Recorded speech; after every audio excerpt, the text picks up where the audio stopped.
My memories of that time are vague and murky. My life felt like stagnant water. I grew more and more impatient, but everything felt tedious and difficult. I wanted to take a step forward, but I felt so scared.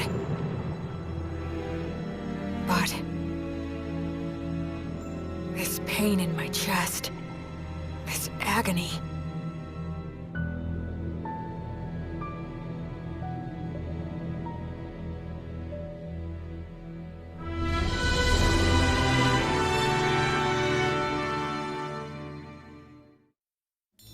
A long time ago, when the Earth came into existence, the mana that made up the world was too ponderous to hold its shape, and merely swirled in a muddy mass of chaos. Then the first of the gods appeared and said, "Let there be Earth." The mana solidified, becoming the ground, and the mana overhead thinned and became the sky. Yeah, but Gus, I only asked you how words are related to magic. Just be quiet and listen to me. I'm not even getting paid to teach all this, you know. Yeah, fine. The creator god made the sun and moon, and separated the land from the sea. Fire, wind, and trees came next, followed by other gods as well as humans. Gus the Ghost is a little eccentric, and he can be overbearing at times. But he's smarter than anyone else, and he teaches me a whole lot. All the words and symbols that the creator god used, what we now call writing, are referred to as the words of creation. These words, whether they're spoken or written down, all possess very profound power. Power? That's right.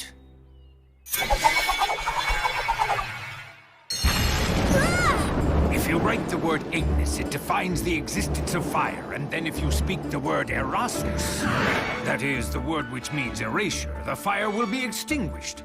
And that's what magic is. The power of words. Magic.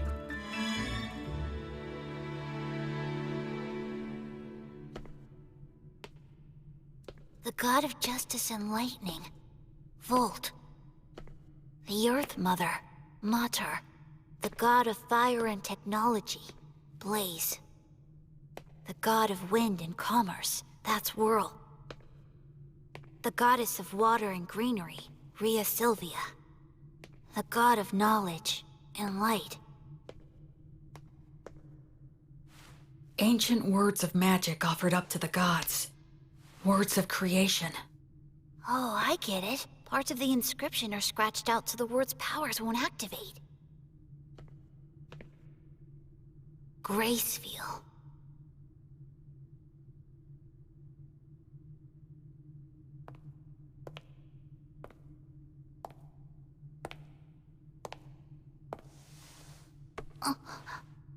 Are you curious about him? Yeah, well, sort of. That's Gracefield, the god of light who governs the cycle of death and rebirth. He's the child of the lightning god Volt and the Earth Mother Mater.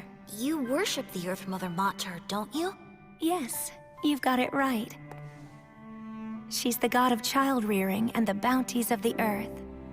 Of the 6 principal gods, she's particularly revered by people in rural areas. So when you do your daily prayers, the Earth Mother is the goddess you pray to, right? Mary? What do you say we head back and have dinner now? Sound good? Yeah! Huh? Oh. Blood! Oh, wow, that's a really nice boar! Oh, you're gonna get some tasty meat up with this guy today, Will. Thank you so much! Hey, that kinda hurts. Wow, looks tasty! Go on, eat up. Don't worry, I will. It's so good. Thanks so much for the food, Blood. You too, Mary. Yes, gratitude is good. After you grow a little bigger, I'll teach you how to go and hunt for yourself, too. What? Hunt? Hunting teaches you all kinds of valuable lessons, although you're gonna have to get used to taking lives. What's wrong? Are you losing your nerve? Stop it, he's still too young for that. She's right. Huh? He needs to learn the basics before that.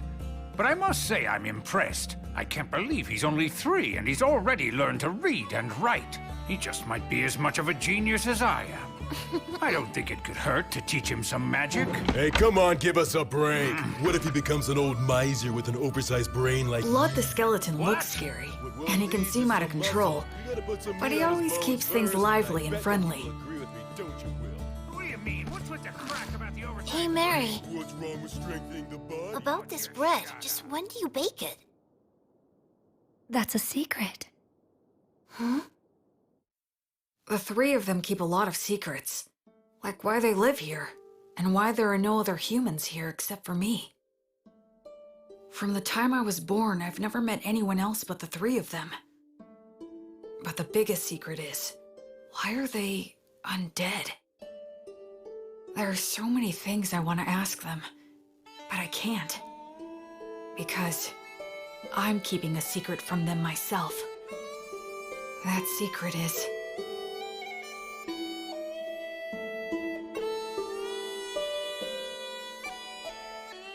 Thanks for dinner! that I'm a human who still has memories of my previous life. My memories are vague and murky, and I can't get them into sharp focus. A ceiling? A monster!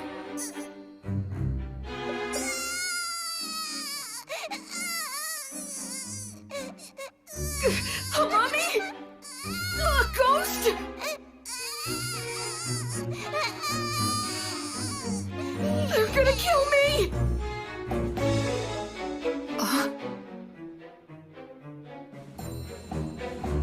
What?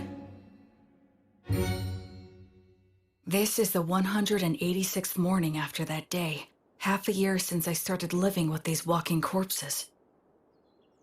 It's time to eat.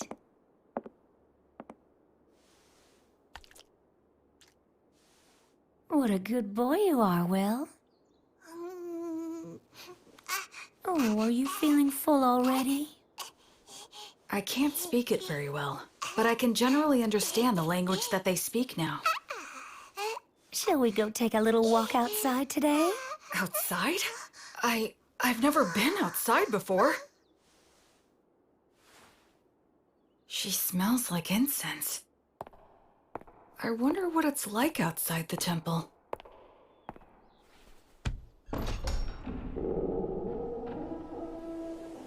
That breeze, so refreshing, and it smells of plants wet with morning dew.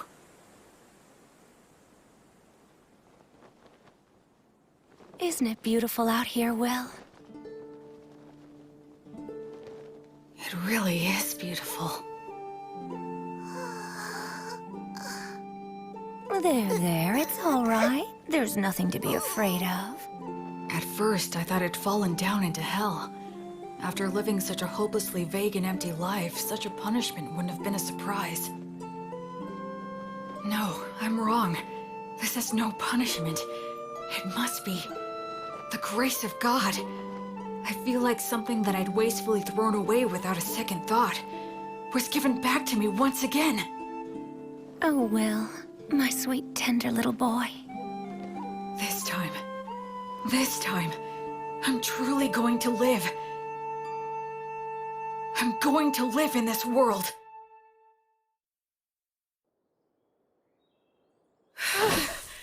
I'm finally done. We gotta build your muscle and stamina first. Without the strength to back them up, your skills are useless. But couldn't you say that making up for your lack of strength is a skill? Listen, do you really think you could knock me down? Well, no. With the right skill, you might be able to knock me over, but there will be times when that skill won't work for you. But you can't separate your muscles from your body. The brute force that muscles give you can solve most of your problems in life. Learning skills comes after that. Understand? It seems like muscles are kind of masochistic, huh?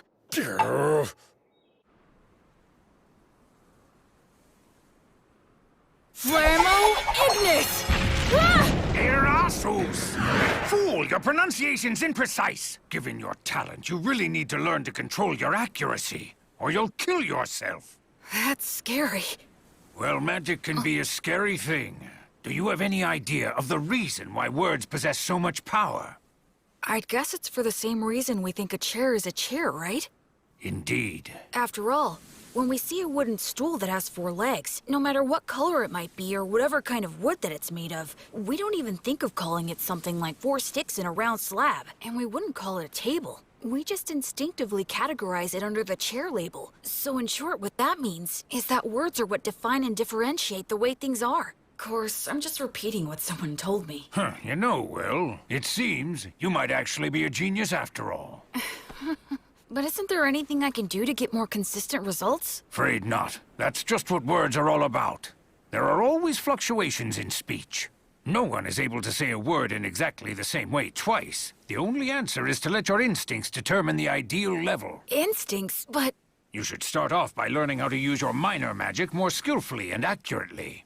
But hopefully you'll do your best to get by without even using that. Without using magic? How's that possible? I'm talking about money. That again? Man, how can a ghost worship money as much as you do? Oh, come now. You don't know what you're talking about. Money is extremely important. Money is what makes the entire world go round.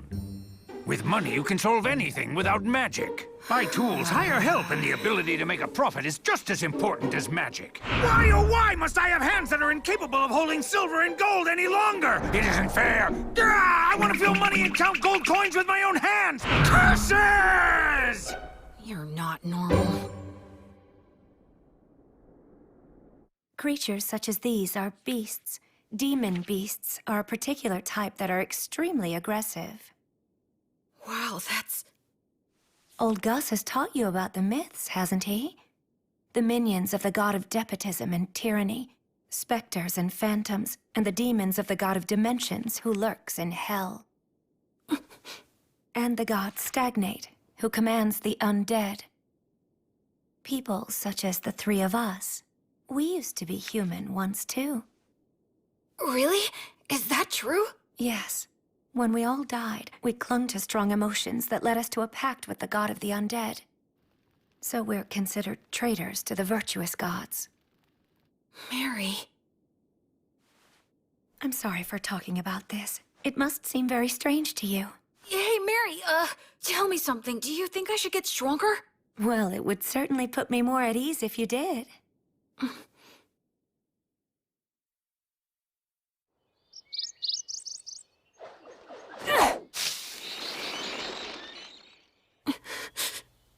Don't make it suffer. Just snap its neck quickly.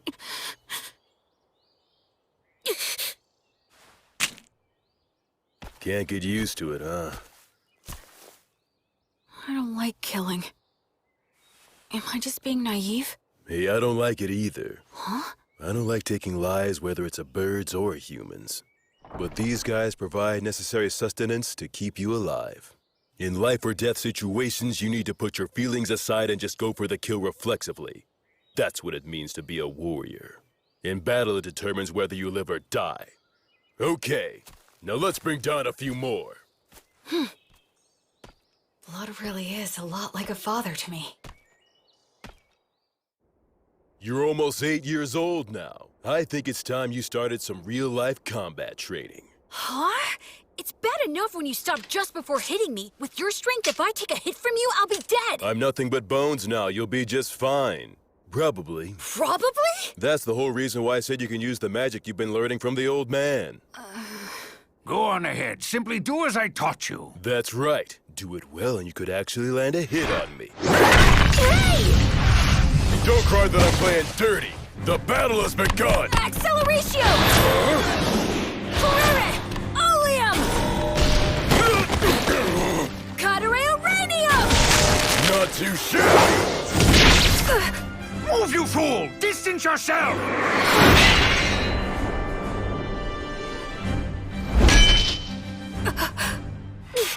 Come on! I told you never to close your eyes during a fight, didn't I? I'd like to say that you've got a long way to go, but frankly, you surprised me. I thought you'd just randomly unload a bunch of crazy magic on me. Gus keeps on telling me that I should learn to use minor magic more skillfully and accurately. Not just relying on sheer firepower. That's exactly the style that was used by the renowned sorcerer who went by the name the Wandering Sage. Are you talking about Gus? Yep. In his time, he exterminated monsters, calmed raging rivers, and rediscovered ancient languages. That was all long ago. You were once known as the War Ogre yourself. And Mary was known as the daughter of Mater. At one time, the three of us. Yeah? Never mind. That subject runs a little too deep for right now. You were just a baby not so long ago. Look, just keep on learning and become even stronger. Oh, Blood. On the day when you brought a human child back here, my first thought was that you shouldn't have even bothered. But it occurred to me that if I educated him, he might be of Hey, use. old man! Nothing that I said was incorrect. I now recognize his true talent and am teaching him to use it, aren't I? That's not really the point. I know that's just how you are. And frankly, I wouldn't expect you to change your ways now. I even think it suits you. But what you said wasn't necessary. Can't you imagine how it feels to hear that? You're right. It was quite thoughtless of me to say that. And I'll be more careful in the future. So I apologize to you, Will. Oh, it's okay. It didn't bother me. I can't believe it. Gus apologizing? Gus? It was rude of me to get all aggressive like that as well. Sorry. You being impolite is nothing new to me. What? Well, you might not be fully conscious of this since things have been this way for as long as you've been truly aware. But nevertheless, you know you're not like the three of us, right? Yeah. I'm the only one who breathes and who has a warm body. Though that part of the story is true, there's a lot more to it. I'm sorry. I can't explain it to you yet. I know. Listen, please don't be too upset with old Gus, all right? He never bothers to choose his words very carefully or show consideration for others. I'm really not mad. I have a whole lot of respect for Gus. Is that so? You know, you've got a big heart, Will. Once your body has at last grown big enough to match that heart of yours, then you're able to accept things as they are. I'll explain everything. Okay.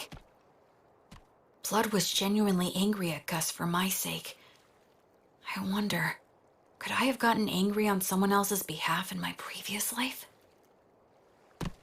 Huh? Thank you.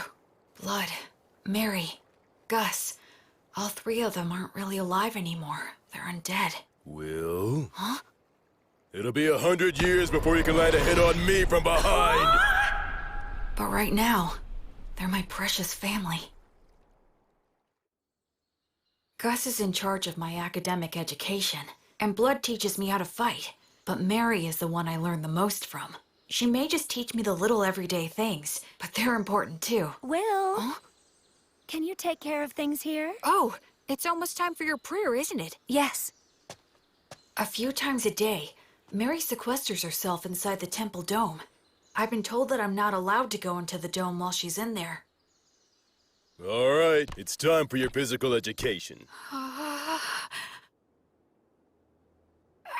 can't even lift my arms. Mary? The bread? Why is she carrying it out of the temple? About this bread, just when do you bake it? That's a secret.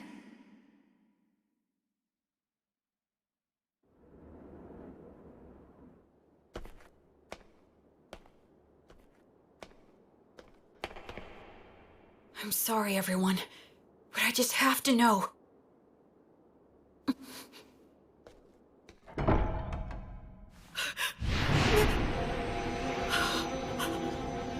No, I don't want to feel that again. I don't want to lose anyone again. No, Mary! No!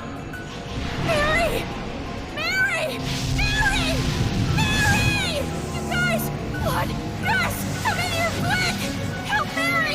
Help her! This is entirely my fault.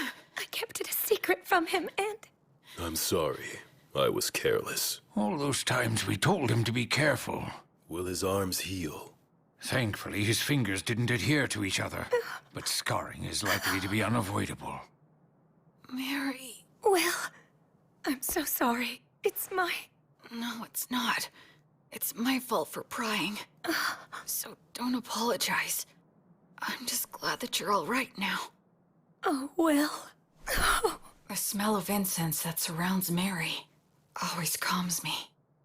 Why'd you try to look in on her? I just got curious. I thought that I finally might be able to find some kind of hint about what you guys have been hiding from me. I told you I'd explain someday. Blood! Be quiet, Mary! Well then, Will, anything else to say?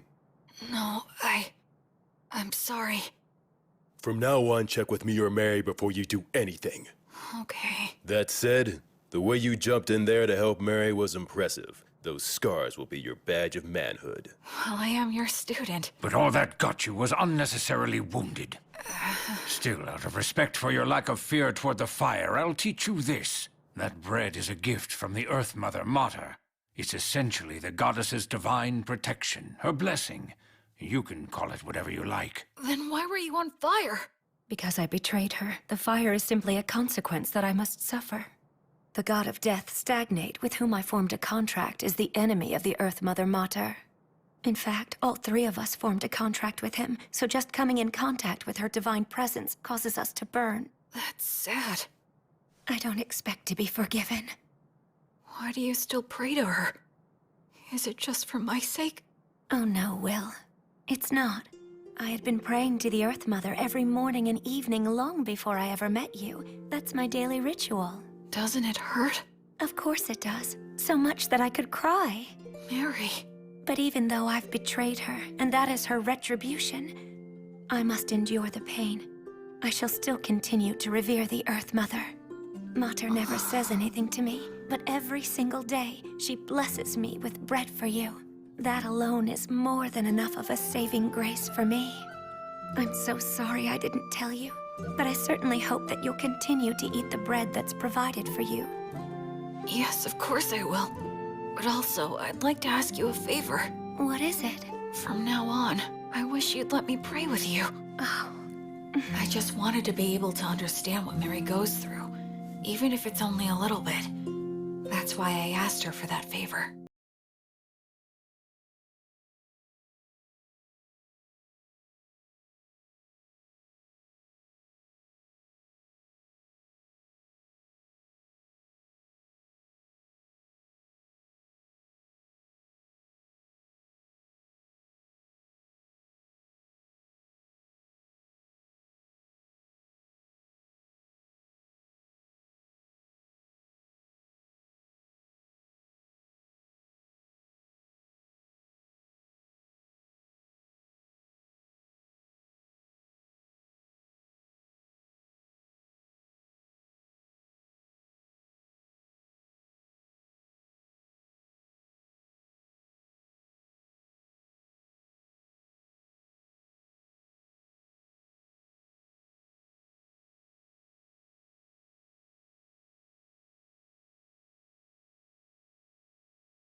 The original creation was destroyed by the evil gods that it had brought into existence. It was then that the infamous Age of War among the gods began. The giant statues in the temple are of the virtuous gods, right?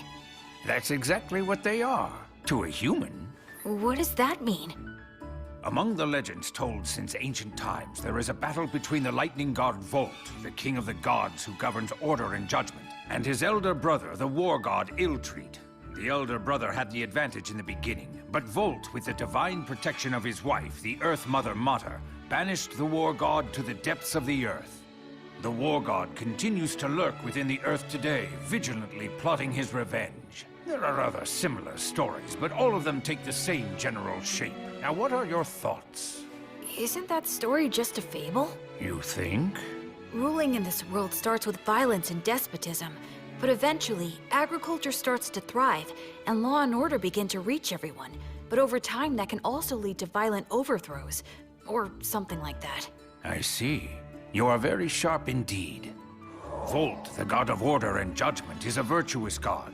The war god, on the other hand, is considered an evil god.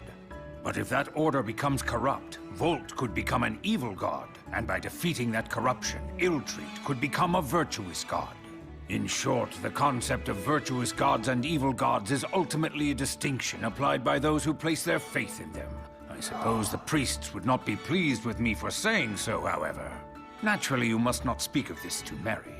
I won't, don't worry. Besides, the gods normally think about things based on different standards than ours. It's impossible for one with a human sense of good and evil to gauge their true intentions. Hey, you know what, Gus? You're pretty rock and roll. What on earth does that mean? Like, you don't fit in any mold, you know? Children truly make up some bizarre words sometimes, but I do like the sound of that.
Becoming free from obstructive thoughts doesn't mean thinking about nothing.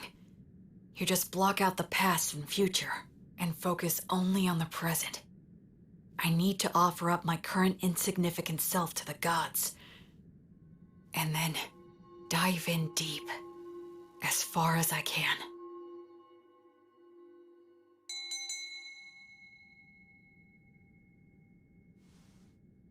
The 5-day silent prayer you've undertaken is now concluded. You did very well.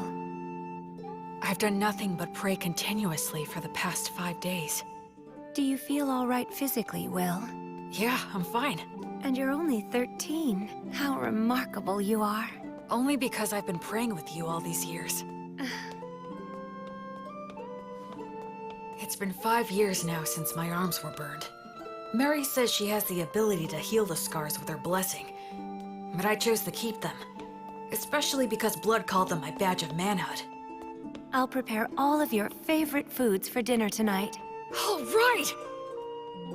Memorize all of this by tomorrow. Huh? Gus's lessons became more difficult. There was a lot more to keep track of, but I persisted and stuck to it for all I was worth. And then his lessons became even more intensive. It was as if he wanted me to get so fed up that I'd quit. Still, Mary and Gus were nothing when compared to... Okay now, let's move on to our main event of the day. What is that? This guy is your opponent. I got him in the woods. That's not what I meant! What's the problem? It's just a low-ranked demon corpse. Demons can become undead too? Okay, go. Wait a...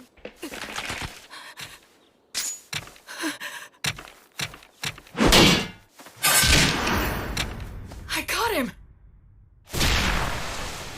Look, Blood, I beat him! Yeah, good job there. So this is what they mean when they say a trained warrior can kill with mechanical reflexes. Yeah, I guess so. Huh? What is it, Blood? Well, for your first killing match, that wasn't too bad. Hear me? I said it wasn't all that bad, so don't get a big head. Oh, is that what you meant? Well, I'm more or less a genius, wouldn't you agree? This kid just might be a genius. Come on, aren't you gonna chew me out for that? Okay. How about we speed things up now and try something harder, genius? What? I always saw the ruined city from the top of the hill. That day was the first time I set foot in it.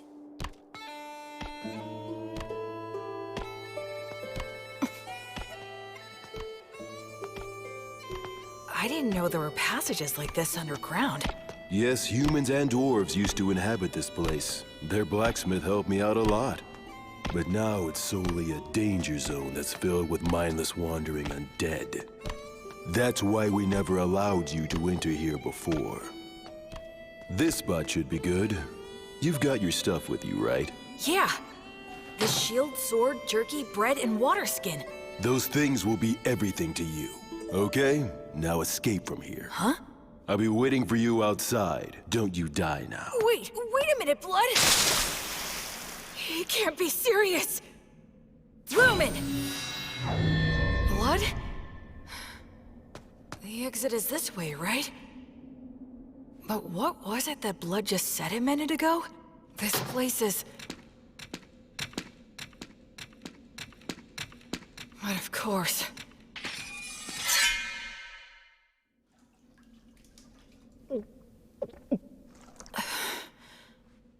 I'm pretty sure Blood is testing my overall practical ability here. I didn't know being alone could make me feel so empty and anxious. I'd forgotten about that fact, even though I'd spent all of my previous life alone. Ever since I came here, I've had either Blood or Mary always there by my side. In this world, people reach adulthood at 15, so I'll be striking out on my own soon. That's probably part of why all of their lessons have gotten so much harder. If that's the case, I want to give the best results I can. I want them to boast that I was a pupil worth teaching, and that they're proud of me.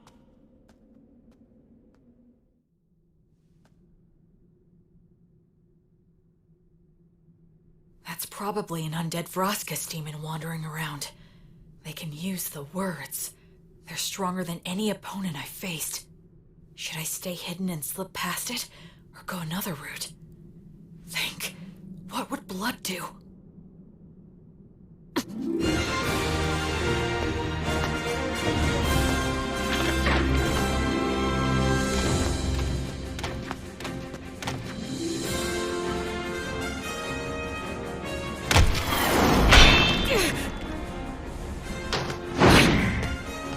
It's strong, but not as strong as Blood. There it goes!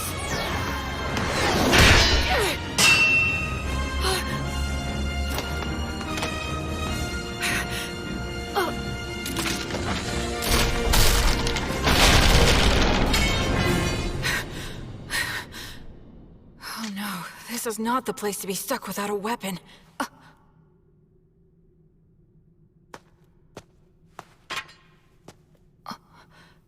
This isn't a demon weapon. A dwarven magic spear, perhaps? It's better than nothing.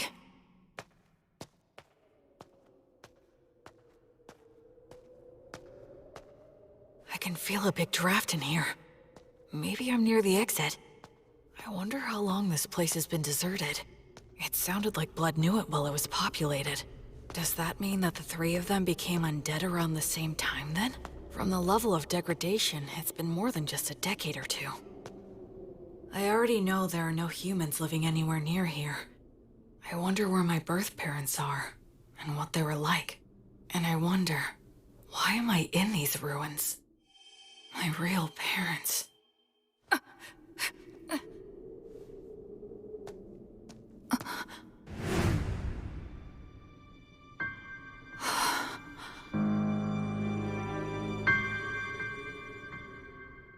Gus? You're Gus, right? How come you're not saying anything? And also, why are you glaring at me like that? Did Blood tell you that I was here? Or maybe this is another lesson of some kind. It's a lesson, right? With conditions for... Expergiski!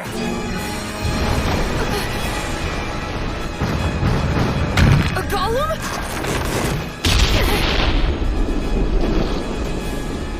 Gus! He's serious. I'm aiming for...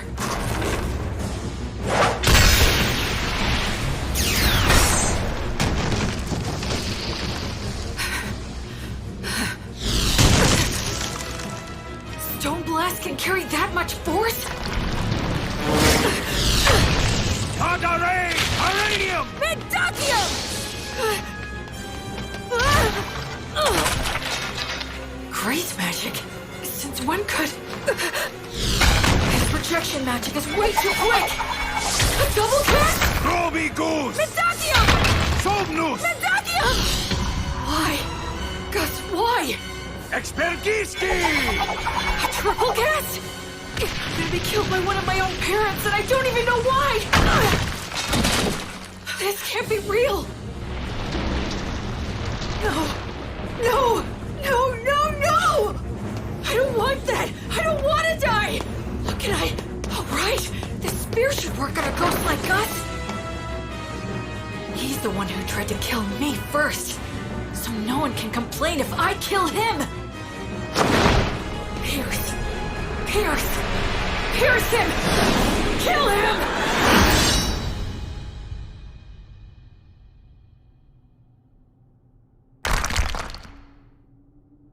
Tell me, Gus. Grandpa. If you really have to kill me, there must be some reason you're being forced to do it, right? I know you wouldn't do this if you didn't have a valid reason. I know that. If Gus really was serious, he wouldn't need to play around like this. If he throws around a lot of fire magic, I'll die of oxygen deficiency and toxicity. If he makes the ceiling collapse, his ghost body won't be hurt, but I will get crushed and die. I know that, but I still don't want to do it. I don't want to fight you to the death. Because hurting you would make me feel worse than dying myself. If it's something that really is important to you, then it's fine with me. You can kill me. I'm not afraid. I'm your pupil after all. But if it's okay, I would really appreciate it if you didn't make it hurt too much. Forgive me. I think I took that lesson a little bit too far. I admit this place did give me an advantage, but even so, I did win. Must have been a shock. What shocks me isn't that this was a lesson. Against a sorcerer, right? Gus. Now don't ask questions. If you manage to defeat Avroskus and take his spear, even Blood will congratulate you heartily. Oh yes, weren't the double and It's triple that casts Gus is trying to amazing? pass all of this I'll off pull as a some lesson. ill-mannered tricks like that soon. So, please don't be upset, okay? Come, Will.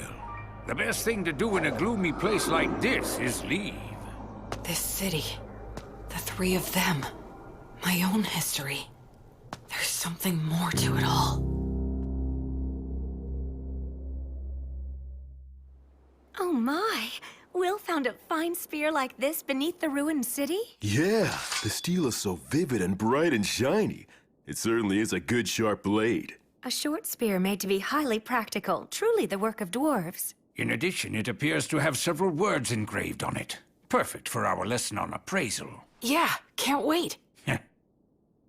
Gus hasn't brought up that incident in the ruined city at all since then. There must be a specific reason why he won't talk about it. That's why I decided not to tell Blood or Mary. Later, I appraised the spear with Gus, and we found that it had the name Pale Moon. Words of creation are engraved on both the spearhead and the shaft.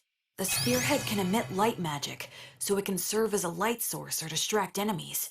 The shaft is imbued with magic that allows one to expand or shorten the spear at will. That should make it easy to carry. Above all, I was excited to finally have a magic weapon of my very own. After that, I return to the city underground every now and then for Blood's lessons. I head down there with only a short sword to collect any weapons and armor that I find. It was tough at first, but I can handle it without any trouble now. Even if I encounter Vroskis or a similarly strong enemy, I don't struggle anymore. Huh? So is this all there is? You have acquired more than enough knowledge right now. I have something new that I would like to teach you. I'm learning something else? You will enter the city underground and collect coins. I am going to teach you something very important. Is this enough? Indeed, it will do. You're finally gonna do that again, old man? Gus? Yes? Isn't this what they call gambling? That's a vulgar description. Think of it as a game of intellect. But it's gambling! Come on, I was all excited when you said you'd teach me something important. Now, there's no need to get angry. Besides, games such as these should not be underestimated. They are most often used in duels between sorcerers. Do I really have to place a bet, though? Where's the fun in it if you don't bet? Oh, I get it. You're scared to play, aren't you? Huh? Oh yes, you should flee at once. You very well should be scared to compete against the one who is hailed as the Wandering Sage. How dare you! 2 sixes! All right, I'm the winner! Your competitive intuition never fails to astound. Okay, one more time. This time I've got it! Huh? What in the world are you two doing, teaching that to Will? Mary, there's a reason for It it! was really only Gus! All 3 of you will go and sit down right over there. Mary's lecture was painfully long and downright scathing, but I learned something very important that day. It's not a good idea to get hooked on gambling. Listen, Will. I have been observing the heavens for the past several years to pass the time, so I know when the winter solstice is. That will be the day you turn 15, and your coming-of-age ritual. I believe that shortly before your coming-of-age ritual, Blood will challenge you to a one-on-one sword fight, an earnest and passionate duel. I get that feeling as well. I know it won't be easy, but I'll do my best to win. I can't make the 3 of you feel at ease if I don't. I'd like you to do something for me. Sure. Do you think you could find a way to lose the duel in such a manner that Blood would never notice it? Why do that? Because I need you to. No, don't make me do it! Please tell me, why are you always leaving me out of the loop? I know you, and you would never trample on somebody else's feelings without a perfectly good reason. Haven't I said time and time again that I trust you? If you just explain your reasons, then I'd be glad to throw away the duel. I'd even risk my life like last time. So why won't you tell me anything? Don't you trust me at all? Or am I just that utterly useless to you? Forgive me. I can't explain. I see. Well then, I guess I can't help you. I'll pretend I didn't hear a word of what you just said.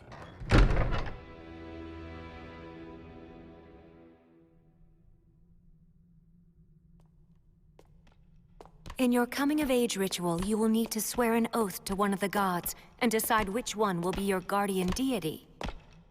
Will? Is something wrong? No, nothing. Anyway, which of the gods do you recommend? The one that is the most widely followed is the god of justice and order, the lightning god, Volt. But you worship the Earth Mother Mater. Blood worships Blaze, the god of fire and smithing. And Gus worships the wind god Whirl, right? That's right, and what you swear to them is very important. I swore to Blaze that I would train every day and try to grow stronger. I swore to Mater that I would live in such a way that would honor and preserve her will. How about Gus? There is a god of knowledge that exists, but he says he swore to the wind god that he would do as he pleased, that he'd just go out and enjoy life. He hates being bound by anything, frankly. I wonder if he really is enjoying his life. Sometimes being very smart can also make you rather transparent. I'd say that goes for both you and Gus. When you swear an oath to a god, that earns you some divine protection, correct? Yeah, the stronger your vow, the easier it is to earn it. But they also say that you will be destined to experience many hardships in exchange. So don't swear your oath hastily in the heat of the moment. As they say, either you become a hero, or you die. An oath, huh?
You'll probably start growing facial hair very soon. In that case, maybe I should have Blood teach me how to shave. I don't think he's shaved in a very long time. Then, what exactly did Blood look like before? Well, he looked very different from the way that you look. He had a thick neck and big arms with broad shoulders, a mane like a lion's, and very keen eyes. He might have looked a bit scary, in fact. I can kind of picture it. He was quite dashing then. There, all done. I think you look very handsome.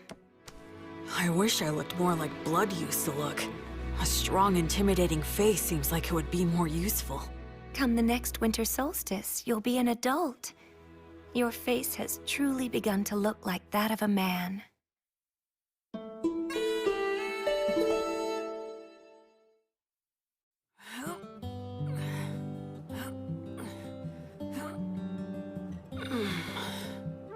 Okay, that's enough. You've gotten a lot stronger. So what are we gonna do today? Can we spar? Nope. Today is all about this. What is it? Here you go. Take a sniff. Why do you have this? I thought we could drink it together. I made it myself by mixing honey in with some forest grape juice. That honey wasn't exactly easy to get, you know? Is there something wrong? Nah, just come winter solstice, you'll be an adult. And a man's gotta get used to this stuff. But won't Mary be mad about this? Not if we keep it a secret. In fact, it'll only be between us men. Okay, let's drink. All right, here you go. Cheers! Whoa, nice! That's delicious! Even better, I get to drink it with you. Yeah, it's good.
Okay, let's test your courage. Test my courage? We're gonna take a little peek at Mary while she's changing. Won't we get in trouble? Say what? Come on, follow me. The hallway's spinning. Hey, you okay? I'm fine, I'm fine.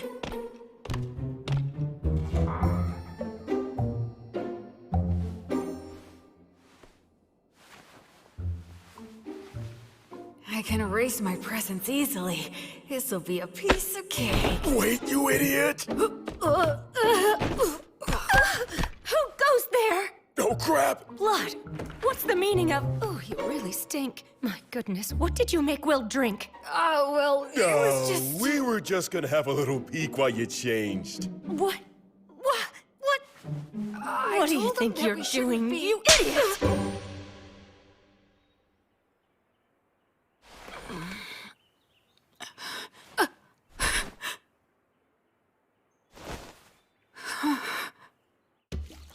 My voice had been changing, so I knew I was due for my first wet dream. I'm sure it was caused by Mary changing. Mary changing. What are you watching there, Will? Is that what I think it is? Stop laughing! I really gotta be careful not to drink too much.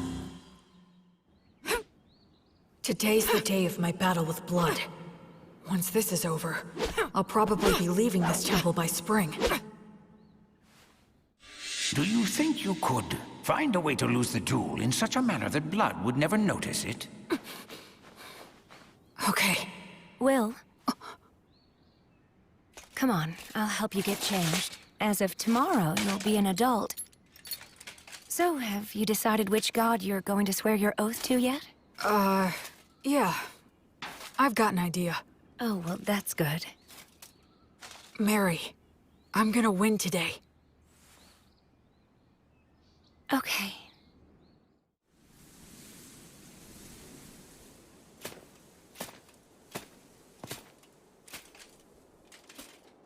Where's Gus?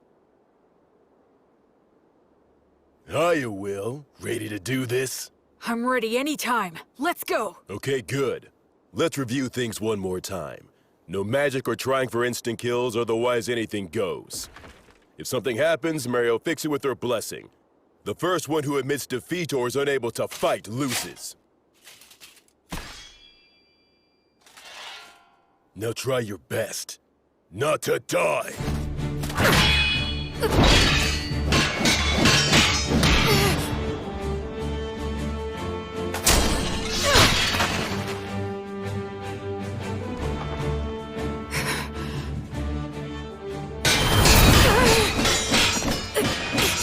He's like a storm.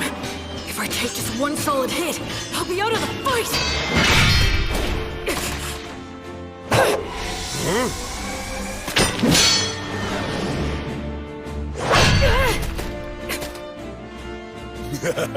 Thought you could get in close, didn't you? Oh man, this is infuriating! It's a challenge to avoid when a blood strikes perfectly. But if I receive one with just my sword, it'll shatter along with me. So how do I survive his strike and get into the gap between us? There's only one answer. Here it comes!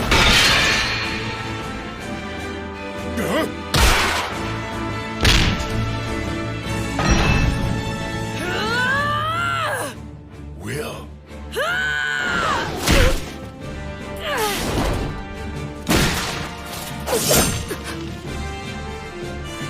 He's holding my sword between his ribs? That was actually pretty good.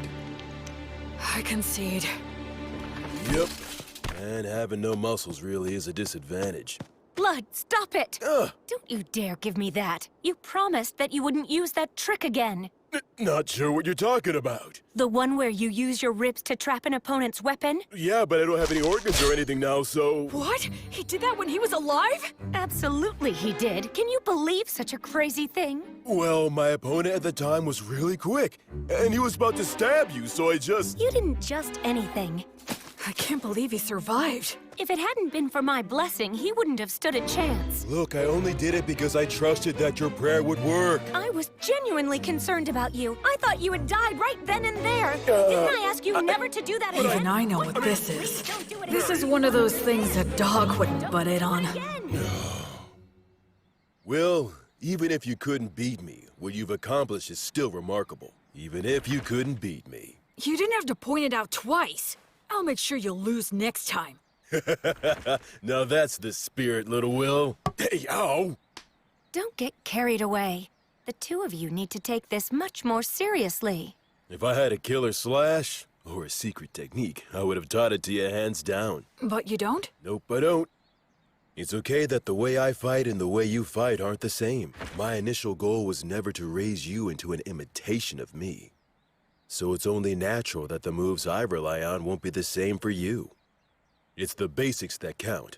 Make sure you can use all the things you've learned in any situation. Both Mary and I have already taught you everything that's important. Okay. Okay, Dad. Okay, Mom. You called me Dad, huh? Yeah, I guess that's pretty much what we are. That's true. I can't teach you any secret techniques, but to mark your new independence, I'd like to give you this. It's the most powerful of all the demon blades that I own. What? But I didn't even win, so... I told you it's to mark your new independence. Go on, Will, try it out.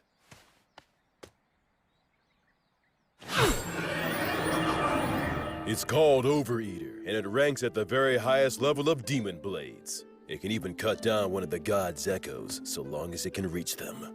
The words engraved on it are too hard to understand, but I can sum up its effects. If a living being is cut with this blade, its wielder can recover life force with each cut. Huh? Recover their life force? Uh-huh. As in, you can swing it around without even thinking about it and still be the last man who's standing. You're a smart kid, so I'm sure you understand this. But don't overuse it. It makes its wielder feel a whole lot stronger than they actually are, but it's not the type of demon blade that benefits one's spirit. The more you use it, the more you need it until you are so weak there's nothing left. And the life and death cycle starts again. That's part of what makes it a demon blade. Anyway, I've said a lot, but I'm sure you'll be fine. Both seem to have faith that I can maintain the ability to use this sword properly. But am I really someone who is worthy of their faith? Well, if I'm gonna give you a demon blade, I guess I gotta tell you about its history, too. And of course, I'll tell you what you've wanted to know all along. What?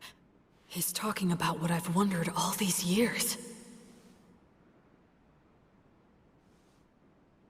You are a grown-up now, after all. I promised I'd tell you once you grew up. Your mind and body have become plenty big enough by now. Listen up. It's the tale of the king among demon kings who tried to conquer this continent. He's the one known as the High King of the Eternals. It's also the tale of the defeat and death of many heroes, including our own. It's the tale that explains the reason that you grew up here. The undying blade fiend, the king among kings, the purest evil, the inexhaustible darkness, the rider of war storms, all names for the High King of the Eternals. Approximately 200 years ago, all of the demon kings led a great uprising. An army of countless demons invaded our precious continent of Southmark. All the continents were crawling with demon kings, generals. They were the kinds of demons you really don't want to see showing up anywhere. Demons were here? And these swarms of demons offered up massive amounts of flesh and blood during a number of great rituals to their deity, the God of Dimensions. In response, the minions of the God of Tyranny ill-treat, and those of the God of the Undead stagnate, also became active all over the world. The virtuous gods expended a great deal of strength in a series of battles, intense enough to change the entire map. I know that you learned geography from Gus, but don't think it's the same now as it was then. Because of that, even we don't know much about how the other continents were back then. But what we know for certain is that the High King went on a rampage in Southmark.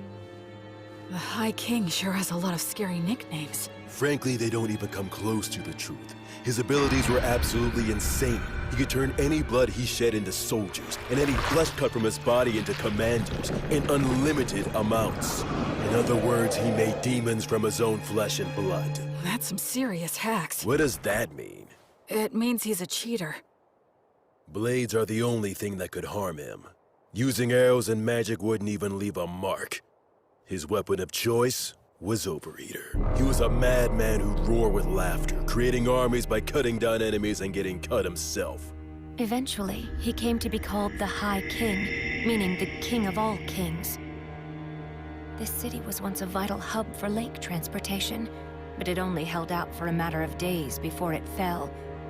The High King made his home in the city and mass-produced demons, who took advantage of the water routes to attack all the surrounding settlements. Nobody could kill the High King. The destruction of the continent of Southmark was assured, and just when everyone had begun to believe that, Gus came. Augustus, the wandering sage, suggested that now was the time to strike down the High King. Why would Gus say that now was the time? Was it even possible to kill the High King?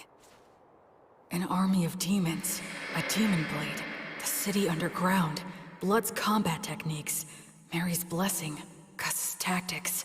Gus was... I get it. You understand? Really? You do? Yeah, I think so. Gus was hoping to pinpoint the enemy's location, then invade via the underground with a few elite soldiers and steal his demon blade in battle. It was most likely the only way, since the High King couldn't be killed.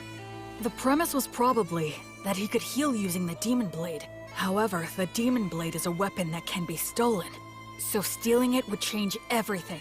To do it, Gus would use great magic to wipe out all of his minions and face him one-on-one. As long as Mary kept them both healed with her blessing, no new demons would appear. From there, Blood would do what it took to steal the demon blade. This was certain to be successful. How can you be so sure? Because the proof is that you own the demon blade. And that's how the High King died, I guess. After that, then... Not exactly, Will. It's clear you really are a genius, but you came to the wrong conclusion. You see, I, didn't quite succeed in killing him. Wait a minute. You didn't kill him? That's right. Gus made use of every factor visible to him to draw in any possibility of killing the High King. The thing is, the factors he could see were incomplete. The High King revealed his true nature, taking on the appearance of a hideous, grotesque warrior. And then... well... He was a better swordsman than I was. I couldn't touch him. I'd fought opponents bigger than me many times before, but he was the first one where nothing I did could reach. Even you were no match for him? Yes, even my buddies who formed a wall outside after entrusting everything to me were crushed one by one. Thankfully, I had the support of Gus's magic and Mary's blessing, and the High King was wounded. Despite all that, I'm pretty sure he made it one level higher, enough to become something I couldn't kill so long as I lived. To this day, I still wonder what I was lacking. But it's too late now. You know why, don't you? The undead can no longer grow. My sword skills can't improve any further. So then, when it became clear that we were bound to lose, Gus and I decided we had to place a seal on the High King. We couldn't kill him, but we could do that. So you mean...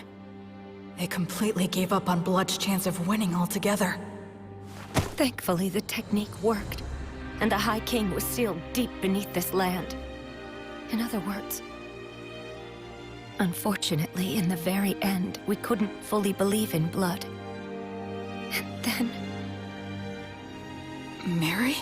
And then... an echo of Stagnate descended down on us. What? But an echo is a body double of a god, isn't it? So then why would... The evil gods act individually, each following their own principles. They'll cooperate if it's in all parties' best interests, but the opposite is also true. I guess that Stagnate wasn't too happy with any of it. The High King was a monster that could slay a god's echo using Overeater. He thought it would be better for him if the High King was sealed, so that's the reason he offered us a deal. You three are exceptionally gifted, so become undead and fight on my side, he said. But that is... If we agreed, he would get rid of the demons in this city, and after that, we could just watch over the seal as we pleased in our immortal bodies. Stagnate couldn't bear to watch the tragedies of life and death, so he hoped to create an eternally stagnant world with no more tragedies by turning as many exceptional souls as he possibly could into the undead. And we had caught Stagnate's eye. Isn't it more accurate to say he set his eyes on us? He told us to choose, but there was no choice for us to make. We willingly accepted his hand. Since my flesh was all cut up, I became a skeleton. Mary was burned by Matter's flame, so she became a mummy. And perhaps because he had no attachment to his aged body, Gus became a ghost. Mary did tell me once. Because I betrayed her, the fire is simply a consequence that I must suffer. The god of the undead then cleared out the entire city. His power turned the lower-ranking demons undead. It's something that should not even be possible. And the undead demons still roam the city to this very day. And so that's how we became the guardians of the High King's seal, as the highest-ranking undead. In the years since then, we've buried our former allies, and Gus set up a security net that uses magic, allowing us to continue protecting our treasured city. There was nothing left for us to do. You can see that we are bound to the city by our contract. We can't even learn what goes on outside. The three of us began talking about the possibility that humanity had already died out. And then you came along. Or speaking more accurately, it was the demons who brought you here. Oh. So then, I was meant to be a sacrifice to break the High King's seal. No wonder you couldn't tell me before. You couldn't bring yourselves to do it. Yes, as crude as he is, even Blood was careful about that. I can't believe you just called me crude. After the demons were defeated, we argued with Gus a little bit over what we should do with you. Argued? Gus made it known he was against it, but Blood and I decided to go ahead and raise you anyway. That's why Gus said that. On the day when you brought a human child back here, my first thought was that you shouldn't have even bothered. The fact that the demons were able to bring you here means that there must be a place outside that's inhabited by humans relatively close by. I'm sure you're imagining that the situation outside looks pretty grim right now, but if that's the case, you simply need to build the strength to bust through it, just like you already have been doing. So that's the story of why I'm here right now, huh? I'm about to head into a nation of people who survived the Great Uprising. I'll take with me the strength that the three of them gave me. One day, I'll come back to this city. I'll bring my family and friends and introduce them. I could even rebuild this city. I know that one day... Well, be happy, and don't forget to pray so you can do good. Huh? You were the best pupil I could have asked for. Even in today's test in terms of substance, you bested me. You clever, precocious son of mine. I sure love you. Keep getting strong. In no time at all, we became a real family. You made me so happy. Well, my sweet boy, your mother loves you very much. Wait a minute, why are you talking like this is our last goodbye?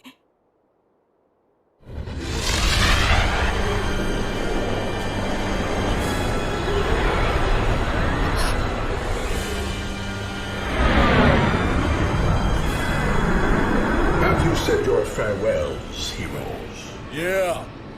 We have. Go ahead. We're ready. At last you have lost your attachment. In accordance with our contract, place your souls in my hands right now. I can't do anything. I can't move. Why? Please, please move. Wastani!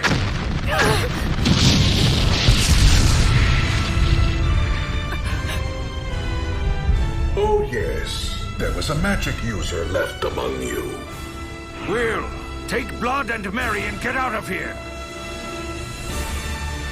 Don't you worry. I am determined to stop him.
A nearly forgotten memory came back to me.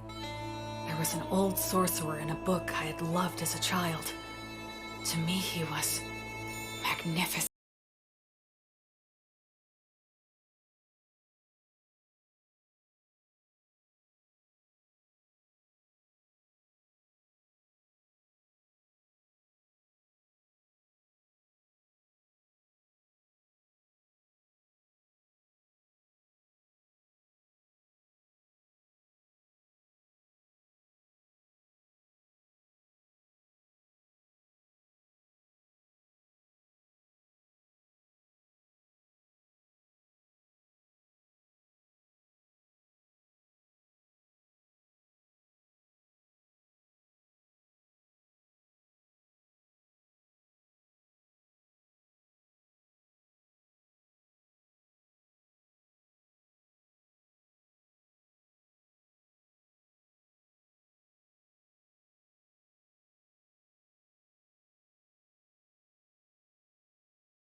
Ligatur nodus obligatio!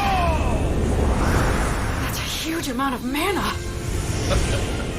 You know all, Sage, and still you cannot resist. Conciliat sequitur! You retaliated so fast! Ostare! Alida murzaeco! Pulsat pene! A quadruple cast? That's the ultimate magic, normally cast by several people together. It'll reduce all to nothing. Aupernum tabernas! Regumque turres! Damnatio memoriae! Curse you, Sage!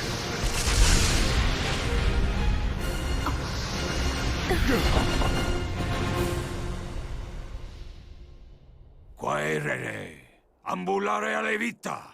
Noli fugito! He didn't get a hold of your souls, did he? Nah. It seems not.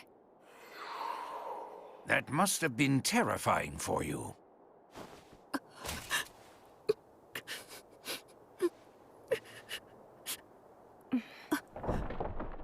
Sorry about that. It turned out exactly the way you were thinking it would. I was hoping that we could hold out until Will was ready to leave. Yes, but the two of you made your decision. Now, I'm not so unreasonable that I would demean the intentions behind your choice. I'm just happy that it all worked out in the end, so...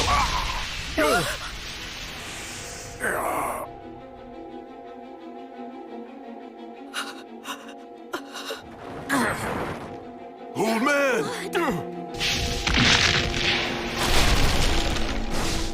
To think you were able to destroy my body all on your own. Had I not initially divided my strength into two bodies, I would have been really hindered for quite some time. I commend you. It's true you are a great sorcerer who has exceptional abilities. Stagnate. Let me go. Stagnate? What a shame it would be if I destroyed you now. I'll wait until you've lost your attachment. Now, Gus! as for you... You have my gratitude. It's all thanks to you. Well done. These great heroes formed contracts with me. They became the highest-ranked undead. With one condition, that when they eventually lost their attachment to the High King, then they would become my servants. Because of me? That's right. Thanks to you, the sage's attachment was weakened, and the war ogre and beloved daughter lost hold of theirs completely. I'd say you did a fine job living as their son. But that's because I was reborn, and I wanted to live right this time around. It seems that was a shock, and for good reason. I have an idea. Why don't you come and join my army as well? Then you can continue to live harmoniously with your beloved family. But I won't force you to decide right now. Tomorrow's the winter solstice, on that loathsome day when the sun is at its very weakest. I will seek out your answer in the evening.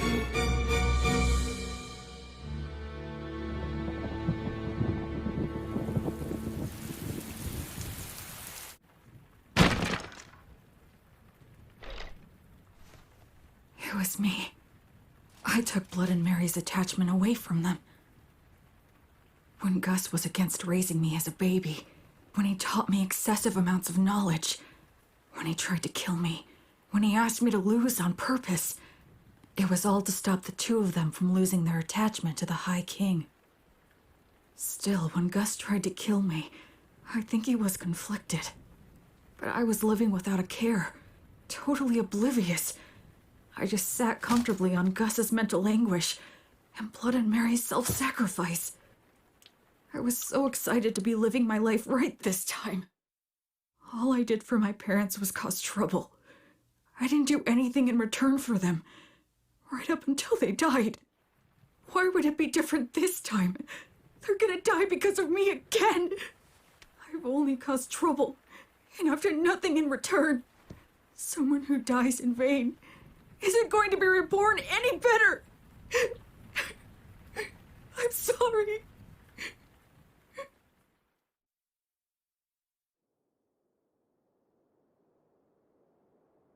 Hey! Damn, your face is a wreck, boy. My goodness, it is. Get up, Will. You shouldn't sleep on the floor in the middle of winter. I'm so sorry. Don't be, Will.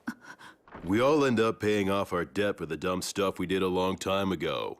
Though it was old Gus who knocked the debt collector into orbit, blowing off his contract and failing miserably.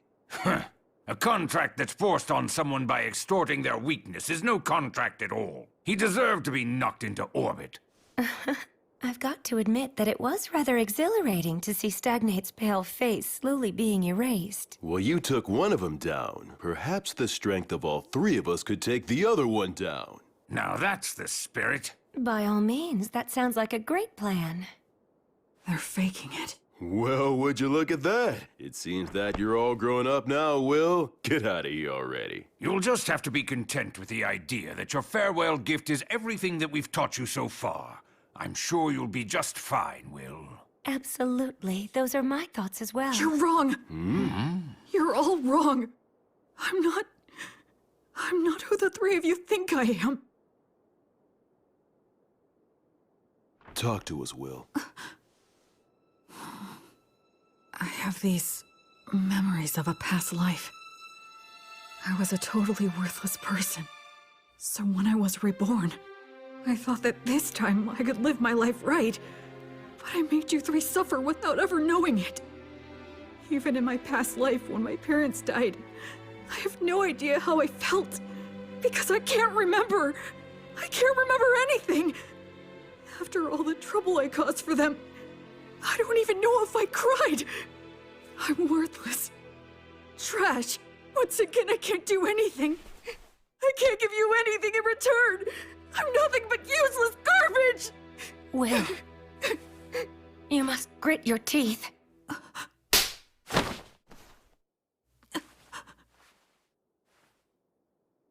Mary. Speaking as your mother, I will not allow you to go on hurting yourself anymore. You say that you're garbage. You've always been very serious and one of the most earnest people I know. So what about your past life? For goodness sake, why are you so shaken up? Just because Stagnate upset you a little? You're feeling all of this anguish because the memories of your past life are murky and vague? You're crying so much right now just for our sake? Why would someone in your situation not cry? Will, stand up. Stand up. William! Straighten up now. Stop kicking yourself. What's your response? Yes, ma'am. You get chewed out because you're being all mopey. It looks like the little whiner has just disappeared. I'm fine. I'm perfectly fine now. Mary was here to protect me. So, I have a favor to ask. Please allow me to protect all of you. Virtuous gods, I will soon go and fight an evil god for the sake of my beloved mother, father, and grandfather. If you would see fit to observe my efforts, please grant me a bit of your protection.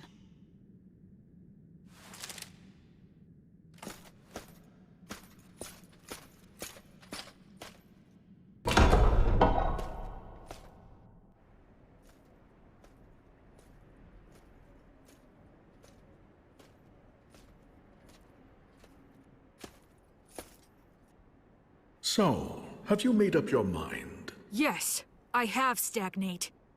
Evil god. I don't plan on giving you a single thing! But surely a god such as yourself would never dream of running away from a human child, isn't that right? You have thought this through quite well. Let me guess, you're hoping to restrict my actions by getting me to focus my consciousness on you alone, yes? He figured me out! I'll play along, okay. But please realize you're challenging a god. You must first show me you are worthy of such a challenge.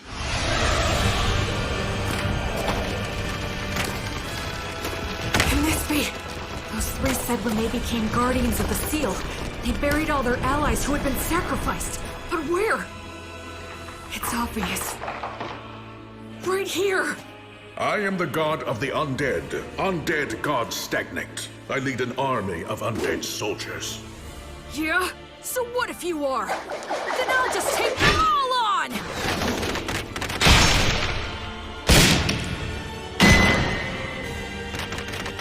Connery! Uranium!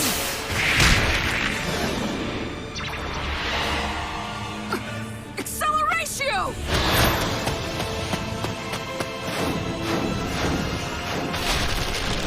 Oh, he is somehow pulling this off against 100 heroes.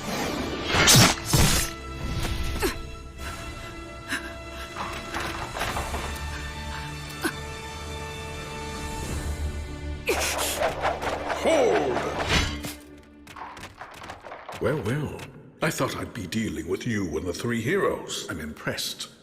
Tell me, young man, what is your name? I'm Will. I see. I'm asking you again, Will. Won't you join me? I have taken a liking to you. Your strength, your backbone, everything about you is desirable. I would be happy to welcome you as a general in my undead army. What are you? If you make the choice to come with me, I will free your body from an unpleasant death. You will be able to live closely and harmoniously with your three family relations. There will be no goodbyes or sorrows. If we conquer this dimension, your relationship will last for all eternity. Isn't this world unfair? With its endless and absurd tragedies, I wish to overturn this harsh reality, to create an eternally kind world, free from the horrors and threat of death. I don't think he's lying. I can actually detect a sense of warmth in his words. Come over, Will. Enter a contract with me exactly as they did.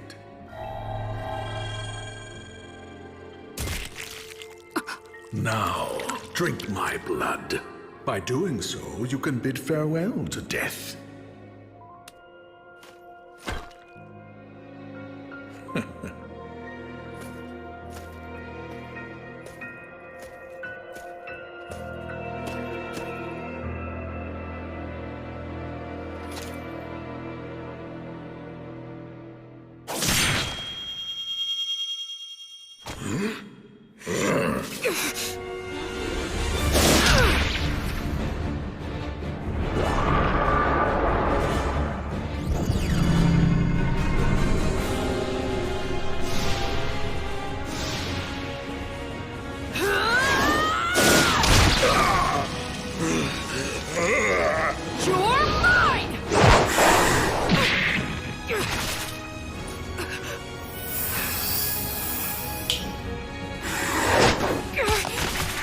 First the sage, and now you.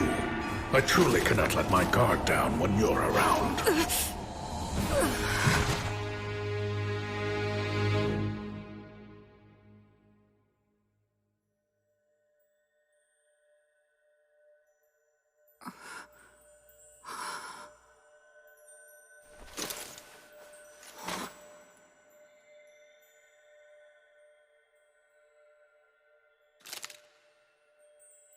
Did I die or something? This place feels very familiar, as if I've walked through here before.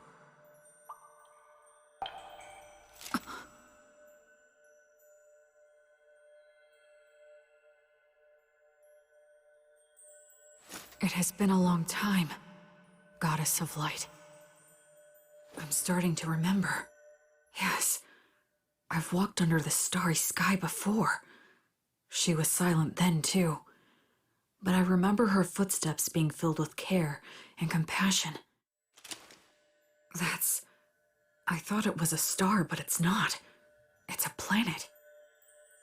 What are those lights? Traversing souls.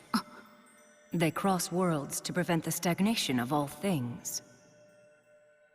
How could I have forgotten this beautiful sight? A question. Okay. Why did you feel the need to reject Stagnate's invitation? 'Cause in my previous life, I was a shut-in. Whenever anything got me down, I didn't bother to get back up. It was a pathetic way for one to live. Except, there's one thing I realized. Being alive and not being dead aren't the same thing at all. I wasn't dead in my previous life, but that was about it. I didn't have the courage to do anything. Just the fact that I had to keep living was a burden. I didn't care if I died, so I wasn't really alive. And by not being alive, I didn't have to fear death. And so, because just a little of that memory stayed with me, I was able to make the decision to live a good life in this world. I think that if I live right, I can die right. Denying death like Stagnate promised and trying to live forever would be the same as being in that room again. No matter how else he tries to sweeten it, I would still refuse. I just want to live and die with those three. They're my family. I mean, who wouldn't want to protect their family? That's all. Thanks for listening.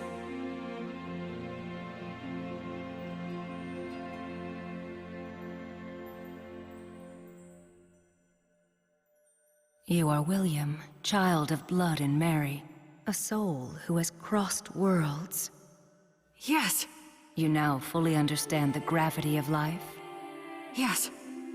and you are still prepared to accept death. Yes. You fully understand the despair of death, right? Yes. And you still love all of the lives that will one day burn out. Yes. I finally realized the meaning of it all. Thanks to your grace.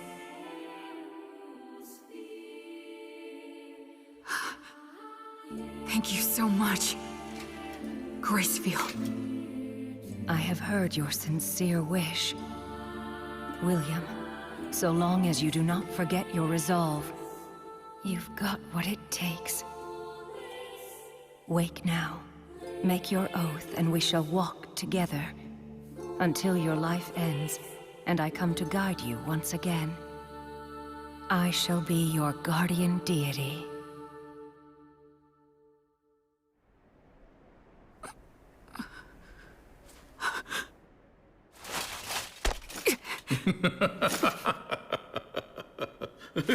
Goddess of the cycle of death and rebirth, Gracefield, please walk by my side.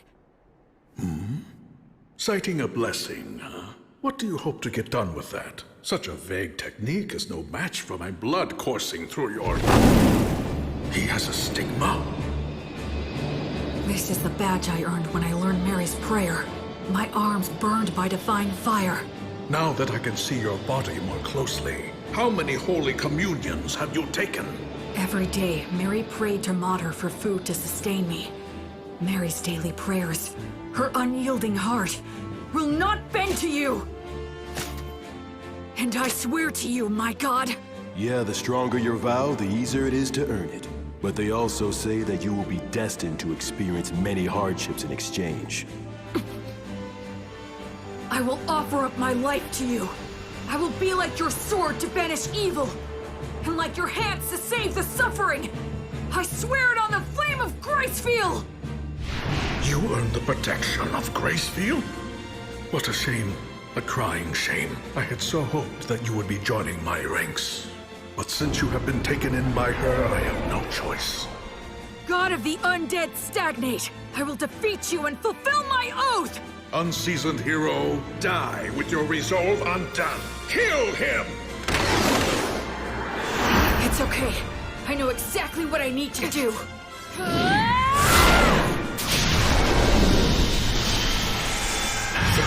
The divine torch? Gracefield's divine protection grants peace and guidance to the souls of the dead. How dare a fledgling priest put on such airs? Acceleratio! War started!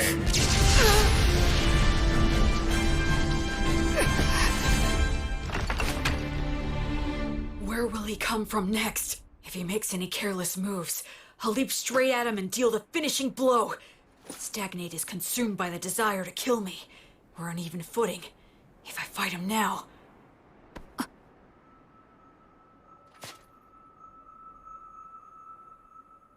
Was that some kind of warning? What about?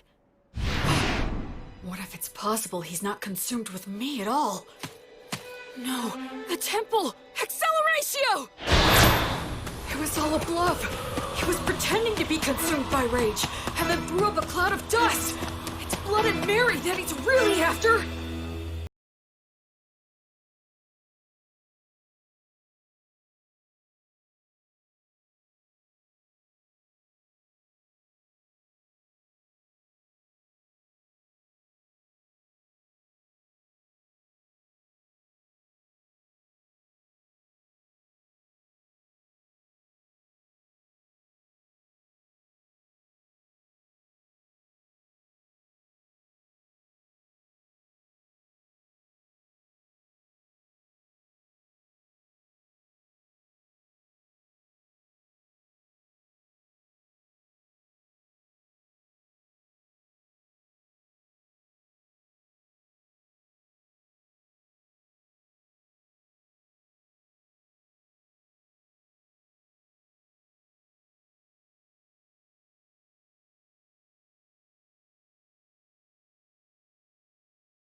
Stagnate is consumed by the desire to kill me. We're on even footing. If I fight him now...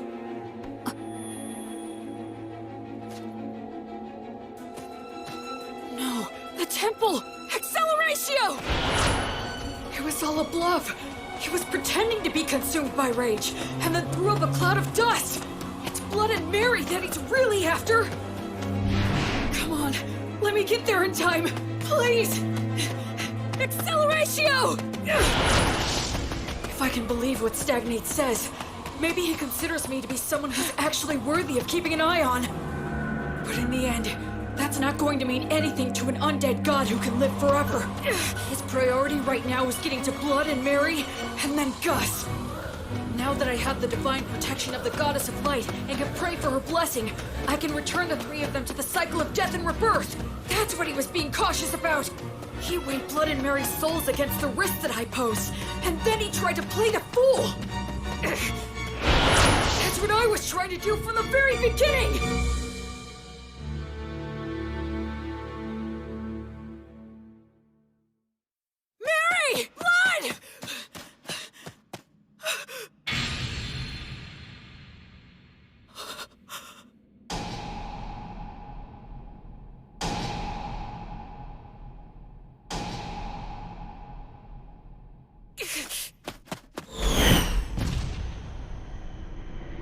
use. I won't get to him in time. I borrowed the strength of a goddess, and finally managed to stand on even footing with him. But then I fell for a trick like that, and now it's all over?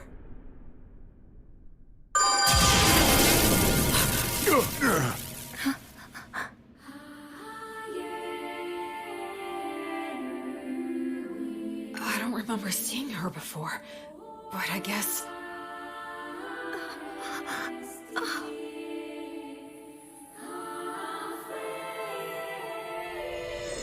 Suddenly, everything was clear to me. Mary had been forgiven all along. Mater never resented Mary for a second. Mary didn't seek forgiveness even once, nor did she ever expect lenient treatment. That's why Mater continued to watch over her and admonish her as she wished, and she's kept that up for 200 years, never revoking her divine blessing, until Mary could finally forgive herself. What mother wouldn't protect a daughter in danger, who's devoted her life to worshiping her? The Earth Mother Mater that Mary reveres is truly a great goddess. In this moment, Mater has granted me Grace Field, Goddess of Light! Grant this soul peace and guidance! The Divine Torch guides souls into the cycle of death and rebirth, but it still can't completely defeat Stagnate. So what I need to do is... What? That's right. Since these two aren't resisting, the Divine Torch will guide them back to that cycle, which means I have to protect them! Delay the cycle! Flourish the guidance! And in the moment when he erases my technique...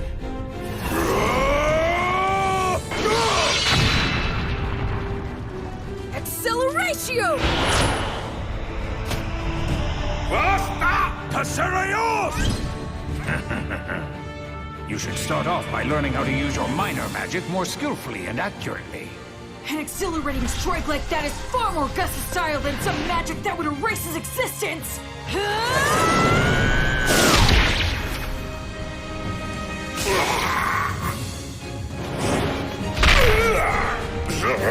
Curse you! Curse you! Will, child of blood and Mary, disciple of Gracefield! I will remember that name. Until you surrender to me, your knights will bring you no rest or repose! That's the kind of thing a third-rate villain would say. God.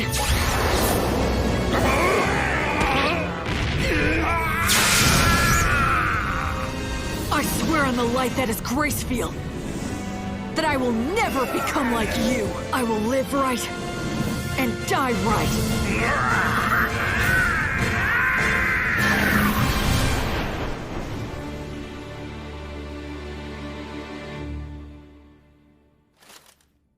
Quaerere, ambulare alivita, noli fugito, etiam sigillum.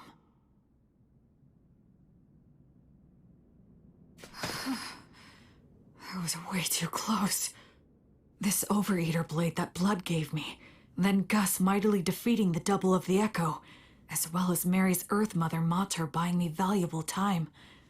All these things that the three of them have given me. The sword, the magic, and the prayer technique.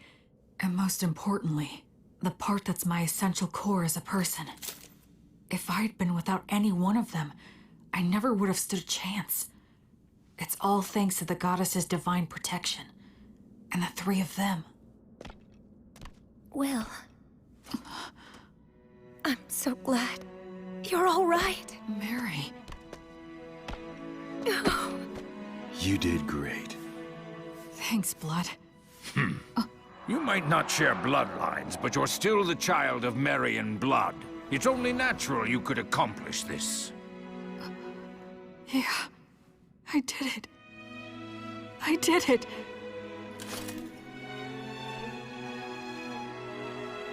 I protected them. I'm here now with the three of them. Alrighty then. Let's have a party. We can celebrate Will's victory and adulthood. Yes, you're right. Cleaning up here can wait until another day. Well then, in that case we'll have to break out the you-know-what from 200 years ago. You mean that good stuff from the dwarves? How long you been hiding that stuff, old Gus? Well, it seemed like a waste to let a child drink it. Is it good? Can I have some? Even I would drink it if I had a corporal body. You can fake it, can't you, old man? We're celebrating. Yeah, drink with us, Gus. Come on. Will! Huh? You must be careful not to drink too much. If you repeat what happened last time, I won't show mercy again. Yes, ma'am. The same for you, Blood. Of course. What on earth are you doing? Anyway, this old man'll go and get it. I guess we should go too. Yeah. Huh? Mary and Blood. I guess we can't after all, huh? It certainly seems that way, but that's how it goes. We lost our attachment, denied selling our souls to the god of the undead, and insisted we wanted to remain undead. We knew this could never last. Yeah, that's for sure. I wish we could be spared just one night, but I guess that ain't happening. To be honest, Graceville has been exceedingly easy on us. Under normal circumstances, we might have vanished instantly. What are you two talking about? Listen here, Will. This is the end for Mary and me. You're joking, right? We're supposed to be celebrating. Don't be mean. Oh, Will. You're a very clever boy, and I'm sure you understand. Sorry about this. We're really sorry. Can't anything be done? I'm afraid not. Even if something could be done, we mustn't do it. It's like you said, you gotta live right, and then you can die right. We got lost for a couple of centuries, but one could just call that a detour. Besides, parents should always precede their children in death. This concept is one of the fundamental laws of nature. Yeah. You're right. I guess so.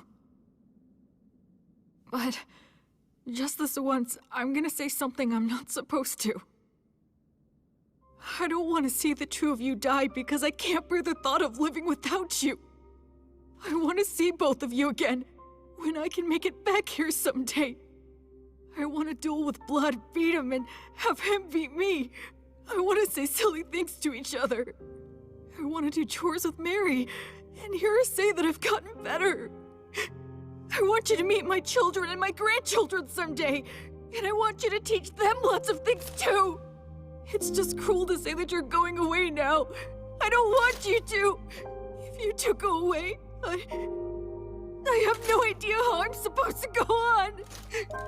Don't go. I can't.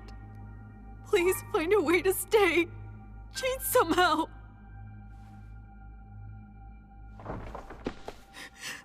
Hey, there's no need to be selfish now. Blood is right, Will. Be reasonable.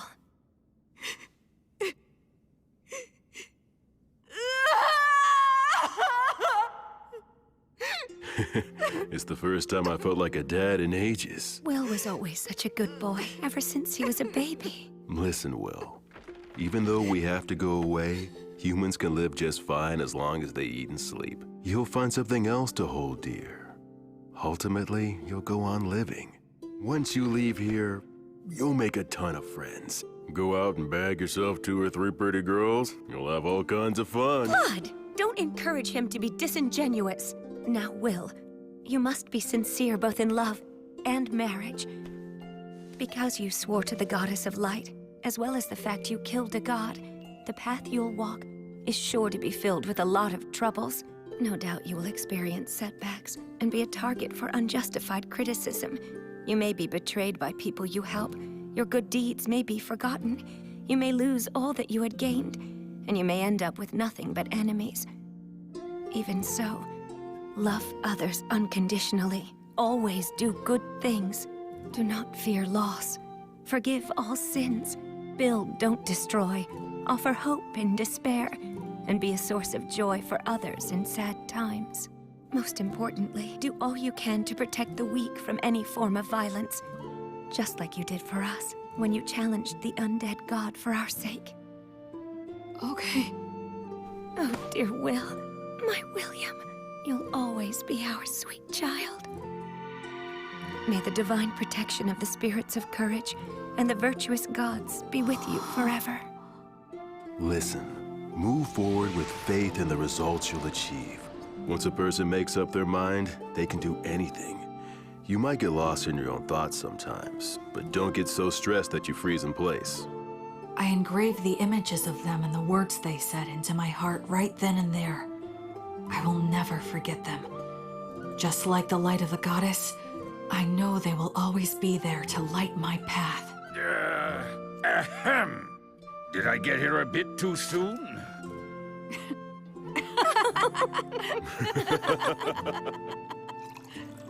After that, we all celebrated my victory and my passage into adulthood.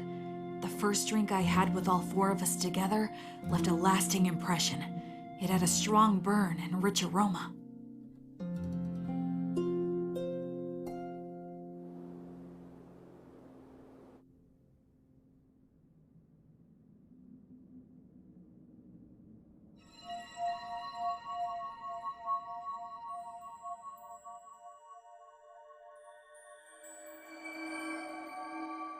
That day, the holy light guided my parents back into the cycle of death and rebirth.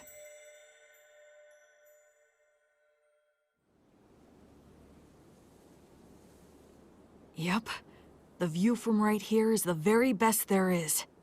Mary, Blood, I know you're not here anymore, but I'll still come back.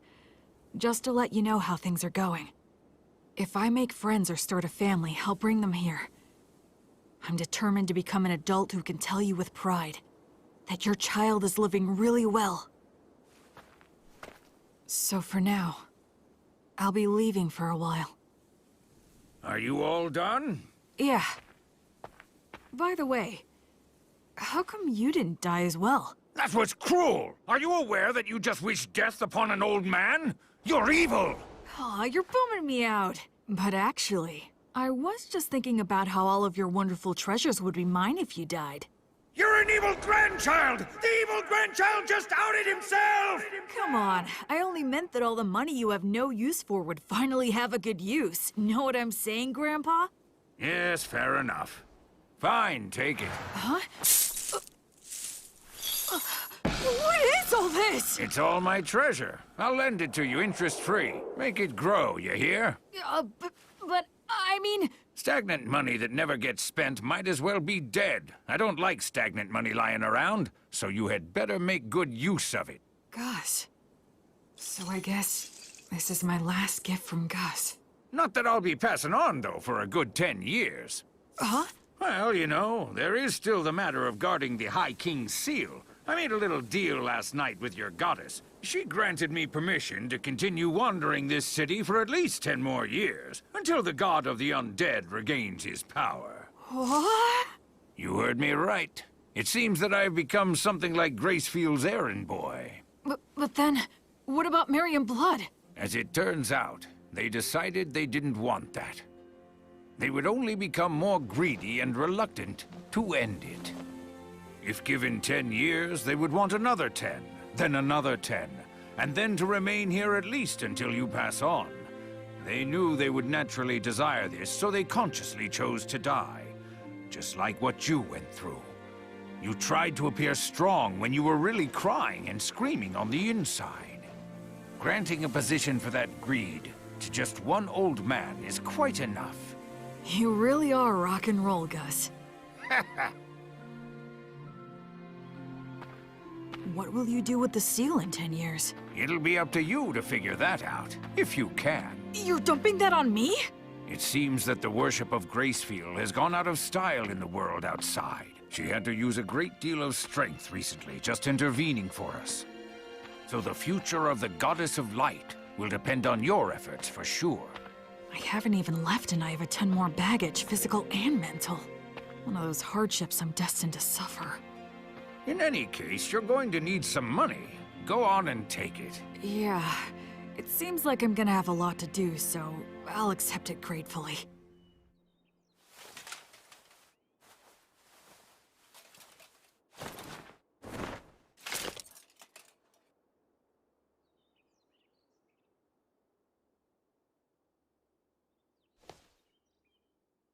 This is it. I'm leaving.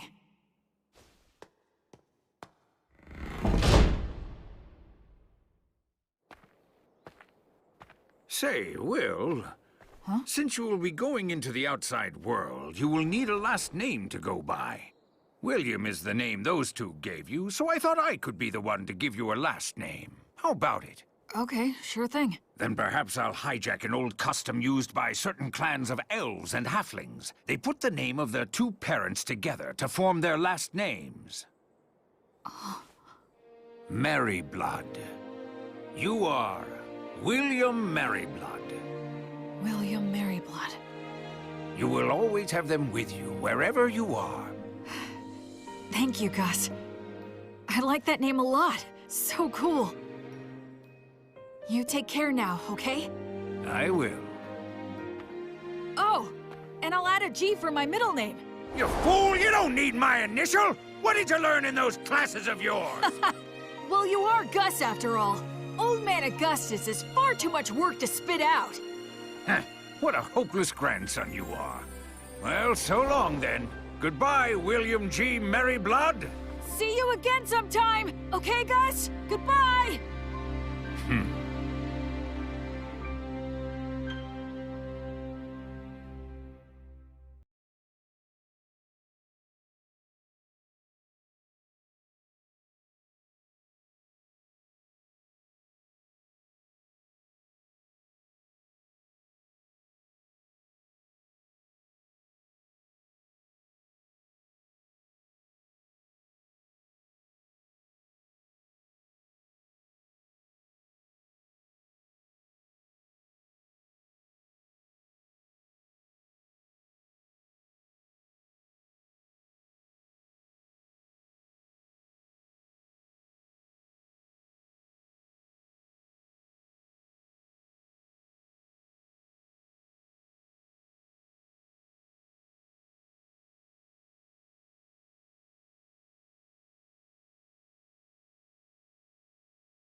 Hey, Fortress General! You doing good? It'd be perfectly natural for two warriors to introduce themselves, say a few words before facing off.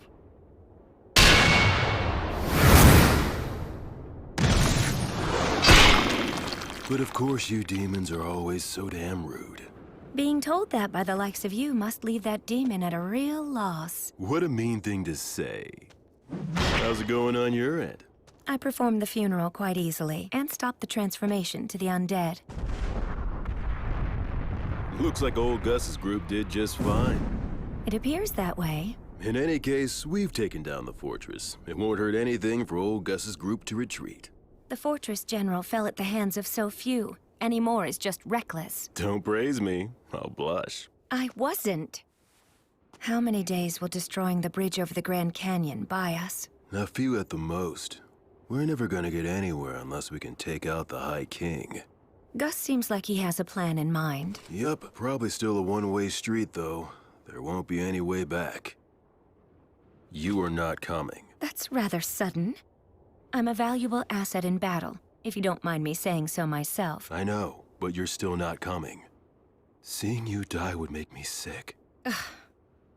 What? Couldn't you at least add, "because I love you," to a sentence like that?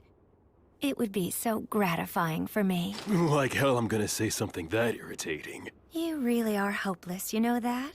What if I refuse to stay behind? I'll send you back even knocking you out. I already got old Gus's consent. I see. And I suppose it would be pointless to resist. That's right. Your skills aren't bad, but they're no match for the great and superior blood. All right then, how about this? If you leave me here, I'll kill myself on the spot. You what? Did you not hear me? I said if I can't go with you, I'll kill myself on the spot. So you will take me along, right? That is so not fair. You may be the strongest man there is around here, but no man can win against a woman's resolve. You're so damn stubborn. Man, I landed one crazy woman. We haven't even done anything, and you're already calling me your woman? Listen, Mary. If I return alive, let's find some quiet, peaceful place to get married. Okay. I would love to. I'd like to have a quiet house someday. Maybe on a hill with a view. That sounds nice. I'm sure the breeze would feel good. And we could start a vegetable garden. And if we end up having a kid, we can ask old Gus if he'd be willing to tutor them. Despite all the resistance he may put up, I believe he would agree. And if our kid turns out to be a boy, I'll teach him how to fight. Between that and old Gus's magic, he can become the strongest man, even stronger than me. What do you think? I would be terrified he'd turn out to be a strong and clever failure. Oh, that's harsh. And I suppose my role will be to teach him all of the smaller things in life. Our kid's gonna be adorable. That's right. What name should we choose? I've got one for a boy. I hope it's not some weird name. It's a perfectly good name. Remember, he'll be our kid, so he'll probably have an unbending will. And there's a name that means helmet of will. William. William.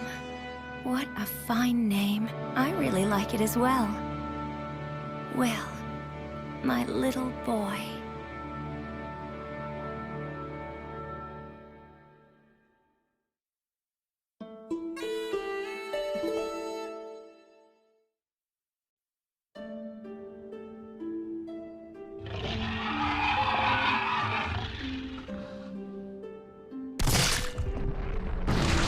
I've fought demons several times since I left the City of the Dead. As someone trained by Blood and the others, and after fighting an undead god, everyday demon riffraff are nothing to me.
It's been quite a while since I departed, but I still haven't met any humans.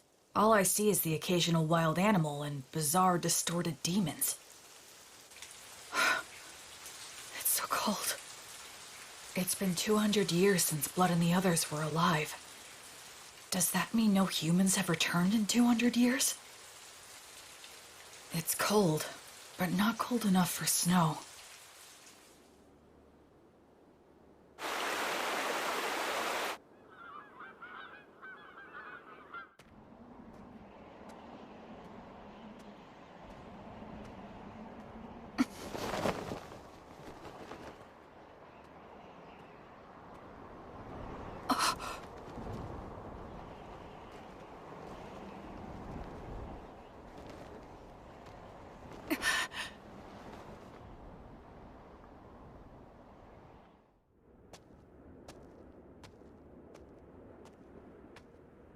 But there aren't any people.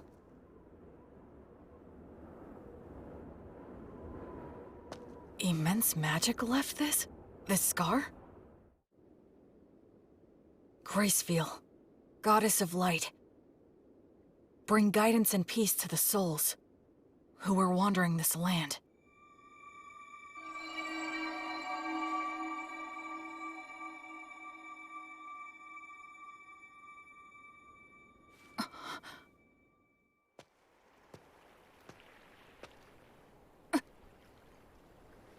Yes, of course. It has been 200 years. The terrain's gonna change.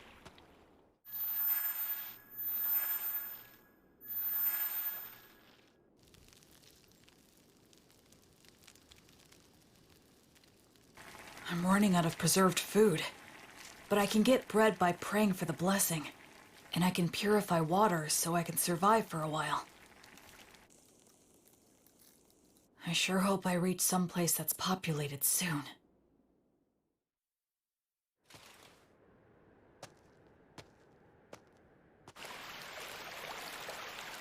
If I keep walking downriver, eventually... A demon? Wait, no! It's a huge boar!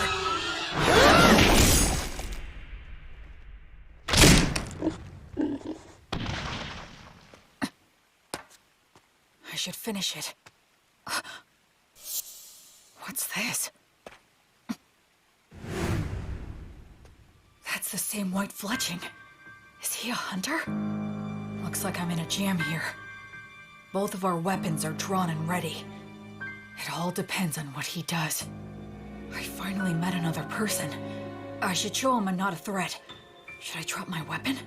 He might attack, though. Should I pray for the blessing and show what a devout follower I am? But that might be mistaken for an attack. I need to choose my words carefully.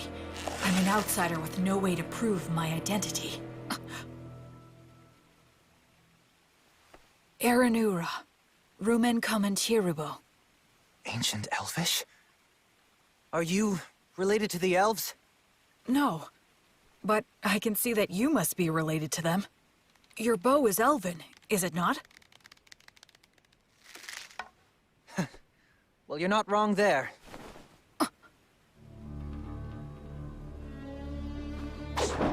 So what? The more important thing is, did you kill the boar? Oh, yes, it was me. That boar was my quarry. You took the kill from me. So... I almost said sorry out of habit from my previous life. Yes, you're right. It charged at me out of nowhere. I was forced to protect myself. Anyway, this'll take some negotiation. I'm the one who ended up killing it, so I think I have at least some right to it. All right, I guess you have a point. Oh, damn it, the arrowhead is broken. I don't have many left. I wonder if metal is hard to come by. We negotiated a few other things after that. The silver-haired half-elf was a skilled negotiator, so I was sort of at his mercy for the most part. But he agreed to give me the boar's shoulder, in exchange for helping him butcher it. Wow, you know your stuff, huh? I'm sorry. You have my gratitude. We'll make good use of you. You're so devoted. Well, at any rate, this front leg will be all yours. That's it for the portions. Okay. I guess we should eat the liver now. It'll go bad fast. Oh, I've got a pan we can use. Flammo Ignis. Hey, you're pretty impressive with your hands. Kind of. I should keep my magic a secret for now. So, now we just wait? Yeah. Earth Mother Mater, and the virtuous gods, we give generous thanks for your grace as we partake in this meal. Please bless the food that is here before us, that it may robustly nourish our bodies and our souls. You really are devoted, huh? He doesn't seem to be much of a believer. But I'm the one with memories of my past life, while he seems closer to nature. It's so hot. Good stuff. This is the best. Huh? So you want directions? Well, the thing is, it's kind of hard to explain. I'm not sure how to put it. You don't look familiar. Seriously, where are you from? Telling him I was raised in the ruins by 3 undead probably wouldn't help things. I came here from the south. The south? Nothing further south than this, bro. Huh? We're as far south as you can go. Beastwoods in Southmark. I did come from the south, though. It's a long story. Oh, so you're one of those adventurers who scrounges for treasures in the ruins. Yeah, something like that. And then you got lost in the woods. I've never seen an adventurer who's so absent-minded. Whatever. Just keep following the river downstream, and you'll reach a small town in a couple of days. You'll figure it out from there. Thanks so much. Yeah, well, good luck. Hey, if it's on the way, do you think we can stop by the settlement that you're living in? I mean... No. I want nothing to do with you. Take a hint. Yeah, of course not. Who'd want a total stranger in armor like this following them home? I'm sorry I asked. You better not follow me. Will you be okay with no light? Don't worry about it. It's none of your business.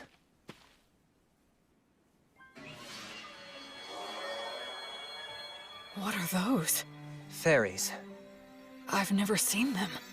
They say elves, as followers of the goddess of Fae, have a strong affinity with other Fae minions. I guess that goes for him, too. Later. My name's Will. William G. Merryblood. What's your name? Menel. Short for Meneldor. Not that we'll ever see each other again. Try not to die on the road. Meneldor. In Elvish, I think that means a very fast-flying eagle. He was a bit abrupt, but it was fun talking to him. He looked around my age, but they say half-elves are long-lived, so in reality, he might be a lot older than me. Oh, right. I should be close to a town. If I'll be getting more soon, I might as well indulge tonight. Tomorrow, I'll start by heading downriver to the town. After that, I'll try to get some information there.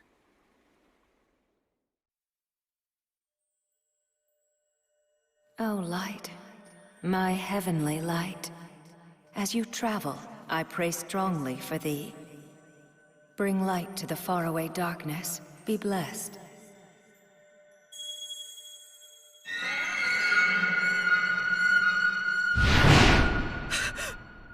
Metal, no!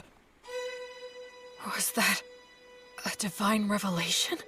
Lumen! A tragedy is about to befall a nearby village, and Menel is going to be caught up in it. Invenire humanum! That way! There it is! Did I make it in time? Erasus.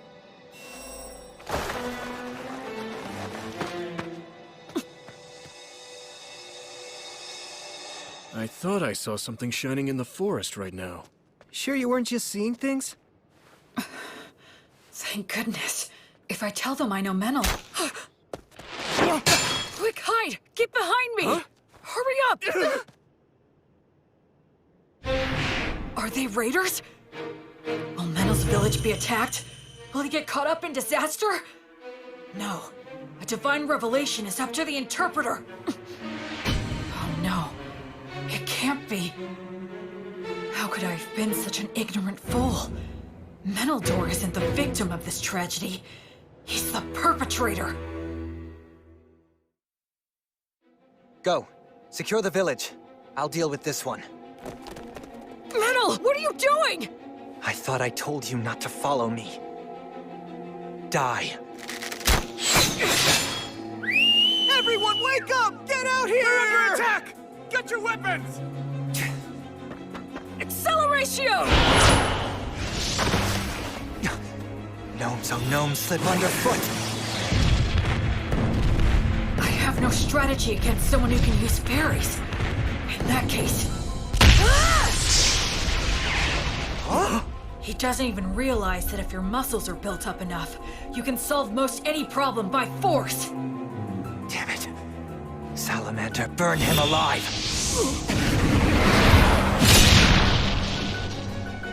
No way!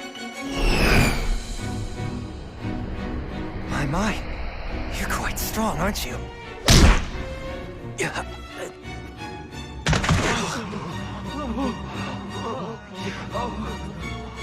I need to subdue them all before anyone gets hurt or killed.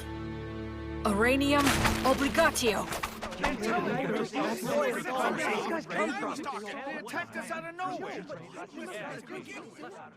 I hate to let a warrior priest see us behaving like this. Thank you again. We appreciate all your help from earlier. Pleasure meeting you. I'm John.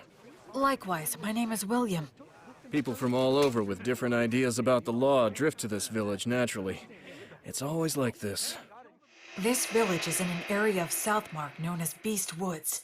Apparently, it falls under the rule of the Fertile Kingdom, but the law and authority of the kingdom doesn't reach these dangerous remote regions. So the area is dotted with villages populated by criminals, fugitives with no relatives, adventurers who scavenge the ruins, and other outsiders. Of course, I'm one of those people myself. So, what's going to happen to them? I'm not sure. Your guess is as good as mine. They're all from a neighboring village, which is about a day's travel from where we are right now. Neighboring village? Neither of our villages are all that well off, but I thought they at least had enough stored up for the winter. And we have always gotten along well enough.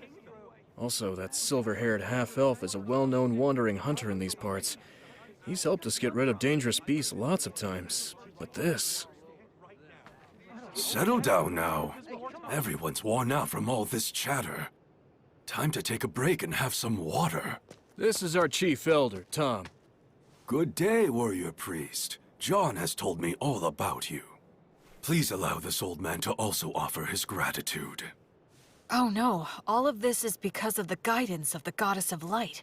Oh, well, in that case, I must express my gratitude to the goddess as well. Now, warrior priest. Is it safe for me to assume that if anything more were to happen here, that you would protect us? Yes. I swear on the light that is Gracefield that I will protect everyone here. All right, then we don't need to worry about our safety if those ruffians attack again. Now listen, everyone, I believe we should wake them all up and ask why they've done this. Do you all agree? We should hang all of them. That'll be hard if you care. Prisoners like these guys ought to go quickly. But it's dangerous to do that before we know anything. Maybe the warrior priest here can help us to decide.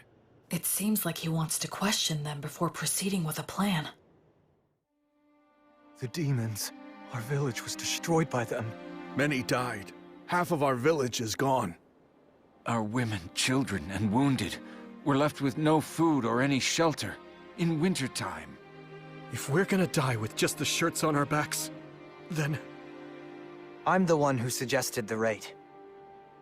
I knew we'd lose against the demons.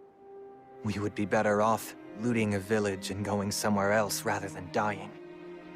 An old lady in that village named Marple helped me out a lot. And this Marple, what became of her? She died. I see. Just hang me. This was all my idea. It was me who deceived these men. Please let them go. I beg you. No way we can do that! Like hell, man. Just hang them all! Stop. We owe a debt to this hunter. And I do sympathize with the people of your village. However, we have no choice but to hang you. Since they have nowhere to go, if they're set free, they'll just loot again. They have to be killed for the safety of the village. That's the smart choice. But my mother told me, love others unconditionally, and always do good things. And my father told me, move forward with faith in the results you'll achieve. And don't get so stressed that you freeze in place. I still carry their words with me, right here in my heart. Excuse me! I will overturn this hopeless situation before me. Can this be resolved with money? Compensation, monetary atonement? Are you familiar with that custom here? Well, of course we are, but Who here would be able to pay for that? these guys are flat broke! I am able to pay the money. Warrior priest, why would you offer this? Because demons are my arch enemies. They're the ones who killed my parents. Besides that, I swore an oath to the Goddess of Light that I would banish evil and save the suffering. We should readily assist those who have suffered at the hands of demons. We can't allow a village occupied by demons to exist. I'll go and fight them. Actually, I'd like to hire this young man to accompany me. He's an excellent hunter and he knows this forest, right? I'm going to need his talents to help me locate and fight the demons. And I can pay handsomely. Are you sure you want to do this? I feel like we're the only ones benefiting. It's a reward for all of your exemplary day-to-day conduct. Gracefield, the goddess of light who governs souls in the cycle of death and rebirth, is always looking upon your daily lives with her compassionate eyes.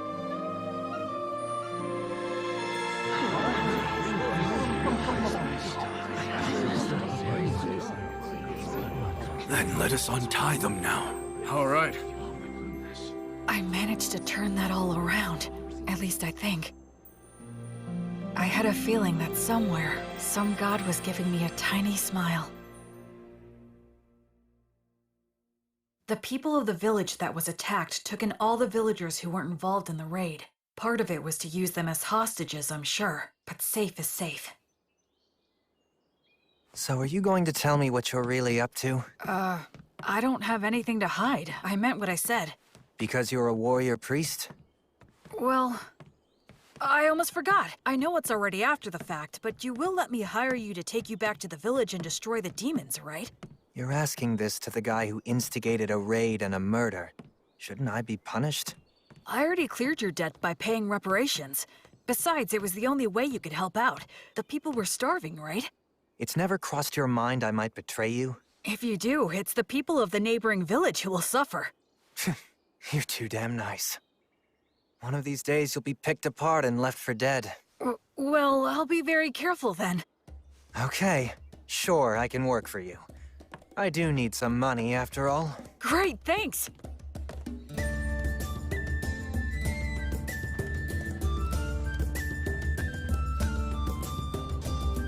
So, what are you gonna do for the time being? Huh, Mr. Bossman?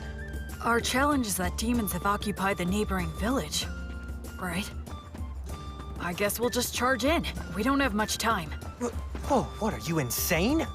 There are a lot of them, and they've got demon beasts. You got a plan? What are our odds? It'll be fine. I'm used to them. Well, you are right that we have to hurry. The people who died might have turned undead by now. If that's true, I need to return them to the cycle before they get lost and end up stuck here.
Come this way. Can we get through here?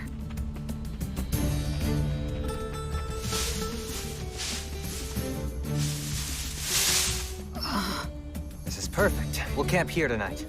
Dear green ones, grant us shelter, a bed of grass, roof of trees, and strength for any surprise guests.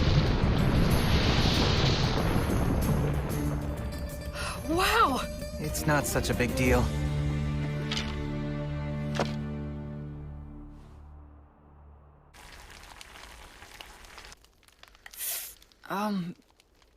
You're awfully quiet. Did I do something wrong? I wasn't raised very well. I'm uncomfortable with people who were brought up like you. But don't worry, I'll do my job and repay my debt to you. I wouldn't say that I was brought up that well. We'll reach the village by morning. Remember, I'm only dropping you off. I won't be fighting any demons by your side. I know. That's fine. Shouldn't we keep watch? The fairies will do it. They'll wake us if anything happens. Hey, why don't we stay up and chat for a bit? I'm tired. If you want to stay up, do so on your own. I wonder how long it's been since I began my travels. One thing's for certain. It's my first night spent with someone else since my departure.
Ruins, huh?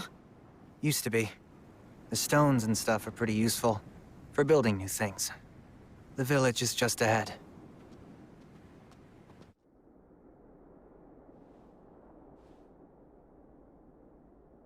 They're here. Yeah. I'll go and scout it out. You stay put.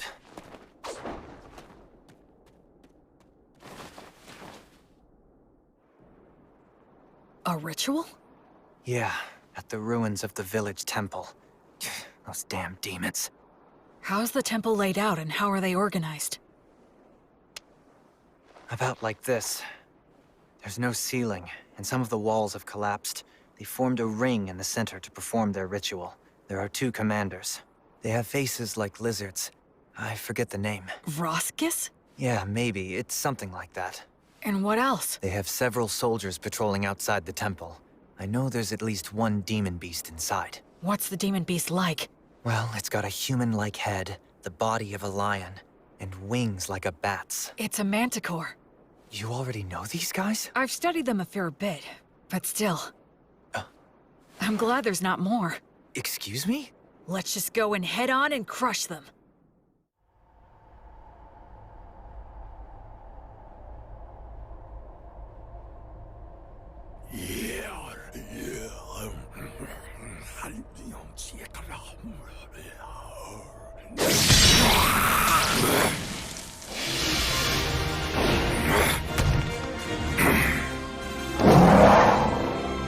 Hooray!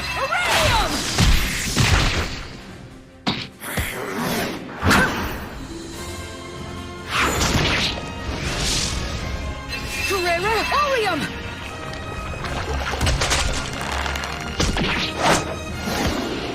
Acceleratio! What's that?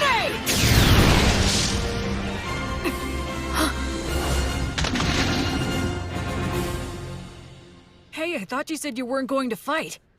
I jumped in because I could tell you were winning. I don't know many people who could tackle those guys alone and win. The conditions were in my favor. Regardless, your strength is abnormal. Do you do some special training or something? Oh, I eat a lot of bread, I guess. Humans usually don't get stronger just from that. Well, I think we took care of the bulk of their forces. All that's left is to clean up any surviving demons. I hope some of the villagers survived. Oh, hang on a second.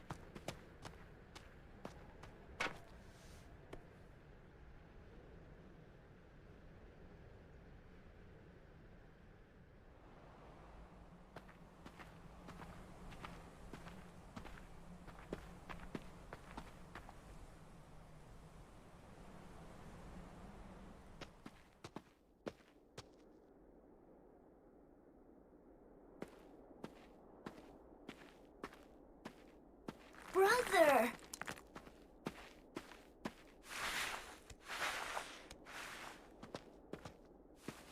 Brother Menno, it's really you. The demons came. They attacked the village. It was so hot. But I stayed strong and didn't make any noise. Because I told myself to have faith and believe that you would return for me. And Brother Menno, you did come back. Thank you. Why won't you? What's wrong? What happened? Did I? Hey! Listen, you did well. You did a good job. Who are you? I don't... Don't worry, I'm a good friend of Brother Menel's. I'm sorry. He's a bit unsteady on his feet because he's very tired. Oh, okay. That's right, you're a good boy. Go on. Menel? I got here late. Sorry about that. That's alright. It's fine. You must be tired. You should rest. Yeah, you're right. I do feel kinda sleepy. Sweet dreams, little one. Goddess of Light, Gracefeel. Grant him some peace.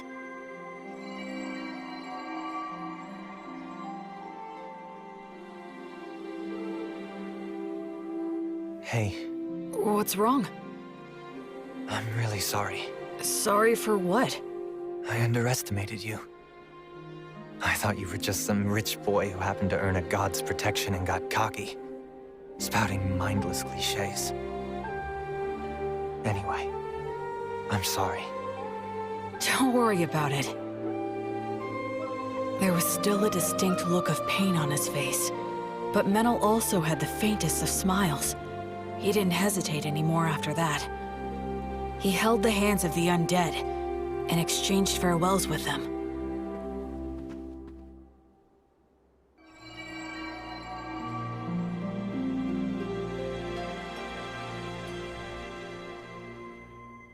I think we checked all of the major locations. I don't sense any more demons. One more. Huh?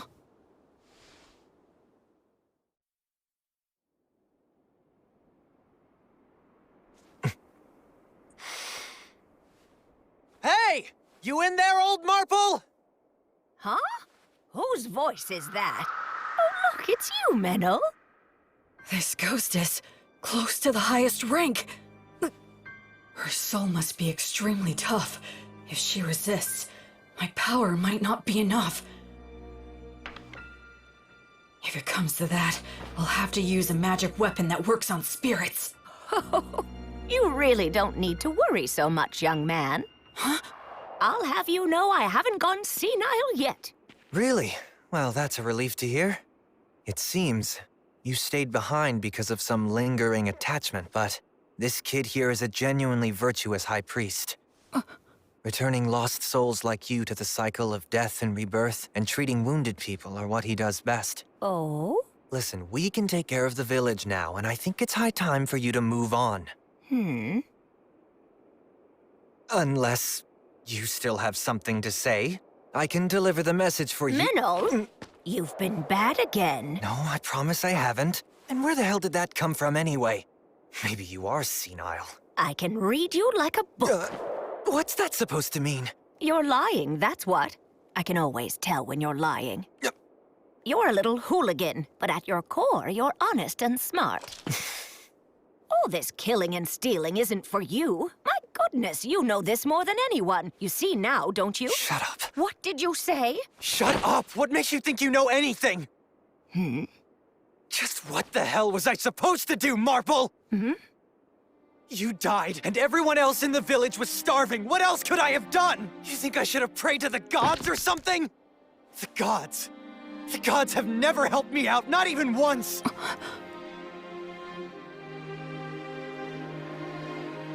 Damn it!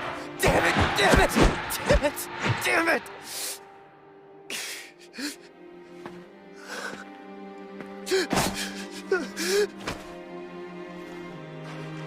Damn it all.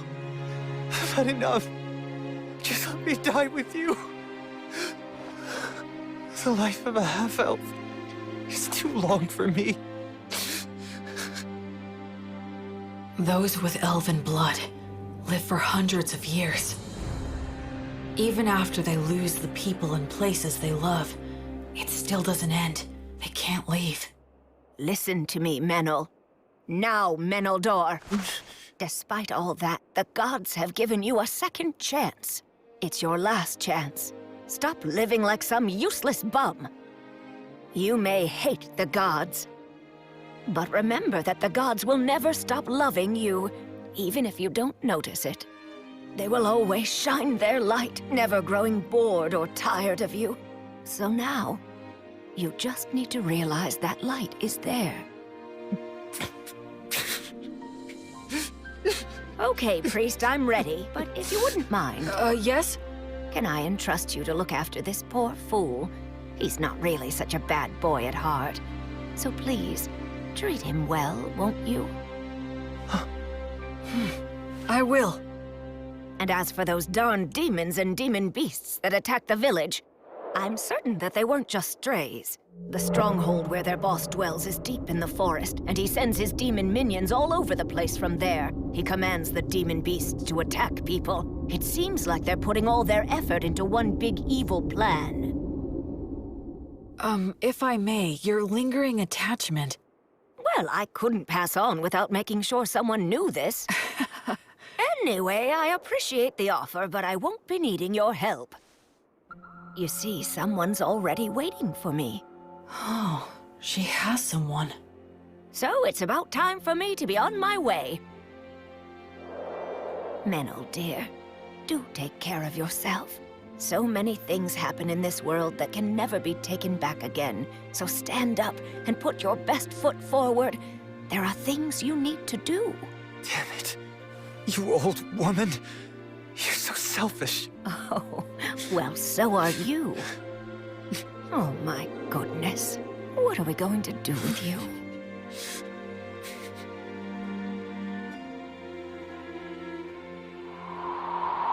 Well, I'll leave the rest in your hands. Of course. You can count on me.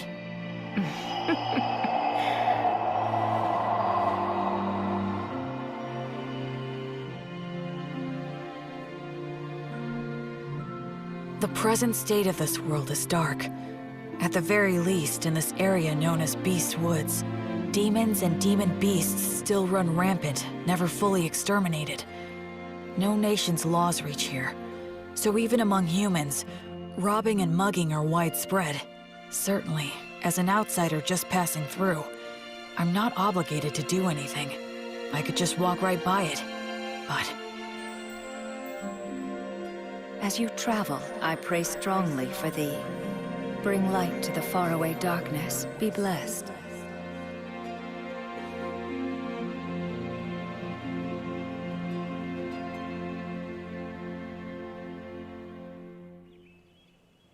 A few days later, the villagers returned. Though they were shocked to see the state the village was in, they eventually gathered up their remaining farm tools and started digging holes to bury the dead. And we all laid them to rest together. So, what are you planning to do now? Well, feast your eyes on this.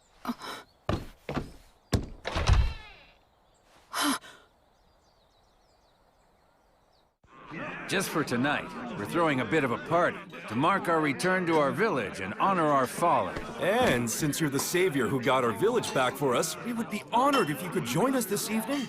I'd be glad to. Oh boy.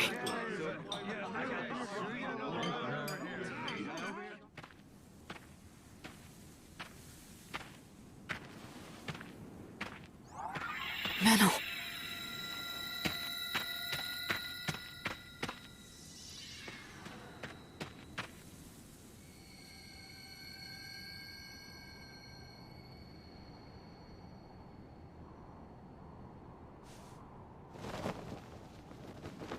Hey.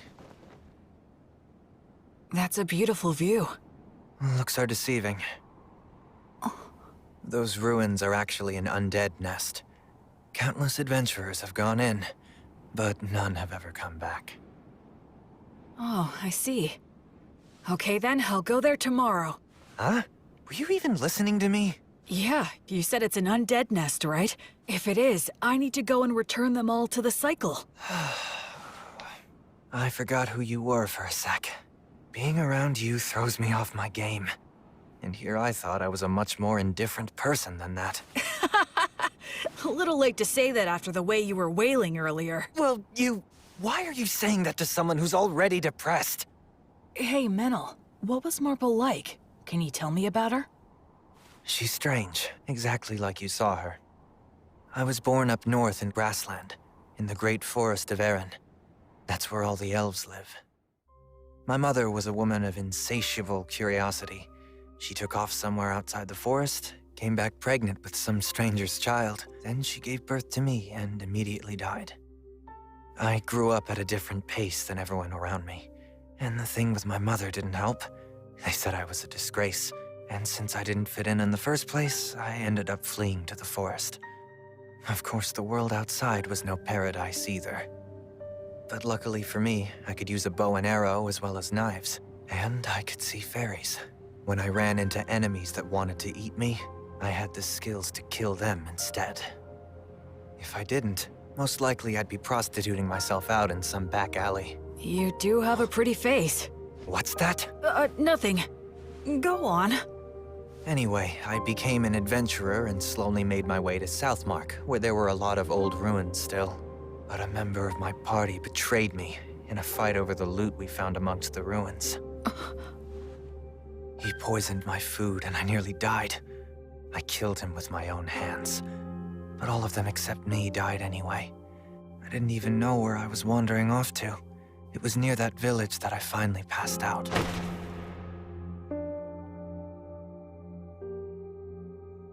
Marple was the one who found me and took me in. At the time, she wasn't that old yet, but she was still such a weird woman. She lent her bed to the antisocial kids she'd found lying on the ground. She let me eat her food, and even lectured me about trying to live a decent life. A lot of people ended up at that village after being found by her. What was she exactly? I have no idea, really. Of course, she's dead now, so we'll never know. That happens a lot on this continent. She did take me in and looked after me well. That's when I started pretending I was a hunter. There are a lot of nasty creatures and demon beasts in this area. I was relatively useful, and I had a place to belong. But I lost it all without any warning. I got all the survivors together so we could be the ones doing the stealing. But thanks to you, we failed miserably. It sucks having a longer life than anyone else in a place like that, so it's depressing. I just want to die sometimes.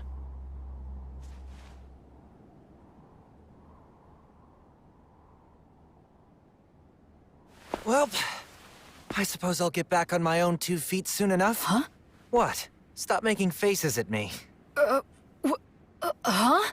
Just saying that there's a huge difference between your priest self and your normal self, huh? What? So Will, priest of the goddess of divine light, I'm grateful to you. You stopped me before I could do something irreversible, and you saved the people of the village. Hence, I'm asking to receive the light of the goddess through you. Do you accept what I ask? I will act as the medium. You can form a bond with my goddess. I will pray for you. May the divine goddess of light, Gracefiel, hereby love you, illuminate you, and always walk by your side in your travels. To my guardian deity, I swear to live my life honorably. Please shine your light upon my path. Help me atone for my sins. There'll be tough times ahead, and I might want to die now and then. But I'm not gonna stay down. I'll put my best foot forward, like the old woman said. Menel, you're really strong. It's amazing. I admire you. Come on, stop being gross. Between the two of us, you're the strong one. Where exactly does your power come from? I'm not strong. I just lucked out and happened to get amazing teachers in my life, that's all. Well, I'm not going to meddle. Anyway, ready to head back? Mm-hmm.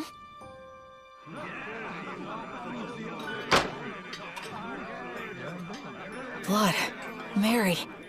So, I think maybe I just might have found the very first person I could call a genuine friend.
This looks bad. They stole all of the livestock.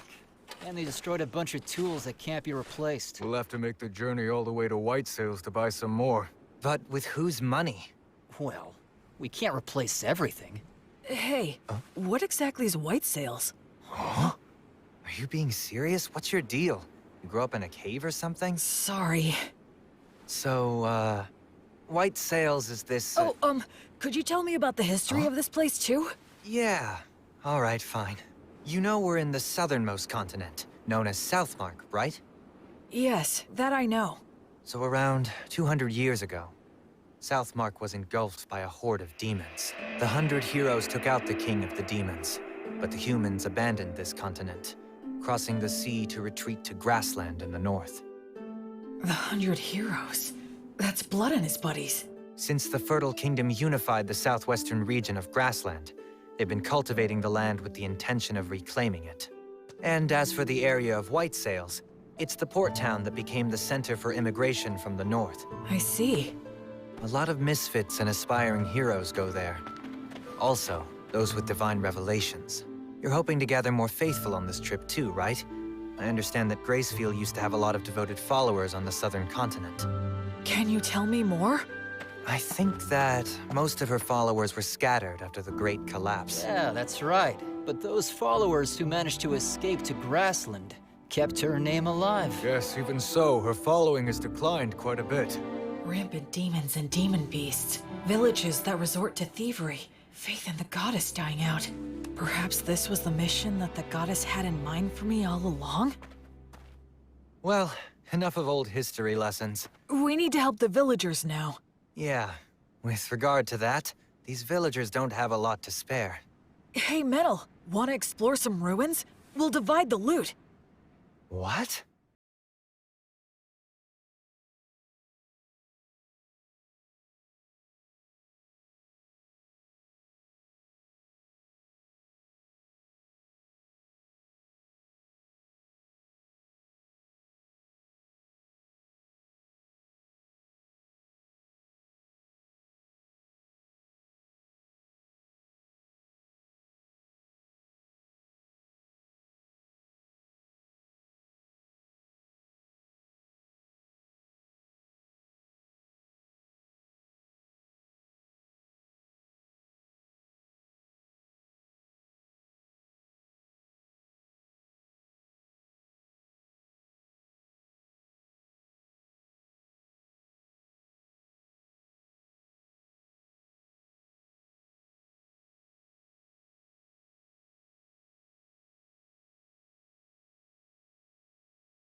I didn't expect looting ruins to be another one of your specialties.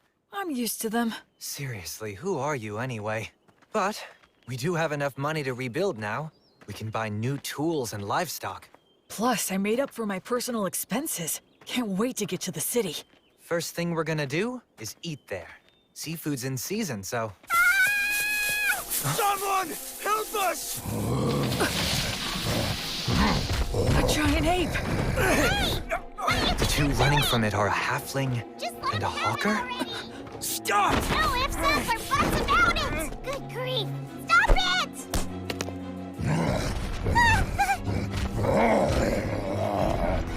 Yeah. Who are you? What is this dangerous? Blood told me that when facing a wild animal, the moment you break eye contact, you lose. Well then, come at me if you're going to. We can do a little wrestling.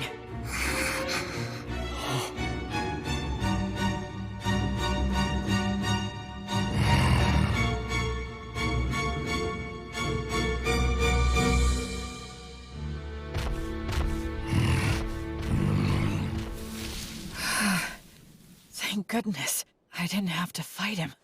Are you okay? Wow, mister, who are you? Some kind of adventurer? Not many people can stop an agitated giant ape just by looking at it. You're incredible! Oh, I'm Robina. Robina Goodfellow. I'm a singing, dancing troubadour. I go where the wind takes me. You can call me B for short. And that dork over there is Antonio the Hawker. I call him Tonio. The company he worked for went under, so now he passes himself off as a hawker on remote country roads. Sometimes it's hard to get a word in edgewise. We were just on our way back to White Sails, which is my home base. White sails, huh? Boy, you really saved our hides. Thank you very much. My name's Meneldor. I'm a hunter around here. We were about to do some shopping in town. And this guy is... I'm William. William G. Merryblood. I'm a priest in service to Gracefield, the goddess of light. You can call me Will. Wow, that's a noble name! Gracefield's the one they love in the southern continent, right? Oh, wow! I didn't know she still had priests. And not just any priest, a warrior priest. Am I right? Am I right? It's true. He may look spacey, but he's got mad skills. I mean, I hardly ever get attacked when I'm walking with him. Are you saying that the beasts know how strong he is and avoid him? What the heck? How cool is that? What? You usually see more of them? Yes, of course. That's why it's called Beastwoods. It feels like their eyes are piercing me. Anyway, is it just the two of you? No guide? Or were they killed? Well, actually, when we came across that giant ape in the forest, I'm embarrassed to say that they ran away. Some guys conned you out of their upfront pay and then bailed? You need to get way more savvy about people, Mr. Peddler Guy. I'm rather ashamed. And they made a big old racket when they ran too. It was really nuts. Giant apes don't even normally attack. They just look scary. They both lost their guides? So now what are you two gonna do? We'd be more than happy to take you with us if you want. We'll just say you owe us one. I'll do the deal-making, not you. So, we'll owe you one of what? We want to buy livestock, and some other stuff in White Sails. Ah, I get it. If that's what you want, then I'd be glad to help. I can introduce you to a dealer that I know. We appreciate it. And sorry for butting in. This guy has no idea how the world works. So were you really born as a true noble? He has that air about him, like he's pure and untainted. Nah. If I told you about my origins, I suspect you'd have a hard time even believing me. You mean you're of such noble birth that you can't talk about your family? And a priest to an unsung god, too! Wow, that's fantastic! My poetic heart is bursting with inspiration! Wait. No matter what I say next, it'll probably only make it worse. Now what? Okay, it's settled. Let's get moving. Yup, time's a-wasting!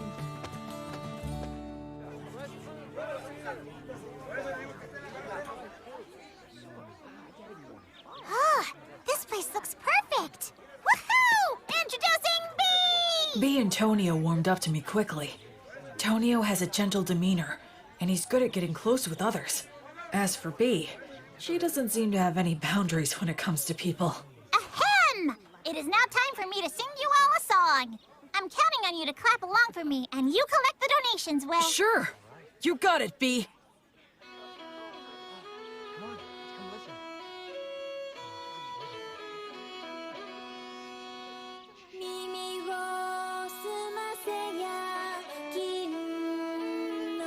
It's amazing. Every time we walk into a village, she lures everyone in. It's really impressive. She never gets tired. Very well. Right here. They make a good combo for doing business. Huh? A lot of hawkers use high-pressure tactics or even petty thievery to make their cut. I see. I guess it's true about him working for a company. Hey, Will. Oh? Excuse me, I'd like to ask you something. Sure, what is it? Well, this is my question. Can the blessing you invoke heal sickness and injury? Yes, it can. I see. Then I have a proposal for you. Huh? Goddess of Light. You're as good as new. Oh, wow. Thank you. I'm so grateful. How much do I owe you? Oh, don't worry about that. Offer your thanks to Gracefeel. And if Tonio has anything you like, please purchase something from him. I'm a priest who is still just in training. Yes, okay. Thank you so much. Let's get something to celebrate your recovery. How about this hairband? So B attracts the people, Will offers his healing, and both bring him some business. Smart guy. Tonio's pretty cool. Yeah, I think this'll help with the return of the Goddess of Light. Your power is damn impressive, though. Well, the blessing is a rewrite of reality through the sublime power of a god. That's how it can heal a wound as if it had never happened. Huh. I'm only borrowing this power from the goddess. I have to be careful not to mistake it for my own power. What? Still in training, huh? Well, I really am still in training. Will? Done with your free treatments? Oh, yeah. Then come with me. Huh? There's a party to celebrate everyone's recovery. Right now? If they're at a party, she can sing again, and he can sell more of his goods. He's a sharp salesman. We continued to pass through several villages, earning money in the same way, as we made our way north for a couple of weeks. Then we emerged onto Wheat Road. Let's sleep over there tonight. Man, you guys went too crazy. It's already dark. Sorry about that. Whee! I'm in such a good mood today, I'm going to give you all a free performance. Wow, how generous of you. Now, wonder what I should sing. I think Race Stop the Penetrator is epic, but it's way overdone these days. I know! The three heroes from the killing of the High King. It's a really good one. It's got the Wandering Sage, War Ogre, and the beloved daughter of Mater. Ah, that sounds great. Now that's a solid pick. Actually, I haven't performed it in quite a while. Hey, what's wrong, Gwill? Oh, it's nothing. Go for it. I'd love to hear you sing. Great, you just said the magic words. Without further ado, then. Time rolls on. Or perhaps it's us that's marching on. Be it the strong and sturdy warrior, the bright sage, or the holy woman. So their names really are remembered. But their ashes and their names remain. This is precisely why their song must be lifted up high. So their good deeds live on, and their heroic names resound throughout the world. I sing this night of the Wyvern Killer, just one of the many fearless adventures of the three heroes. Keep quiet now and listen to this tale, one and all.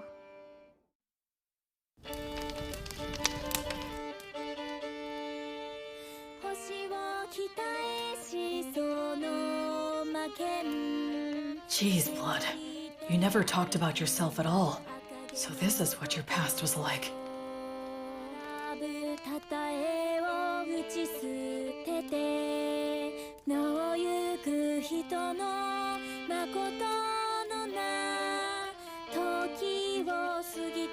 I guess no one knows Gus's real name was Augustus.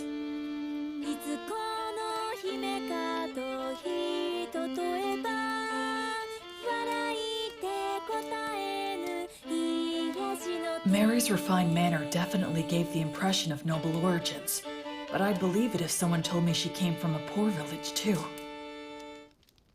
These are bygone days, now far away in the past.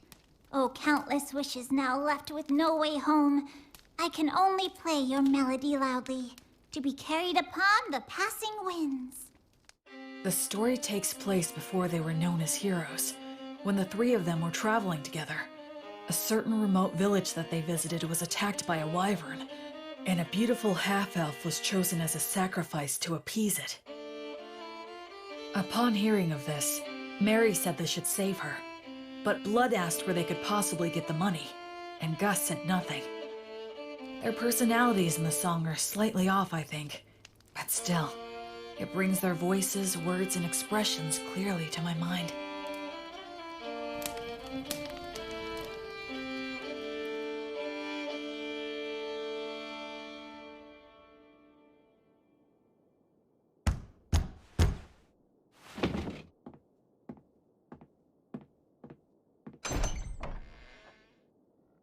Who might you be? You think we're gonna take on a wyvern for that amount?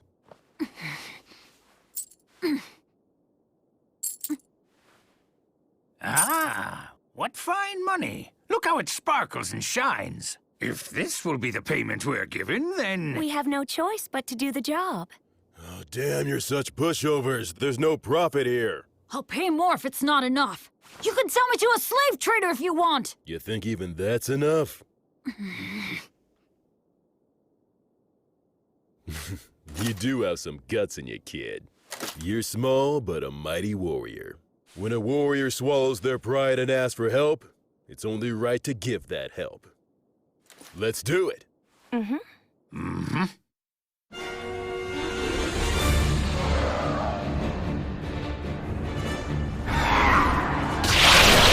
Ligatur, nodus, obligatio!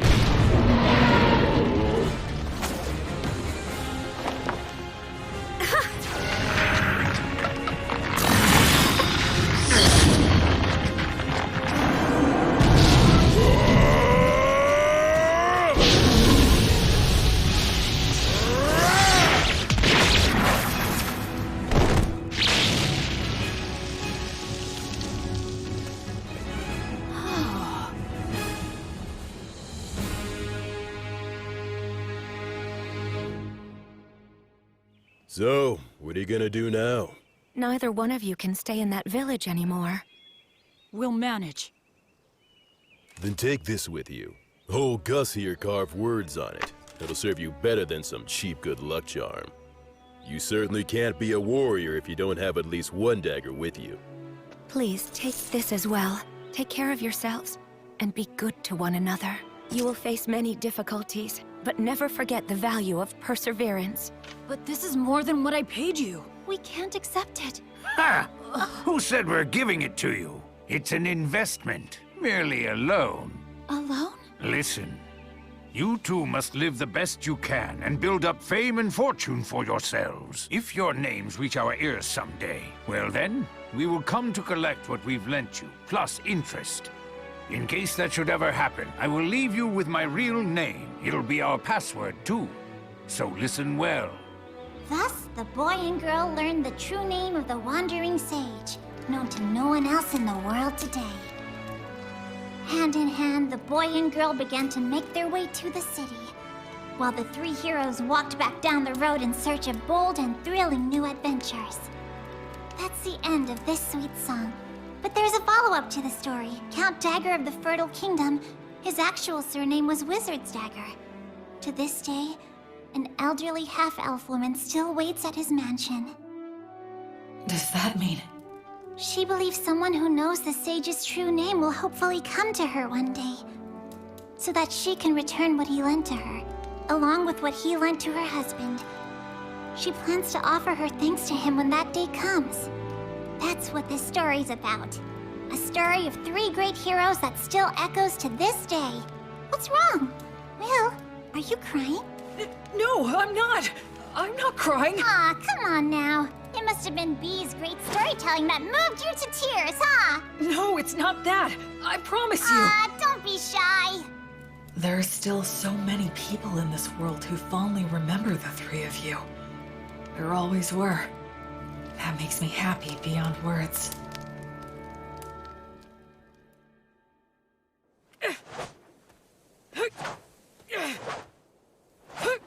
The Fertile Kingdom, huh? Once we cross the sea, maybe we'll meet people who still talk about blood and the others. Hey there. Huh? I see you're up. Looks like you're working hard. Hey, Tonio. Will, you're a strong young man. You think so, huh? In looking at you, it's become clear to me that your movements have been refined many times over. But then again, maybe you don't want to hear that from a guy who got conned by phony adventures. In any case, it's obvious that you're used to handling that fine dwarven spear. And those who can handle that masterpiece have to be a master themselves. But there is one thing I don't understand. Something you don't understand? I'm curious to know what it is that you desire. Why are you asking me this? Well, because I'm a merchant.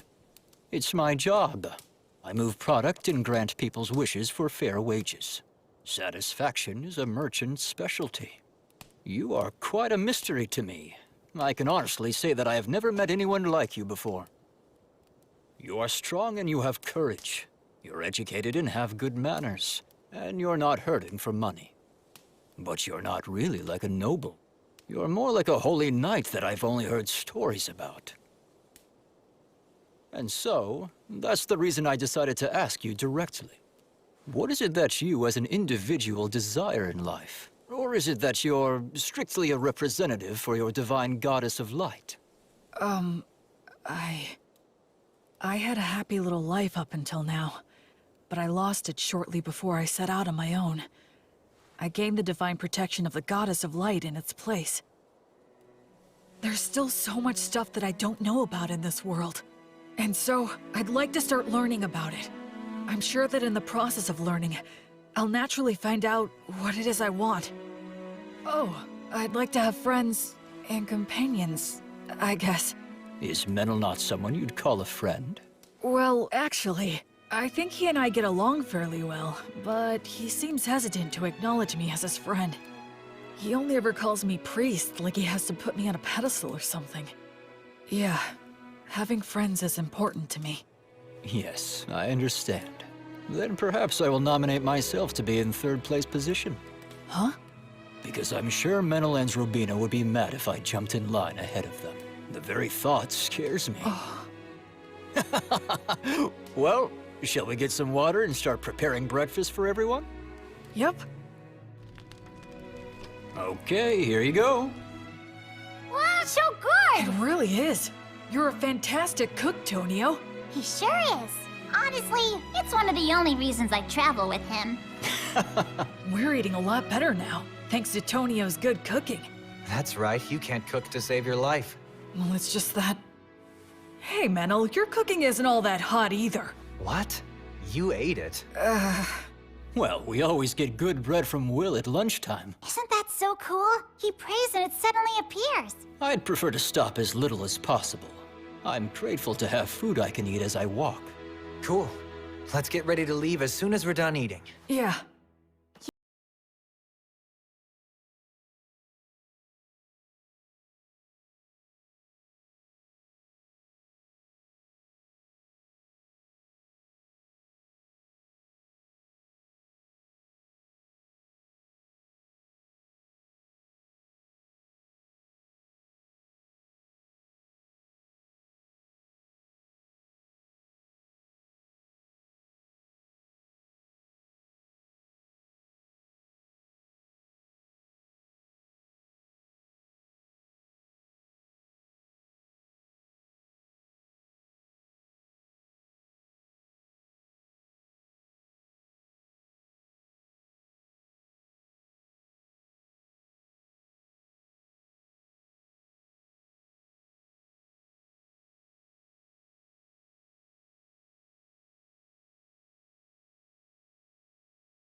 All right! We finally made it to White Sails!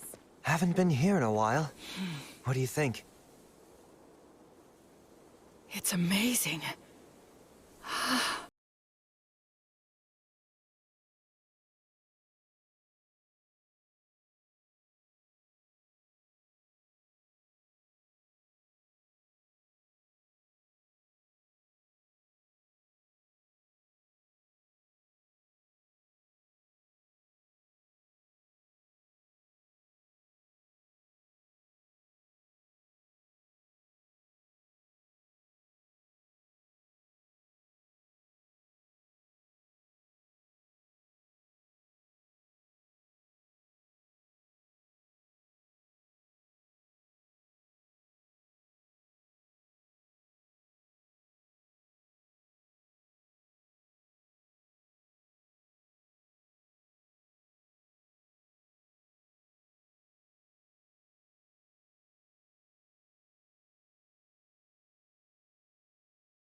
So there's no entry inspection or toll?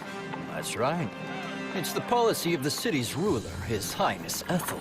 Goods enter the city by boat in tremendous amounts, and then they're distributed throughout Southmark by land and water. Wouldn't that mean a massive amount of goods pass through here then? Yes, and if all of them are checked at the gate, it would be a hotbed for the smuggling of both goods and people. Oh, I see.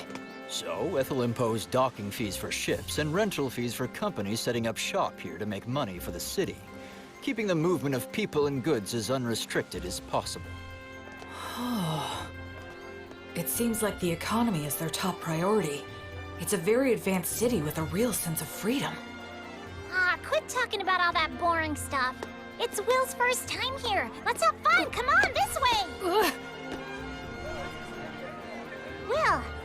This is the city's biggest market. Wow, real people. That surprises you? Oh, look! So beautiful! All this jewelry is in style right now. In style? Yeah, you betcha! They have the latest styles here? That means these people are doing well enough to contemplate things like fashion.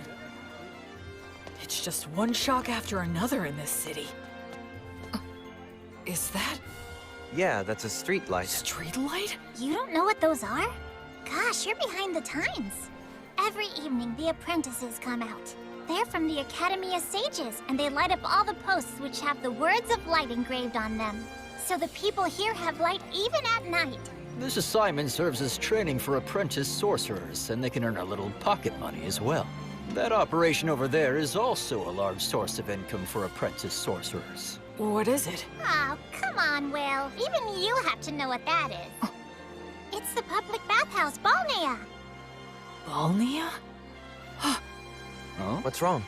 A public bathhouse? They have baths here? The water's so clean, you can see right through it. Oh yes, so that's an effect of the words of purification. Instead of the massive amounts of fuel it would take to heat the baths, they can use words of heat. That's amazing. So it's less like a bath and more like a sauna and a cold water pool. But still, it's incredible. The breeze feels so nice. I use words of purification to keep up good hygiene on the road, but it's great to have an actual bath. La, la, la. Boy, it feels good to have a bath after so long. That's for sure. I just hope things don't get all messy again now. What are we gonna do next? One of the best things ever! I'm always so hungry after a bath. You two must have been super starving, huh?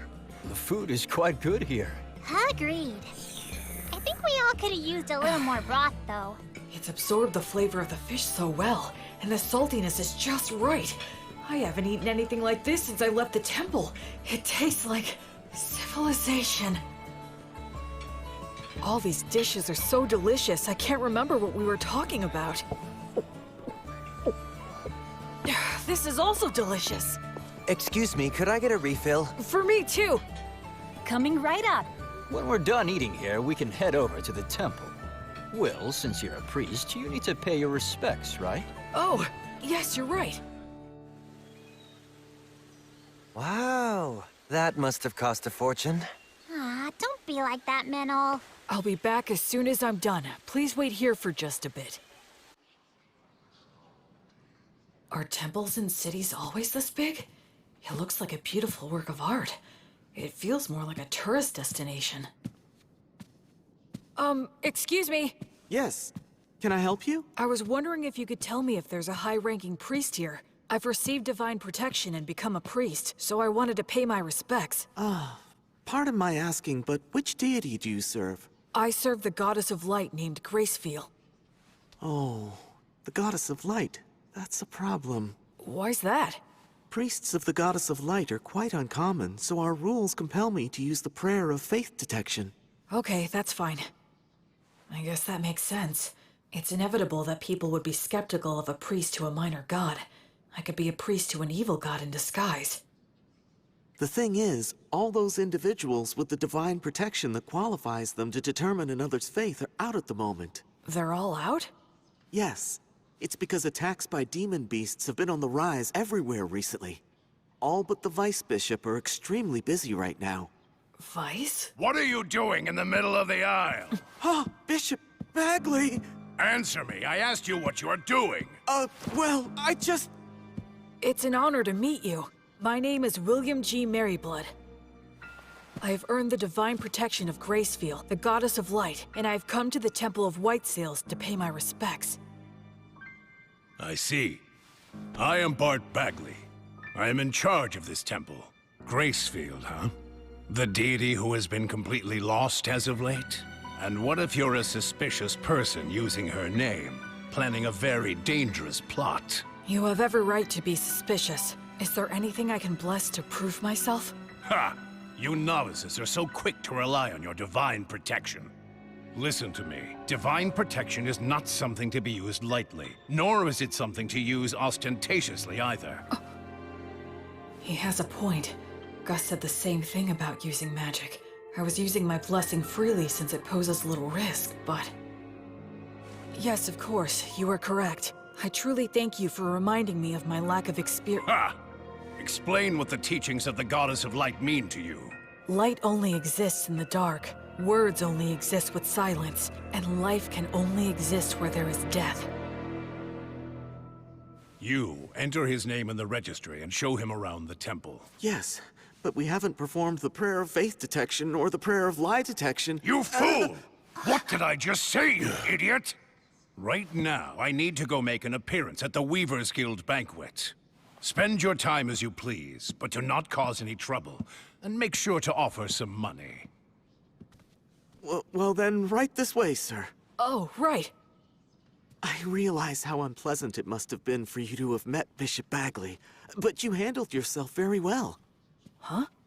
Well, the head of the temple loses himself in parties and pleasure-seeking. He's quick to anger and always complains. Despite all he says, he never uses his blessing. The vice bishop, on the other hand, is a most wonderful and virtuous person. I'm sorry, don't tell anyone I said that, okay? Sure. Hey, what do you know about the head of the temple? Well, I've only ever heard bad things about that guy. Like, he's really vulgar. He seems to have some sort of influence behind the scenes of the city's commercial and industrial guilds as well. So that's how he's seen around here? Still, talk about living it up. I mean, he's letting us use the temple's guest room.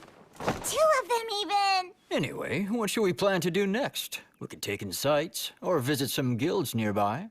Oh, if we do that, then I'd recommend going to the... Wait a second. What was that?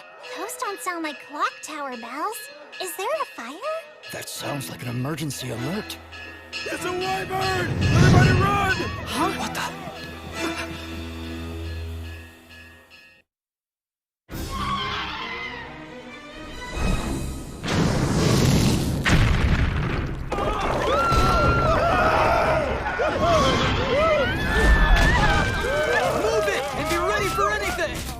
Come help us! He's pinned under rubble!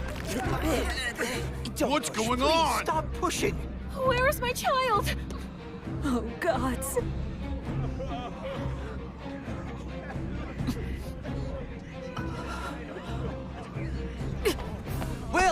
Will, wait!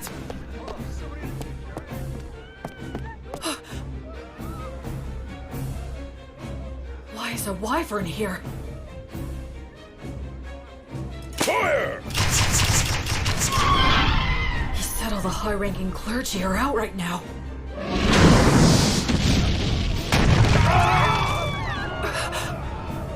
Their civilization, their city, everything the 3 of them protected. The place where people can live freely. Verba! Volanto! Tony Truce! It missed. But among the words I can use, these have the furthest range. I'll just have to keep firing until I hit it. What are you doing, you idiot? Why are you shooting off high magic like that in a blind fury? You'll get yourself killed. But nothing.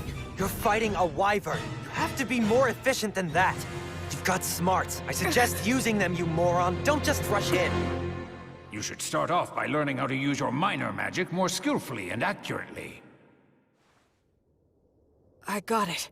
All right, then. Think. What can I do about this wyvern using all that I know? Menel, would you help me? I need you and your fairy magic. Right. B, Tonio! Huh? Please work with the people nearby to get everyone clear of the temple's front garden. I'm going to bring the wyvern there. Your Excellency, you must take shelter below, quickly! How could this happen? Dozens of people, if not hundreds, will die. Now then. Sylphs, maidens of wind. Your steps are the wind's steps. Your song is the wind's song. Sing in chorus, sing in rounds, cheer and applaud.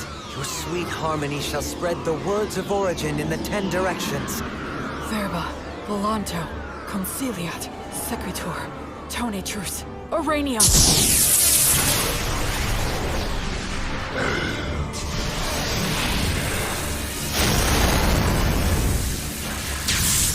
Is that magic?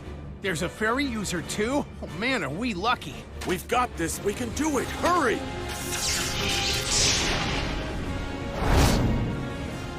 I'm probably not hurting it that much. But that's fine, so long as the Wyvern identifies us as its enemies. Almost all beasts of this type are highly aggressive. Even in situations where they could get away, they'll choose to take the offensive. Here it comes. Truth is, the rest of the situation depends on how close my skills have come to theirs. Goddess, I now fight for the sake of my oath, to banish evil and save the suffering. Pray, pray, be as unbreakable as a diamond. For eternity, for all eternity, reject all that is evil! On the flame of Gracefield, goddess of light!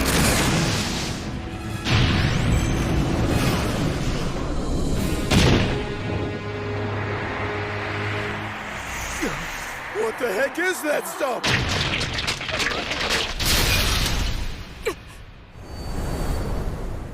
Selves! Beautiful maidens of wind, dancers in the gale! Show those ones foolish enough to fancy themselves better dancers the bitter taste of art!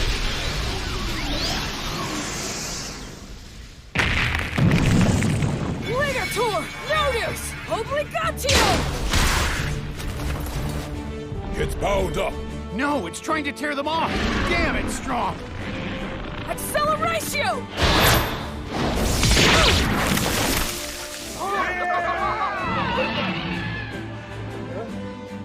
Unbelievable!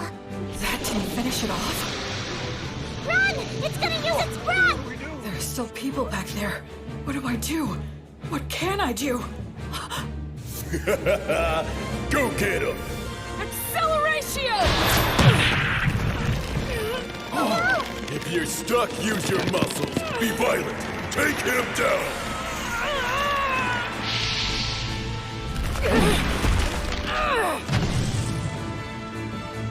A neck throw? You're not getting away! Oh! I won't let your fangs or claws hurt one single person!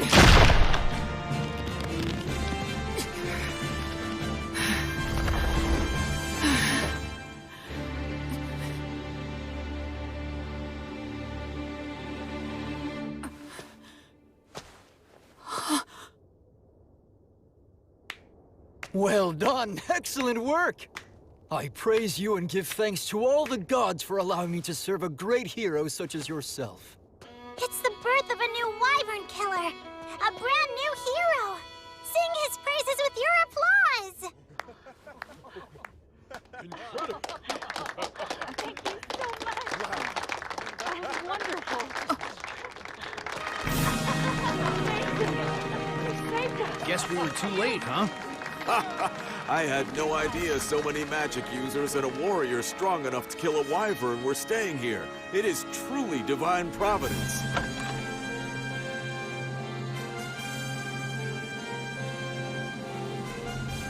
You're full of all kinds of tricks, aren't you? You're surprised? I'm used to your crazy antics by now. All I could think of was how inexperienced I am. Huh? It was great for a first attempt, and I was just lucky to land a surprise attack.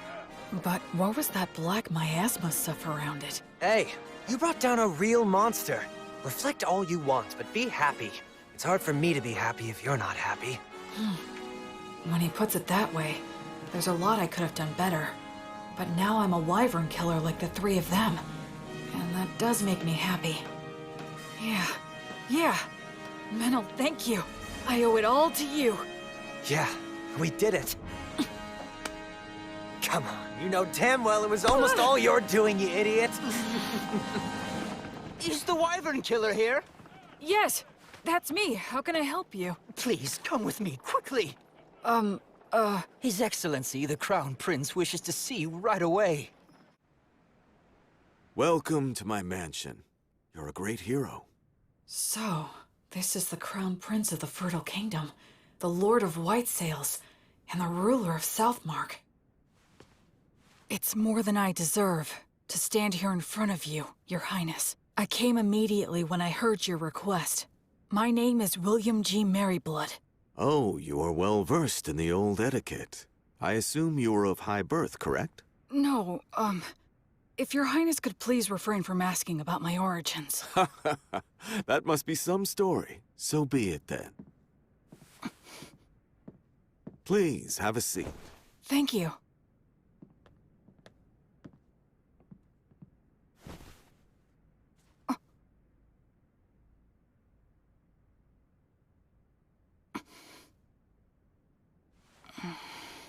William, there are 4 or 5 individuals in your group, are there not? Yes, 4 of us. Which makes you a magic user, a priest, a fairy user, and a warrior. Well? Actually, we are a traveling priest, hunter, merchant, and a bard.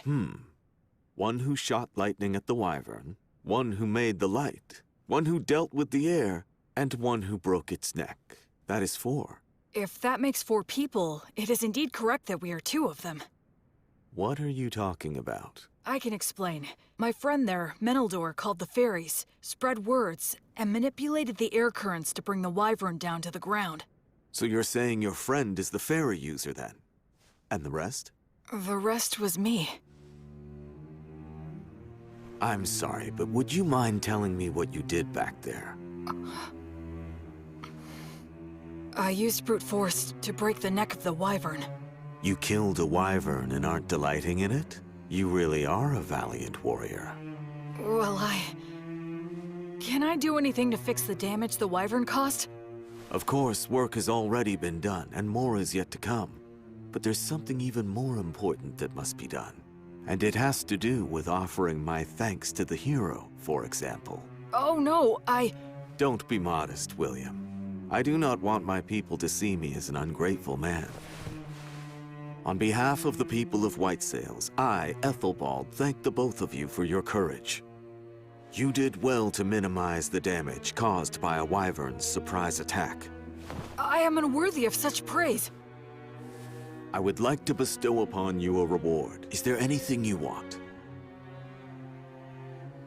If I may, Your Highness, I traveled here today via Beast Woods to the south. The villages in that area are currently under threat by an army of demons commanding savage demon beasts. I see. So if I may ask you, would it be possible for Your Highness to send his soldiers over there to help hunt down the demons? It's not impossible, but it would be difficult. You saw that wyvern. Within parts of Southmark that I govern, demon beasts like it have caused frequent incidents. You mean... Of course, it's that toxic miasma. Any being it touches is corrupted and turns savage. Are you certain you are well yourself, William? I am naturally resistant to poisons. Oh, that is good to hear. Under the previous king's policies, we expanded our domain too much. We cannot even sufficiently protect the villages we directly govern at the moment. Do you understand what I'm saying? Then, would you give me permission to hire adventurers and mercenaries with my own money and organize an army to drive out the demons? William, are you certain you recognize the full extent of what that could potentially mean? Yes, I understand that I am asking a considerable thing of you, Your Excellency. Yet you stand by your request. Yes. Because if I don't, then how many more tragedies would we be forced to simply overlook? Except to save everyone here is a task not even gods can achieve.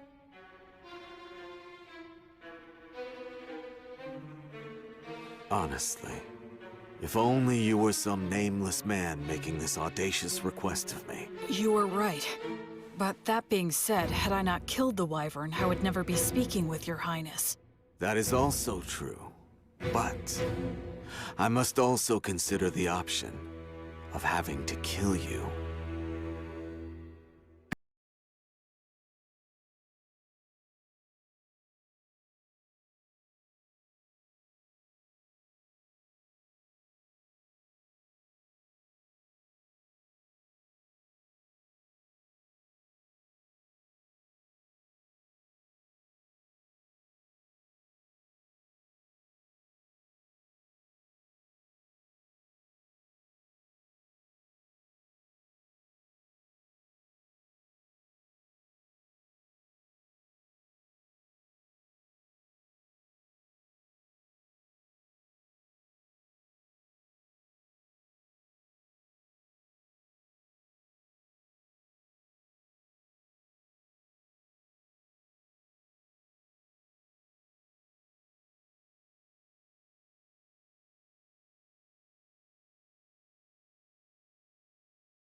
I must also consider the option of having to kill you.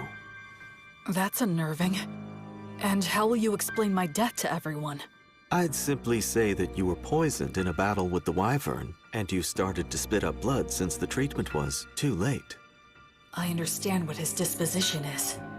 A hero who can't even prove his identity is asking him for forces to operate in a region he doesn't even govern. Of course he'd see it as dangerous. I can handle those two, but there's still the risk of projectile weapons, and the prince is pretty skilled himself. No, it's pointless to think about that. In any case, I have to get through this somehow. I need to speak from the heart and plead my case as earnestly as I can. Your Highness. Go ahead. If all the saltiness were to disappear from the world, then what would give salt its distinctive salty flavoring? And if all those who carry a flame were to live entirely in the sunlight, upon what would they shine their flame? For my part, I'm fortunate to have received a part of that flame from Gracefeel, the divine goddess of light.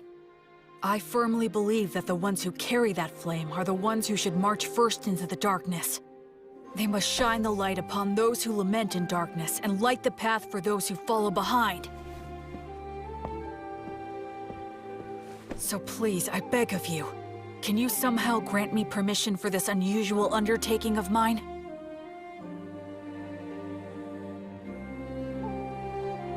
Young William, this path will only lead to despair. It won't work, and even if it does, you will pay the price. But I have some business with that despair you're speaking about. Oh, really? And what is that? I don't like how its face looks, so I want to go and kick it in as hard as I can.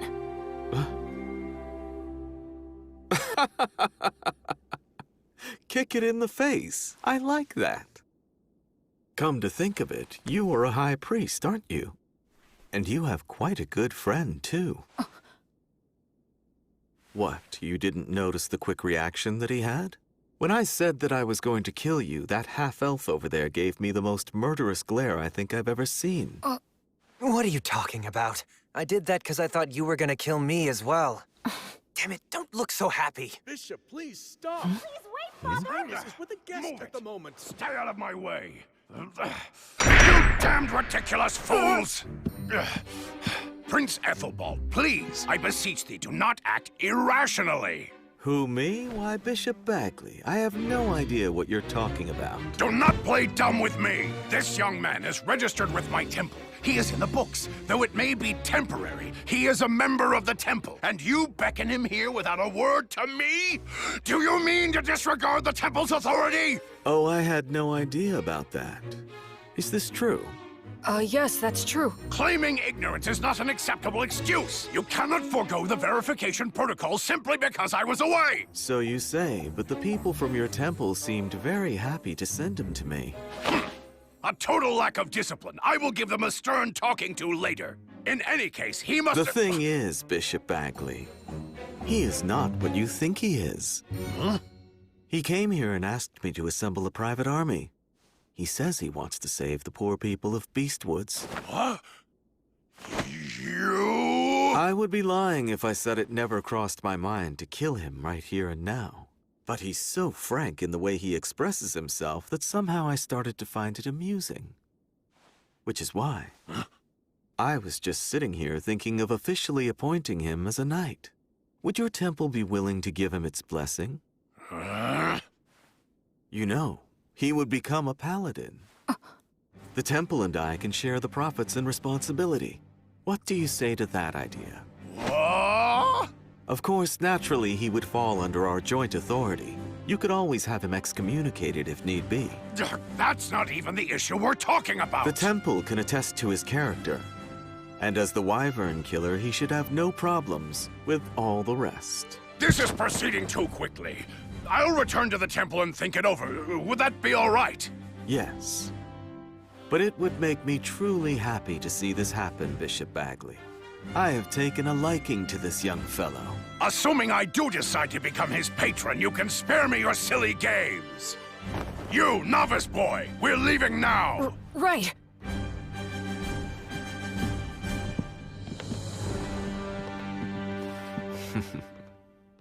Honestly, what a troublemaker you are. Demanding a private art. What's the old geezer's deal? Menel, actually he's... Especially you! You're a novice! How dare you take matters into your own hands? So what if we did? It's not like you're our boss or something, mister. Excuse me? I'm the head of the temple, in case you forgot. So what? You want to fight over it? How dare you speak to me that I'm sorry. My father's on edge because he's had unresolved issues lately. No, I apologize for my friend's behavior. Anyway, so you're Bishop Bagley's daughter, then? Yes, I am, though we're not related through bloodlines.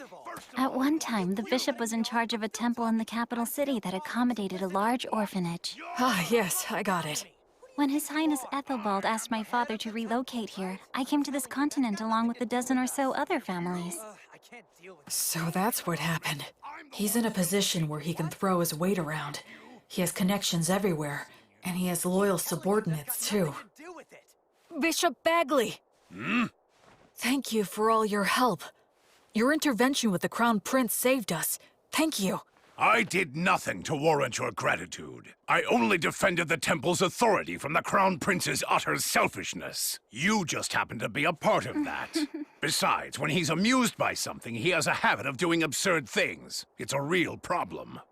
But be that as it may, I still must respect his royal stature and worldly authority. I'll take his proposal into consideration. You will remain in the chapel after the evening prayer. All right, I understand. The thing is, What? What's the evening prayer? You unbelievable fool! You know the prayers that are called Vespers and Compline? Those holy practices were revised 200 years ago. Did you serve your apprenticeship with one of such a long-lived race? Sure. I guess that would be a good way to put it. So it seems that you are not entirely ignorant then. Anna, go fetch some books on the revisions to the liturgy, and while you're at it, find a suitable teacher for him as well. Yes, Father. This boy is a novice, and on top of that, an ancient who's come here from 200 years in the past. He'll take a lot of work.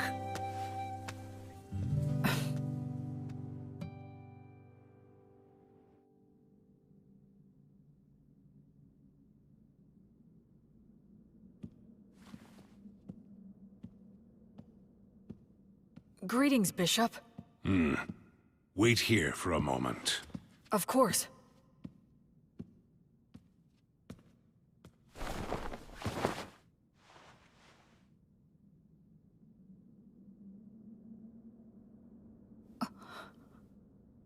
His praying form looks frighteningly masterful. Other than Mary, I've never seen such an expert.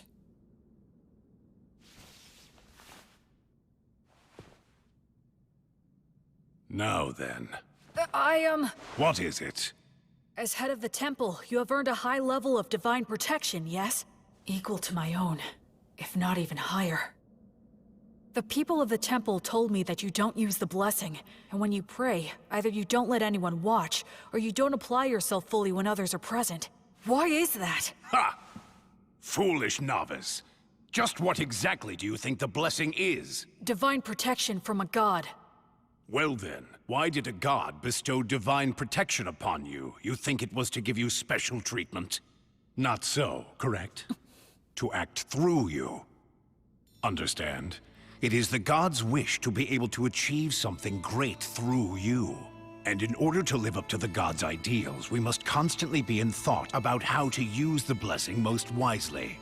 Using it for personal gain will sadly detract from the god's glory. Most of those dimwits fail to understand this point, which is why they will one day lose the blessing. I am the head of the temple. This land is wild, and development on it has barely begun. To secure funding and rights, I must yell and intimidate. To lay the groundwork, I must do favors and use bribery. If I were to use such a high blessing in these circumstances, the people would question why a man like me received divine protection in the first place. Now, youngster, do you think this kind of behavior would contribute to the glory of my guardian deity, Volt? No. Precisely. The correct course of action for blessings and prayers is to store them inside. Therefore, I have entrusted the Vice Bishop with the glorification of the gods through such sacred blessings. He's a very capable man, skilled at winning the hearts of the people to the extent we need it. I trust him with the stressful role of being the face of the temple. I didn't know. Bishop Bagley is really quite talented. He's rude, and he looks like a greedy monk who's always complaining. But he's an amazing man. And what about you? Making a novice who has yet to fully comprehend what the blessing means into a paladin? The Crown Prince always falls in love with his own stupid jokes. Listen, nothing good will come of a novice attempting this, so don't do it.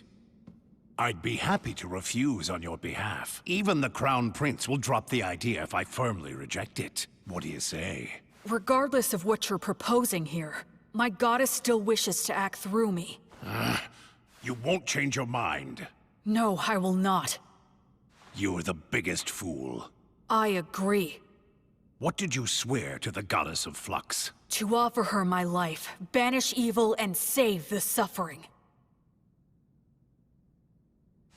Rejoice, then. You have got to be one of the most dim-witted of all the dimwits that I have ever seen here. I can send a few men with you, but the rest will be entirely up to you. Thank you very much. I should respect this man, no matter what anyone else says. Bottoms up! Welcome! You're really putting those drinks away, mister. Don't go for people who use adventuring as a job. You have to find those who are in it for the glory and prestige. We need real ruffians who will put their lives on the line for the sake of adventure and battle. Right. Just like blood. They have demon beast horns and demon beast hide? Those are their battle spoils. It's the easiest way to show off their strength. Come on, let's go.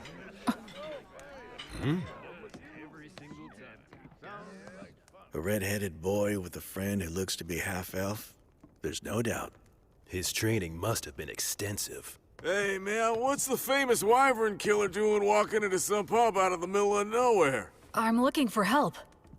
Exploring Beastwoods? Low pay, your reward is glory and praise, and there's no guarantee you'll survive. We're doing this for a living, you know? We're not taking this quest, right, guys? Yeah, man, don't be so stingy. Shut up, you blowhards.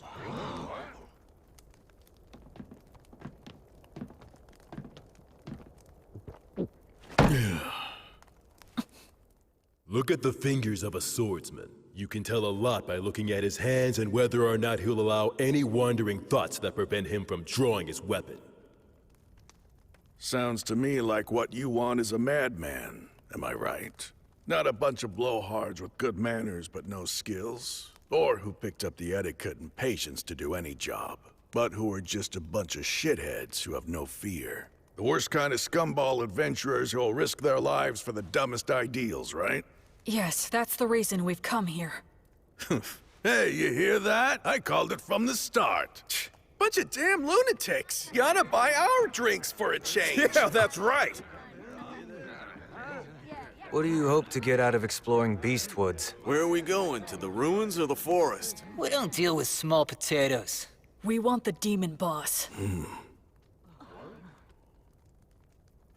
The leader of the demons running amok in Western Beast Woods. The subordinate demons are thought to command demon beasts. That's a big fish. It is. The location is unclear. Just finding him there will be hell. And we're talking instant death if we're ambushed during the search. That is highly likely. In other words, this is gonna be a nice, fun, stupid little jaunt into the woods.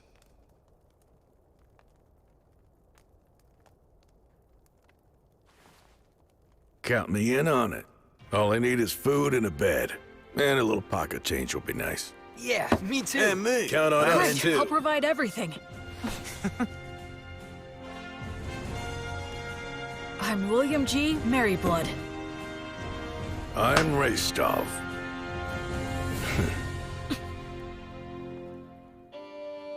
Whence cometh this disciple?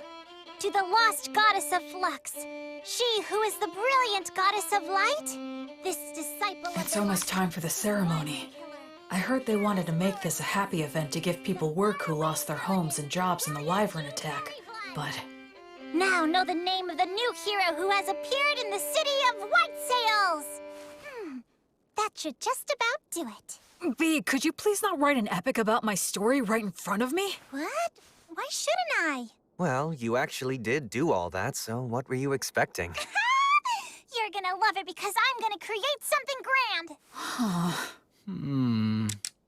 I'm afraid to say that this many cows and horses will indeed come at a hefty price. Oh yeah, speaking of which, can you please negotiate a deal for us to get all of the sick and injured ones at a lower price? Huh? Don't worry, I plan to heal all of them. Oh, that makes sense. Also, I was thinking that it would be a big help if you could start a trade movement between Beast Woods and the city of White Sails. Yes. How much do you need me to give you to fund that? Well, why don't the two of us sit down and have a serious business chat? Let's see here. Easy on me, please. I say go for it. You need to have a good understanding of how money works. You'll be dealing with Raystov and all those guys soon. The Raystov? Raystov the Penetrator is here? Yes, he is. That's perfect. I can interview him then. Huh? Making a habit of flaunting your own accomplishments leads to arrogance. And arrogance dulls one's blade? Yes, exactly. Oh no, that again? This is why you're so useless. You never have any good ideas. So I take it you two know each other? We've talked a few times in the past. It doesn't matter how many interviews. You always say the same thing. You're such a stubborn and broody guy.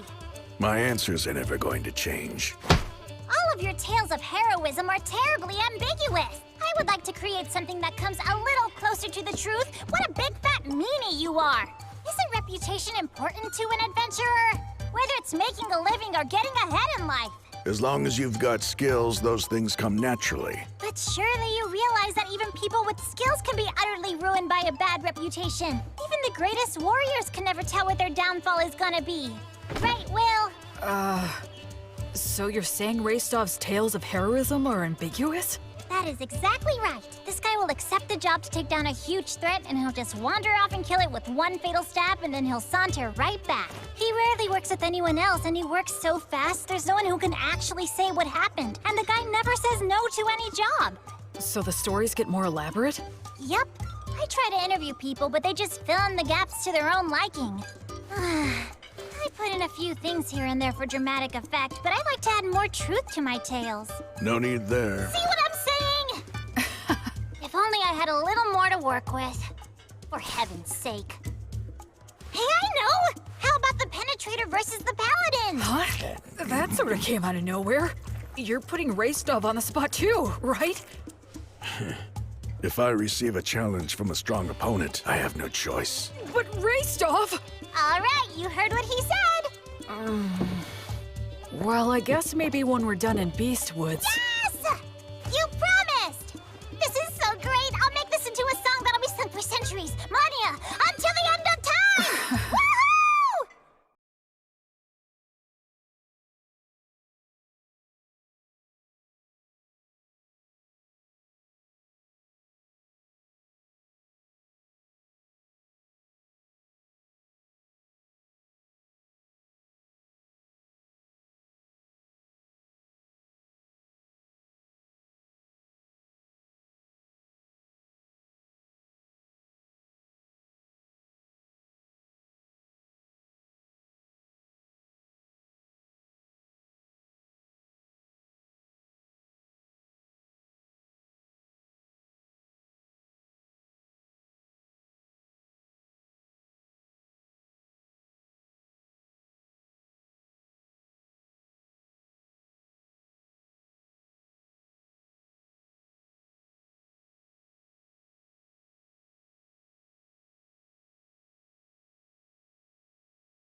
Bishop, thank you for blessing me.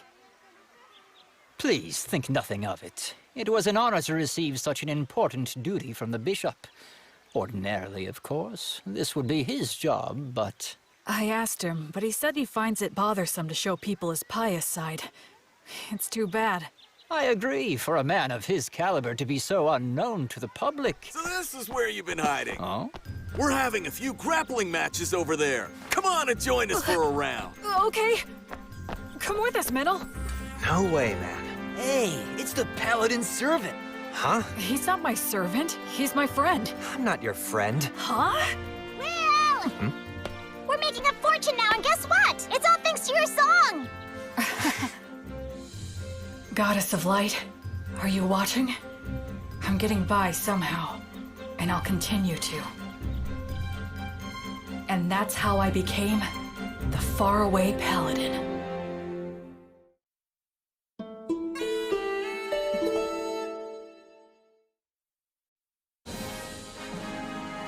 A lot of things happened very quickly. Having obtained official permission from the Crown Prince and the temple, I set off with my team of rowdy adventurers to begin the process of exterminating the dangerous demons and demon beasts infesting Beast Woods. In areas that were relatively safe, we brought human helpers and supplies. Two things that every poor village needs. The village is within sight! Yeah!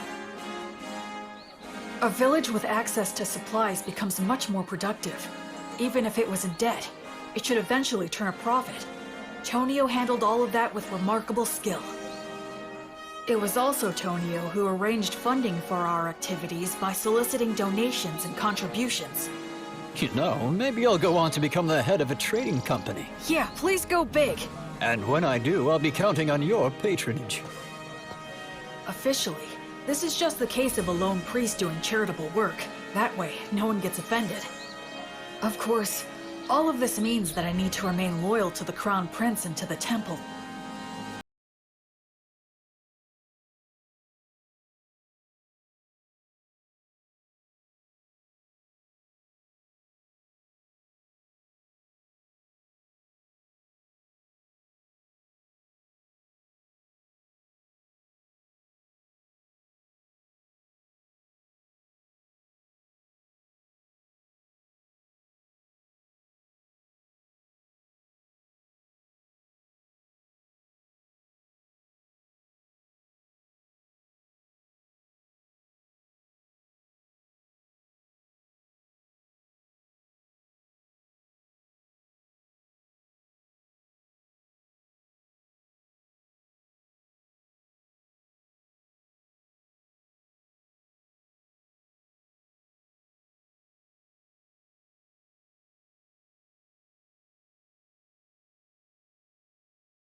Oh, Will.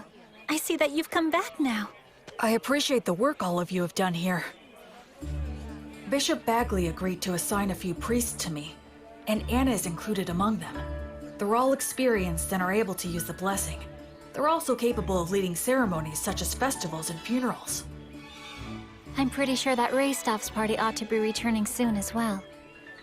Whenever we received reports about demons or demon beasts appearing, Raystov and the other adventurers would head out in a hunting party to pursue them. Incredible! They were all killed with a single fatal blow. No wonder they call him the Penetrator. Can you do this to wyverns too? If one's within my sword's reach. I would intervene in any disputes between villagers and try to help them settle things peacefully. You know, I wasn't really planning on doing all of this.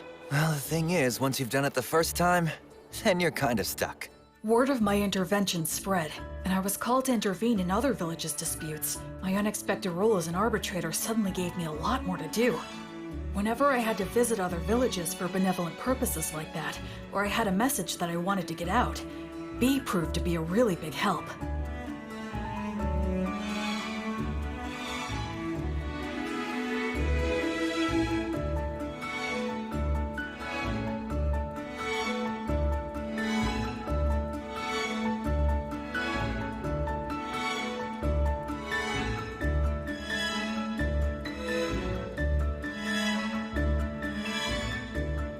So, we traveled back and forth across Beast Woods, time and time again.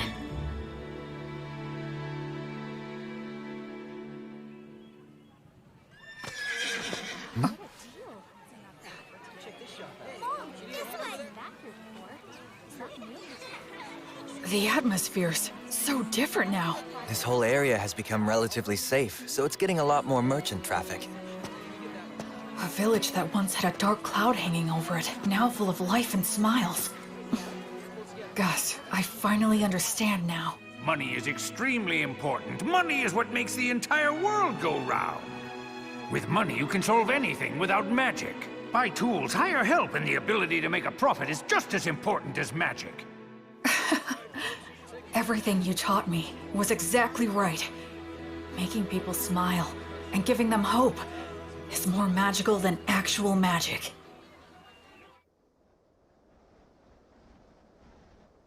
And then, just as we were noticing the first signs of summer approaching... Hey, Will. What is it? Pip's party went west to do some recon, and they haven't come back yet. So how long... They were planning to spend no more than 10 days investigating, but it's 2 days past that. Pip and his party. They're very talented hunters. All right then. We'll go and search for them. You, Menel, and I are definitely going to go. And do you think you could put together 2 parties? They need to excel in forest exploration skills. I'll gather them right away. There's a chance they didn't get lost, but instead wound up in the demon's base. And if that's the case... There will be a battle.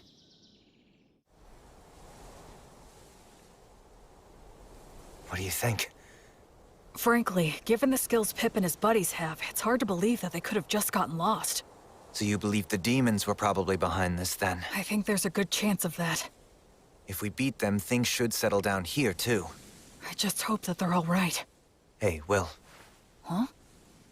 I should... say thank you. Oh, for what? For a whole lot of things. I just have a feeling that I would have hit rock bottom if it hadn't been for you. It's thanks to you that I'm here now, and that I actually have a respectable reason for living my life. So, well... I owe you my thanks. Oh no. I should thank you. I knew nothing of the world, and you saved me. But you know... What is it? You could look at me when you say it. Shut up!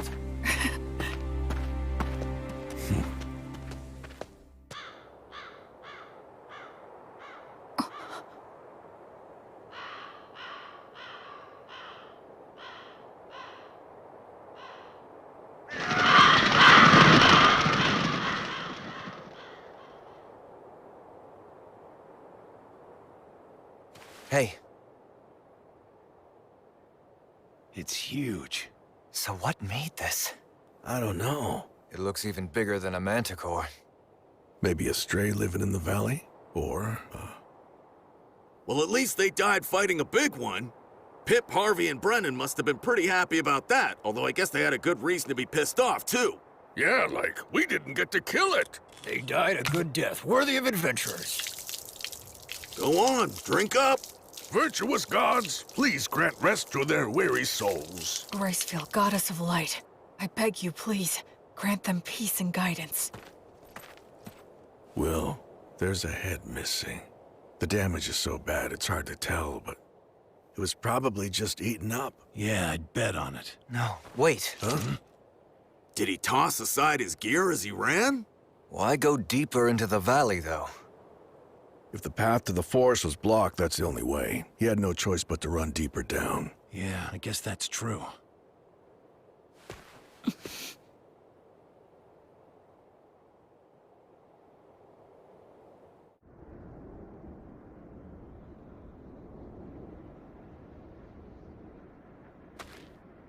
How strange. Yeah. Feels off. What do you mean? What's wrong? The footing here. It's very poor in this valley. Even if they fled, getting this far would be... It's a trap! Retreat!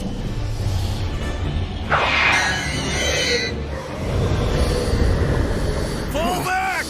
No use! Coming toward us! Stay calm! Keep your backs to the rocks! Don't panic! Form a shield wall! We have to get past them. It'll be fine. We should be able to handle these guys. Hey, Metal! Yeah, what? I'll help us with magic and the blessing. Goddess of Flux, repel the poisons that rain down upon us. Fortis, Vita, Ut, Omnis. Appreciate it. Yeah, thank you. Gnomes, oh gnomes, guardians of treasure, guard us against our foes. Sylphs, maidens of the winds, send a gale of protection for these warriors. Nice! All right. These beasts may think they've trapped us, but now let's show them which one of us is truly the prey that's going to be hunted down.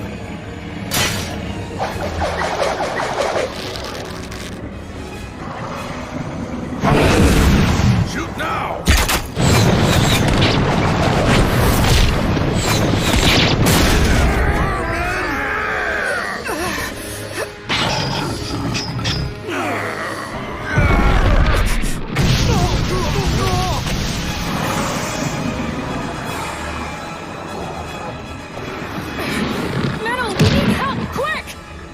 Gnomes, gather to us! Build a fortress! Surround us with fences! If you can just buy me some time!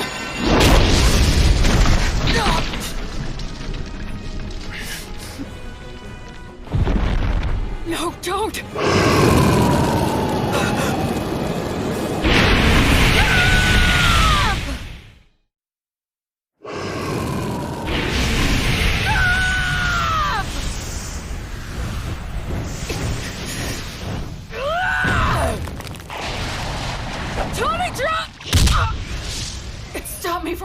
My words! What happened? Misfire?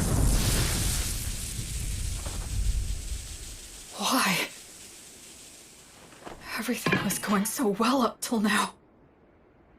And yet, where did I... What did I do wrong?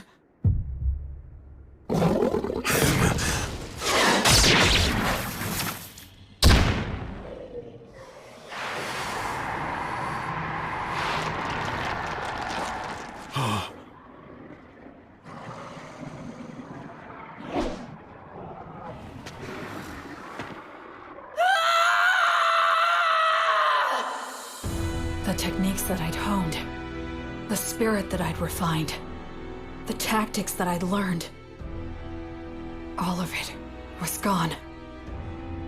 All I could rely on was blind fury and the abilities of my demon blade. As I hacked away at the enemy again and again, it was an ugly, unsightly battle that just made me want to cry.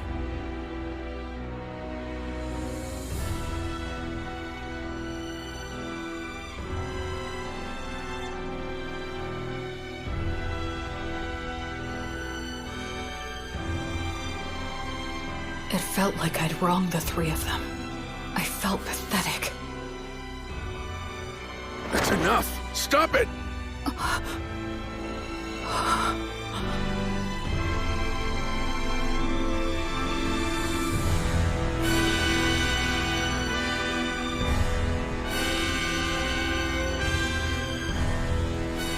Go! Quick! He'll Menaldor! He'll die! Menal!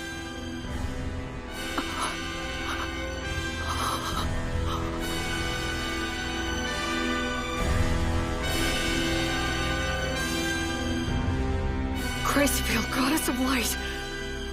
I entreat you, please shine this healthy soul's light down upon these wicked wounds and banish these shadows. Please. Please just open your eyes. No, don't go.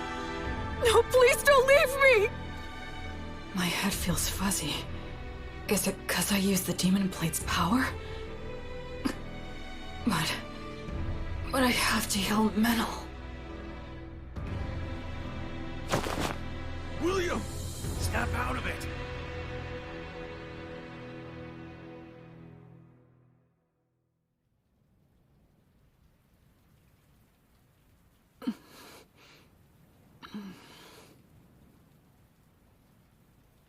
So you're awake, huh? Where am I? A village not far from the valley. After that battle ended, we retreated, bearing you and Manildor here upon our backs. The Chimera fled. I see. Where's Menel? He remains alive. Between the magic and protection you put on him before the fight, and Manildor's own quick reaction, it seems your blessing came just in time. Thank goodness. Although he still hasn't woken up yet. Then I have to go to him. You still need to rest a bit longer. But if I... Manildor's condition is stable now. He's already had all the care that he needs. You burned up far too much of your strength. So rest.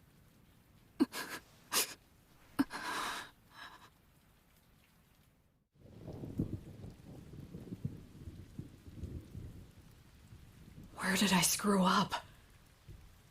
When I left Menel to handle the Chimera? No. Given the circumstances, I had no other choice. So when was it? Was it just getting caught in that trap in the first place? If I'd been more careful, and took the time to send out scouts in every direction, we wouldn't have wandered blindly into that valley. We had plenty of people at our disposal. Up until that point, we'd been successful. And we were rattled by finding some of our men dead. Maybe all of that led to a simple lack of caution. No, I think I'm missing something. Some kind of fatal flaw. So they retreated, huh? Really? The Wyvern Killer and the Penetrator? I heard they ran into some absurdly huge mixed-up demon beast called a Chimera. Wonder what they're gonna do. Also, that elf mix was hurt bad, wasn't he?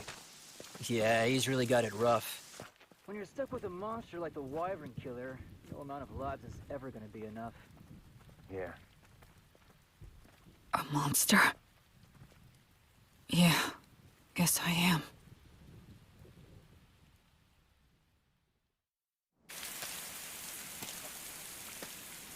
It wasn't my battle tactics that were wrong. It was my estimation of our strength. I put my trust in Menel. I just believed that he'd always have my back.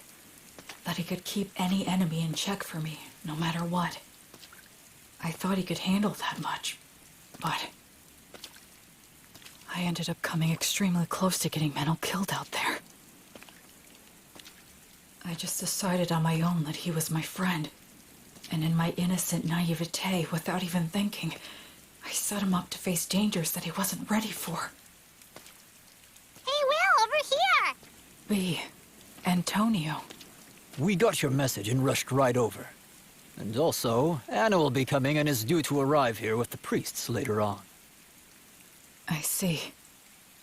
Hey, Will, know what? We heard you save Menel's life earlier. I can't believe it! You ran into a beast as impossibly tough as a Chimera, but you still beat an insane number of magic beasts and even saved Menel's life! You really are absolutely incredible! I doubt that Menel and the others who have been stuck with me would agree with that opinion. Huh? I'm going to see him. But Will... Wait, Will, shouldn't you keep resting at least a bit longer? I'm fine. I'm very strong after all.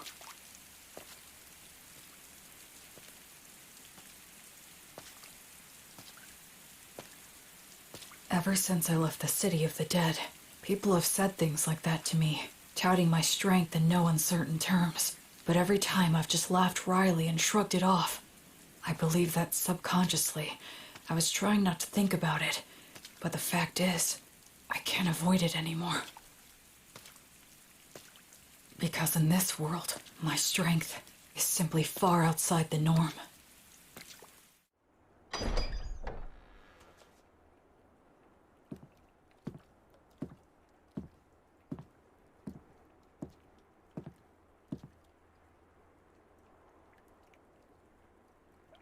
This is my sin.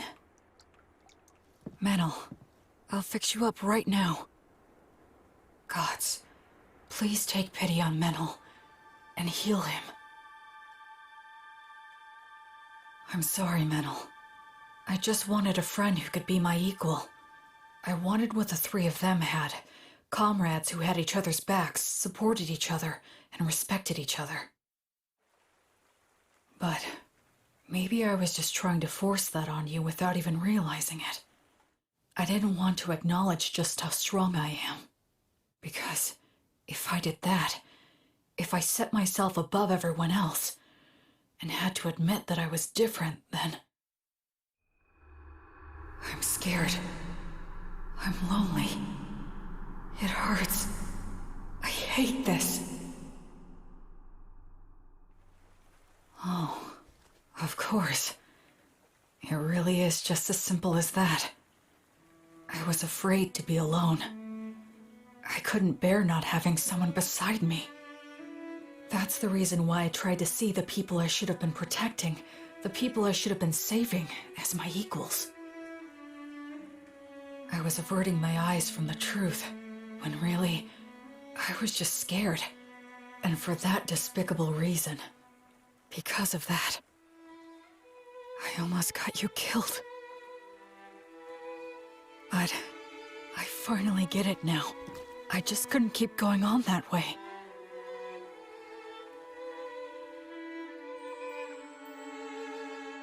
Oh, Goddess. Are you here because you're worried about me? Up until this moment, I've been foolish. But it's fine now. Please, you can rest at ease. I'll put an end to your sadness right away. I'll save everything. Everything within my reach.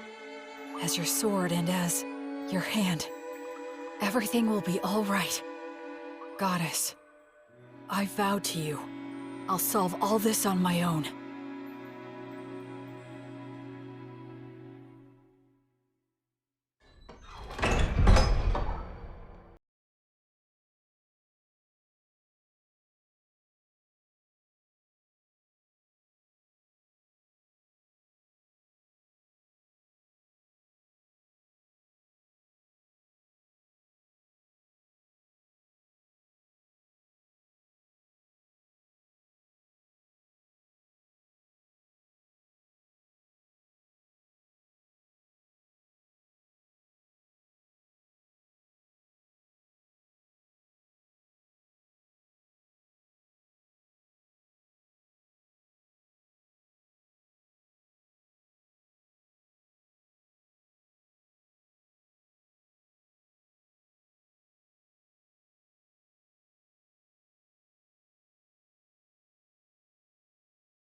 Well,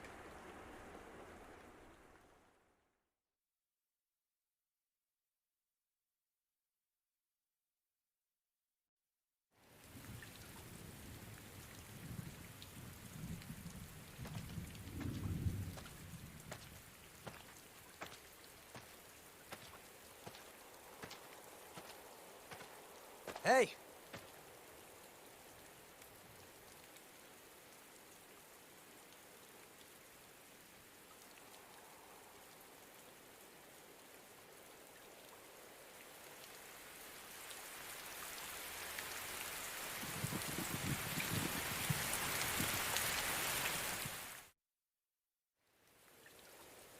Where do you think you're going, huh? Where am I? To kill the demon beasts, of course. Alone? Yeah, that's right. I doubt you can keep up with me. Which is exactly why I need to protect him. Look, don't worry. It's okay. I'll take care of everything. I'll kill the Chimera and the whole herd of demon beasts. And if there are demons controlling them, I'll kill them too. You see, that's just the kind of monster I am, apparently. Look, Will. Stop screwing around! Wake the hell up, idiot! Oh, so this is how it's gonna have to be, huh? Is that all you've got, Menaldor?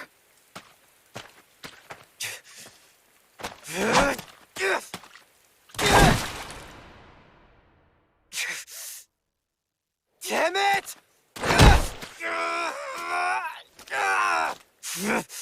I can't have him following me. Damn it! Damn it! Damn it! Damn it! Damn it!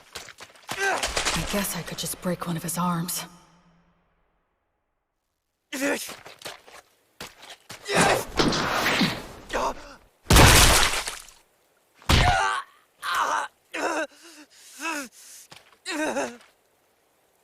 Just go and get someone to heal you. I'm not done. Oh, yeah? You're more resilient than I thought. What should I do now? Use words to make him stay here? No, I'll constrict his carotids so he loses consciousness. Gnomes, oh gnomes! Clench your fists! Use them to strike the enemy! Useless incantation. No! If I dodge it, the magic will hit metal!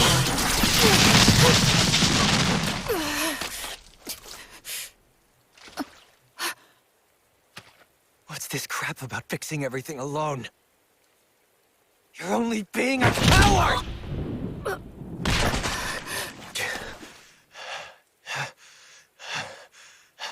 Did you really have to go that far? Huh? We were only together because of pure chance. There was no reason for you to do that. Yeah, that is true. I have no reason at all to go out of my way to stop an emotionally unstable coward who's completely lost it just because he got his ass handed to him one time. So then... But still, you're my friend. And friends stick together. If my friend goes nuts, I want to do something to help. Menel... You don't know much about your own origins, and you're clueless about the world overall. At times I've thought you seemed suspicious. But still, you're a nice person. I know you're trying to do things right and do your best. After all, you did save my life, and you saved that whole village. We traveled together, and we fought together too. I enjoyed spending time by your side. I'm grateful to you from the bottom of my heart for sending off those villagers. Look, Will, the fact is you're my friend, and I don't abandon friends.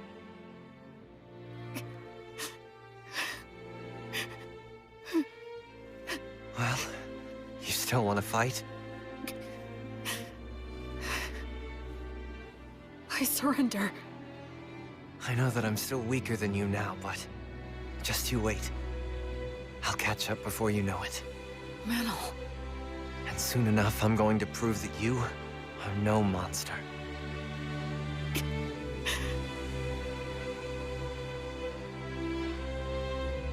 Okay. I'll wait. I'll wait for you. Man, you know what? You can be a real pain in the ass. Sorry. I kinda lost control of myself. Yeah, well, it happens. I'll heal that.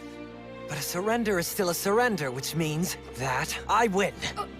Come on, I only surrendered because you wouldn't give it a rest. Keep whining. Wow. And so, we just kept on making dumb jokes and laughing about it all. What? You want me to break your other It was my first ever argument with a friend. And I guess I lost that too. Welcome back! Oh, you're back, huh? Well, Metal! Good to have you back! You jerks! You had me worried! I'm sorry, B. Will. Huh? If you don't mind, do you think that you could please tell me just what happened? Sure.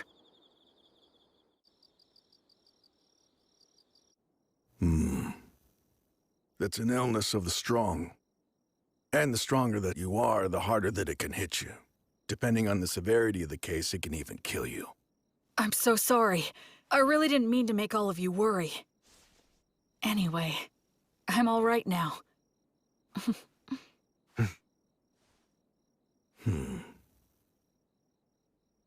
You two were stuck in bed not long ago, and you were off slugging it out? We even set a trap for a surprise attack. That Chimera's got no chance. I've got a debt to repay to that bastard. I won't be shown up like that. You mean you're gonna go fight that thing again? That's right. We're gonna have a little rematch. I won't get beat up and just leave it at that. I'll split its head open. I mean all three of them. Chimeras don't occur naturally, so there's no doubt that this thing is the product of a demonic ritual. I say we take them all out at once before they can escape. You want to go after it this soon after it roughed us up? I won't just give up and leave it like this. Let's bust him up good. All right. Guess we should round up some help, huh? This'll be a good, fun, stupid-as-hell adventure! A silver coin for a demon beast's head. And 10 gold coins for the demon bosses!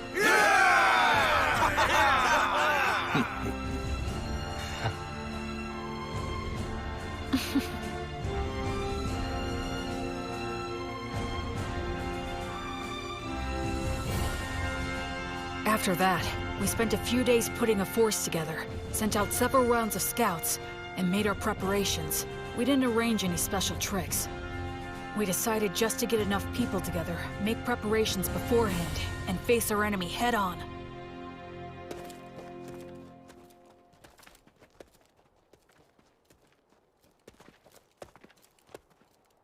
Let's set up our formation and our gear here.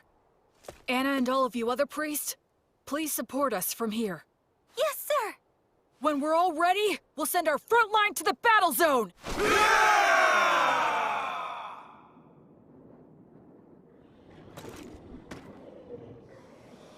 If we can wipe out all of those things, this whole area is gonna be a lot more peaceful. Yeah, let's do that. Huh? Sometimes you propose the wildest things so casually. Here they come.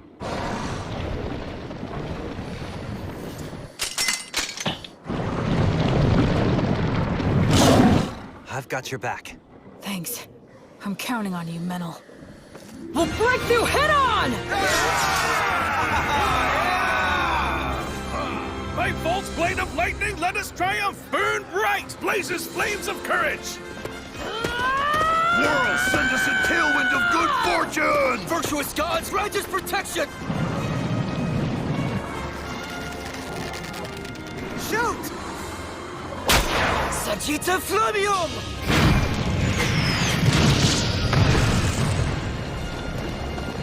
It's war! Ready! Oh, Goddess of Flux! Repel the poisons that rain down upon us! Let's go, Fortis Vita!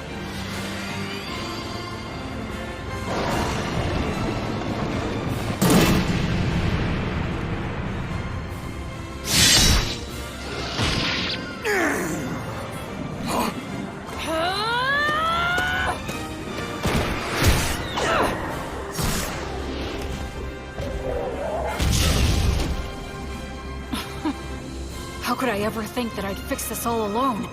I was never any more than one factor in this battle. The battlefield's not so easy that only one person is enough, no matter how strong they are. By the flame of Gracefield!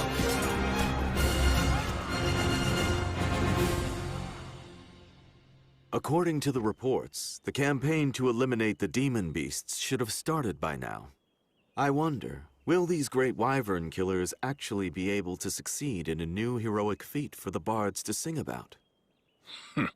The temple is practically bent over backward in our attempts to facilitate that novice boy. If he fails to succeed in this enterprise, he won't be worthy of our backing any longer. Oh, by the way, Bishop, I understand that you entrusted your daughter Anna and many other brilliant priests to the Paladin to support him on this endeavor, or so I've heard. Losing valuable talent to the philanthropic exploits of a novice has been causing nothing but trouble for me.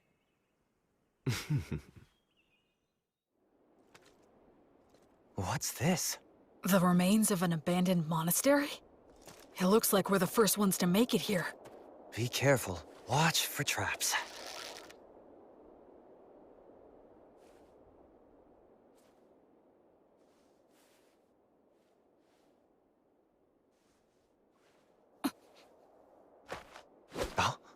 Omnia, Vanitas, Erasus.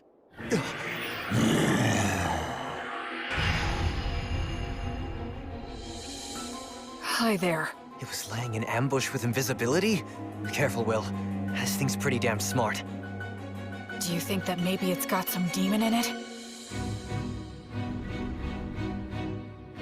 You're after the High King? Oh, you know the High King's seal, do you? Are you a warrior sent by one of the gods, then? That answer, I'm certain now. Basically, this is like taking a square on a chessboard. The city of the dead, where the High King was sealed, isn't yet under control by either side. If the demons manage to take control, they'll undo the seal, and disaster will ravage the continent again. But if mankind takes control, the seal will likely become even stronger. The demons are in a position where they need to keep Beast Woods permanently devastated, and keep it in a state of chaos, destitution, and lawlessness. That's why they're commanding demon beasts to attack villages and keep the pressure on. They can't let mankind advance any farther south. They can't let people head in that direction. They can't let them think that there's hope in the south. If you consider the existence of their king, it's incredibly easy to figure out what their objective is. In the name of the goddess of flux, I will destroy all of you. Oh yeah, but wait. There seems to be some sort of mistake or perhaps a misunderstanding. A misunderstanding, huh? That's right. That's the truth!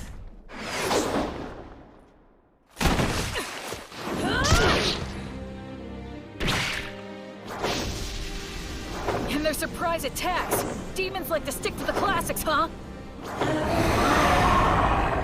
Metal!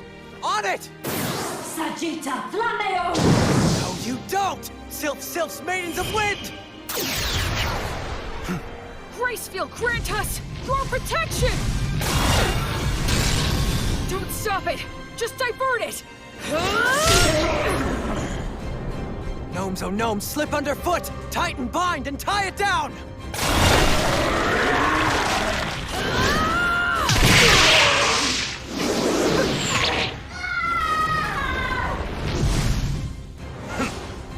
It has 3 separate heads.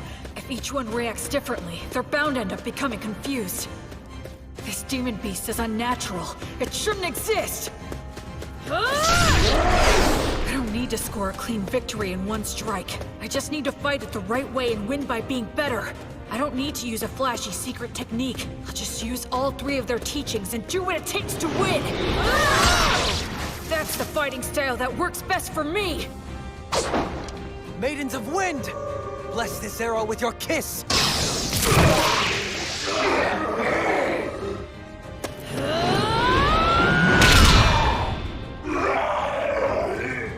That's 1 down!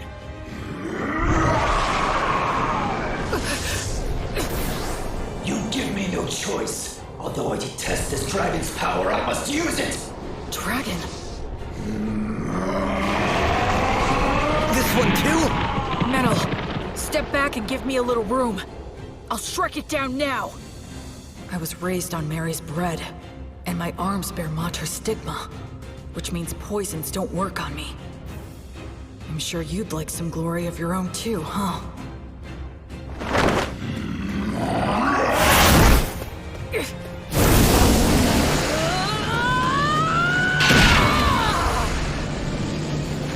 Gnomes, oh gnomes! Clench your fists! Use them to strike the enemy!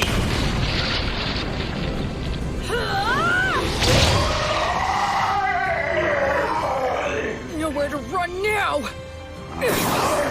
Acceleration!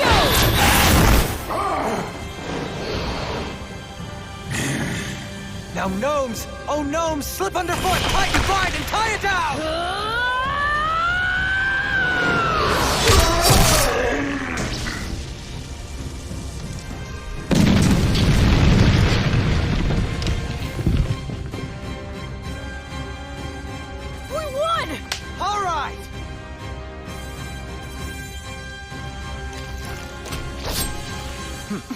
On to the next one. Yep.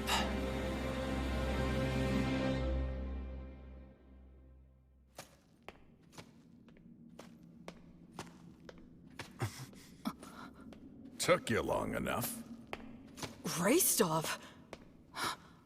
I'll be taking those 10 gold coins you promised. What? No way! He beat us to it? You're kidding! How'd you do it? Came from the side. Since you two guys were busy taking care of the Chimera for me, it was actually pretty easy. Well, that's Raistov the Penetrator for you. He's too good at getting ahead of people. You have to be if you want to get to the strongest opponents. Careful. There could be traps here. Haha! I guess we're the first ones here. Those 10 gold coins are ours. Huh?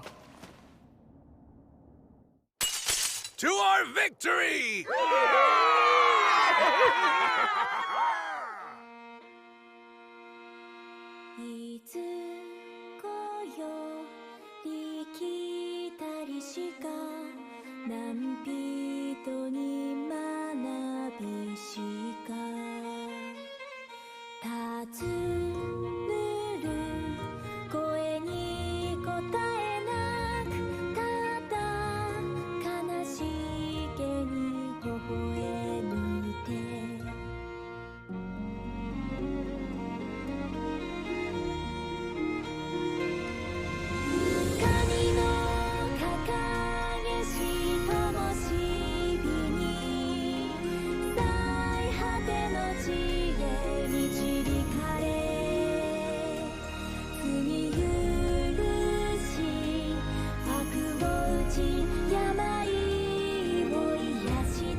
Well, I'm happy, but kind of embarrassed too. I feel like you embellished it too much. Oh, come on. This kind of song is supposed to be a little embellished. You see? He gets it. So next, I'll write a song about you, Menel. Ah? Who I know? Maybe I'll give you the nickname Meneldor the Beautiful. The one who walks the hero's path alongside the Faraway Paladin! Hey, wait. Isn't that gonna make people think I'm actually a woman? And you could be Will's girlfriend. No, don't! It's fine. It's not! After his vehement objections, Menel's nickname was revised from Meneldor the Beautiful to Meneldor of Swift Wings. It's so much more lively now. And it's gonna get even more lively from now on. I hope so. What are you talking about? Of course it will. Look, the demons and demon beast threat is gone. So all of the people searching for new lands are gonna flock to the south. There's probably gonna be problems too, but that's how it goes. Yeah, I guess so. Also, I'll tell you this since you'll find out anyway. It seems that the villagers have been building a shrine. What, a shrine? They talked about it back at the meeting hall. They made an altar to hold votive candles, and they've decided to turn it into a shrine to Gracefield. To the Goddess of Light? That's the first step towards once again increasing the number of followers she has. By the way, what are you thinking of doing next? What? Next? Well, I don't know. There's a lot of cleanup and... I mean after that. After? Maybe lord of a domain. Huh? A lord? Of what? The villages of Beastwoods, of course. Wait, who is... You. Oh, come on now. Give me a break. I'm a knight, but I'm just a single-generation one with no land. I'm basically no different than an adventurer. Wait, is that seriously what you think? Huh? For real? You didn't even know what you were? Huh? Listen, just so I'm clear. If you wanted to do business in this forest, then who would you go talk to? Tonio? But didn't most of the funds come from you? Well, yeah, I guess, but... Listen!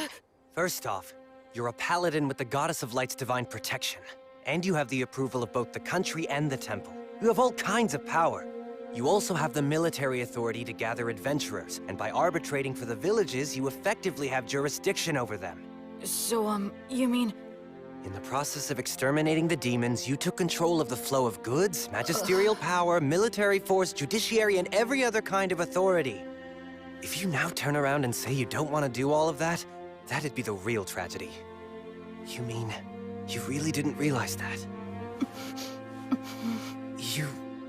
I just hoped I could do something about the demons, and improve living conditions in the villages. I mean, at least a little bit. After that, I guess I just thought I'd make a slick exit like Blood and the other two. Mental? Hmm? So, what do I do now? Should I start by gathering people? You've already got a merchant and priests who know the law. If you need more, just have the Crown Prince set you up with somebody. Oh. How the heck did I ever end up in this situation? Please tell me, Goddess. Although... Hmm? Actually, that sounds like it might be a goal worth pursuing. Maybe I should. But you know, it's gonna be hard work. Yeah, but as long as I have all of you, I'm sure it'll work out. I mean, you will help me, right? Okay, fine. I'll stay by your side. First, we should figure out what the demons are plotting. Who cares? Just grab the bastards and crush them as soon as you find them. That's so violent. Hey! Will! Menno! Huh? Stop hiding in your own little world and get over here! If more people come to the area, and everything goes well, maybe we'll be able to return to that city. Maybe we can transform the city of the dead into a regular city, where living people can laugh together. Up on the hill where Mary and Blood's graves are, the laughter of children will fill the air, and the sounds of people working to make a living will return. And the thought of that seems like such a wonderful thing to me.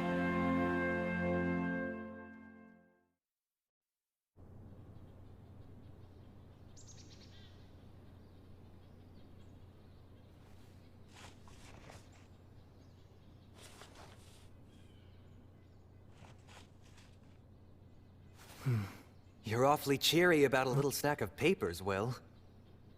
You could tell, huh? Yeah. You're grinning and caressing that paper the same way that someone might touch a woman's body. Is that the stuff those craftsmen gave you? They said they were the best of the trial sheets they made. You really are happy, huh? Well, the way I see it, these are the future of this town.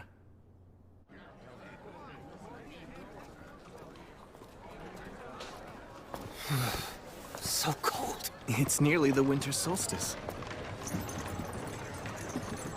It's so busy here now. Yeah. 2 years ago, I left the city of the dead and followed the river north, until I found a deserted, half-sunken city. Now, 2 years after rebuilding began, people have given this place the name Torchport, the Port of Light. Hey, Will, what did you mean when you said that paper was this town's future? We have to do more than cut down the local trees and sell the lumber to white sales. Eventually, we'll run out of trees. So, we need to diversify the trade in this town. It'll pay off later on. And that paper of yours will do that? It's the first step and one worth celebrating. You know, you think like an elf sometimes. Oh. And you're the type that just lives in the moment. This is basically the end of the Earth. I could very well die here tomorrow. So I should do what I want today. And I'm pretty confident that most of the people who are living here feel exactly the same way as I do. I know. I want to change that. Well, maybe that's the exact reason why the Goddess of Light chose you. Here you are on the front lines, where you could die at any time. And yet you're talking about planting the seeds that'll grow fruit years from now. By the way, we heard from the Crown Prince of Whitesail's brother. We're invited to the New Year's ceremony. You gonna go? Oh, that's right.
Wow!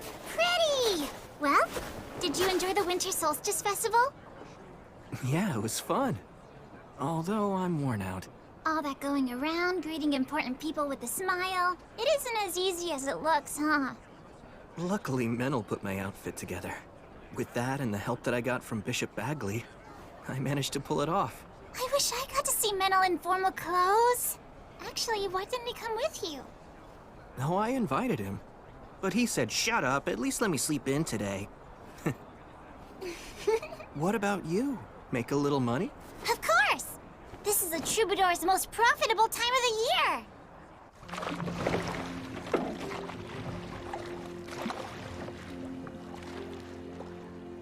What's the matter? I was just thinking how beautiful this town is. But villages around the Beastwoods are so poor. We have to work a whole lot harder. Will. Oh.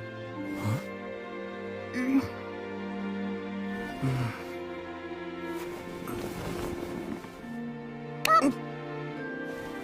You worry too much. B. You know it's true. You can't help yourself. Well, I made a promise. I swore that I'd act as the goddess's sword to banish evil, and act as her hand to save those who are suffering. Listen, of course it's very noble of you to pursue kind-hearted goals such as those. But if that's the case, you ought to be trying to please the goddess more. What do you mean? Just think about it. What would you do if a villager brought you food to show his gratitude, but was so thin he could barely stand upright on his own 2 feet? I'd tell him that he should eat it himself. Don't you think the goddess would feel the same about you? Yeah. Thank you, Bee. To show my appreciation, I'll take you anywhere you want to go. Oh wow, that's an offer I can't turn down! Let's go! Bee, you sure about this?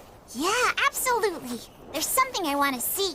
But unfortunately, it isn't the kind of place a lowly troubadour can get into just by asking nicely. You could sneak in though, right? Because on top of being a warrior priest, you're a great sorcerer.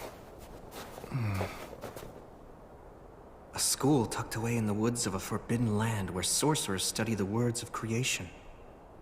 The Academy. Well, let's go then! Wait. Oh!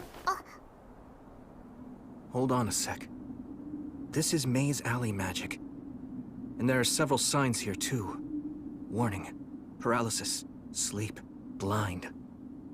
Yeah, we can't go in there. Wait, what? But shouldn't you be able to get through it? Come on! Use some of your brute strength! If we tried to force our way in there, it'd end up raining blood. And not metaphorically. It's set up to keep out the uninvited. I see. Well, if even you can't get in, then that's that. Let's head back into town and go. We can't sneak our way in, but... Yes, Will?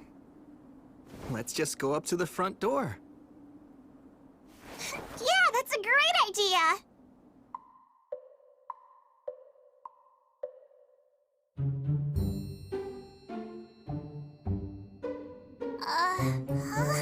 Do you remember how we got to this spot in the first place? I mean, I know in my head where it came from, but... It's okay. Just keep holding my hand.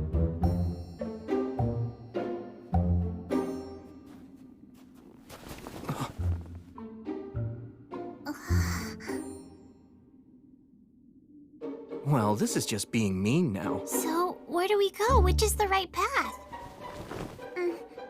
Ne, fronti crede.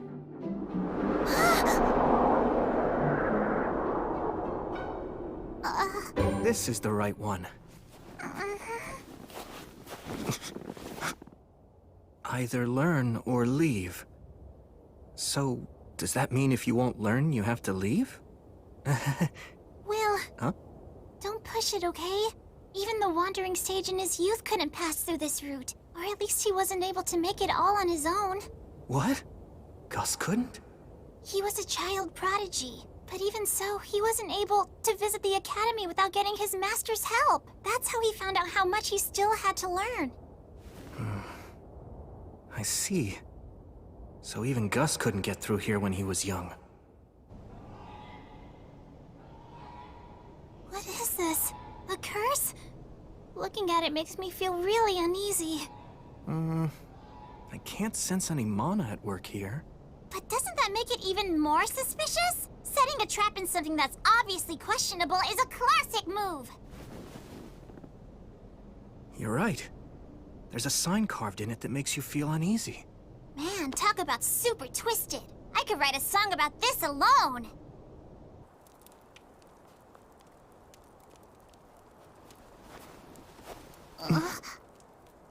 Oh? What's this? Visitors? It's a pleasure to meet you, sir. Allow me to introduce myself. My name is William G. Merryblood. And I'm Bee, Robina Goodfellow. And you, good sir? Would you kindly tell us what your name is? Oh, I'm just an old man who's got a lot of years built up behind him. I'm the groundskeeper at the academy. I don't really think that my name is worthy of giving to a paladin. More importantly, you must be cold. Why don't you join me and rest here for a bit? Sure, thank you very much. Tell us, kind groundskeeper. Do we still have far to go to get to the academy? That's your destination? Why exactly do you want to visit the academy, young lady? You don't appear to be a new student. There's something I want to see. Oh? Is that so? Well, from what I understand, only sorcerers are allowed to enter the academy. It's a rule.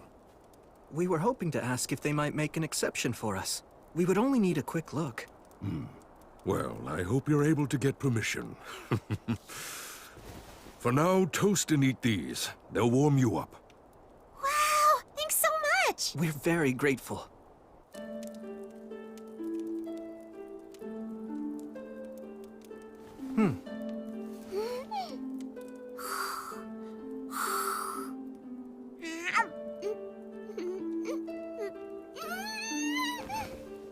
This is so tasty! It's goat milk cheese, right? That's right. It really is good. Incidentally, I've heard that the Faraway Paladin knows how to do magic. That's true. I can't deny that I have learned a bit.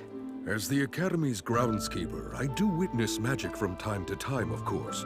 But nonetheless, I'd be very interested in seeing firsthand just what sort of magic you're able to perform. I see.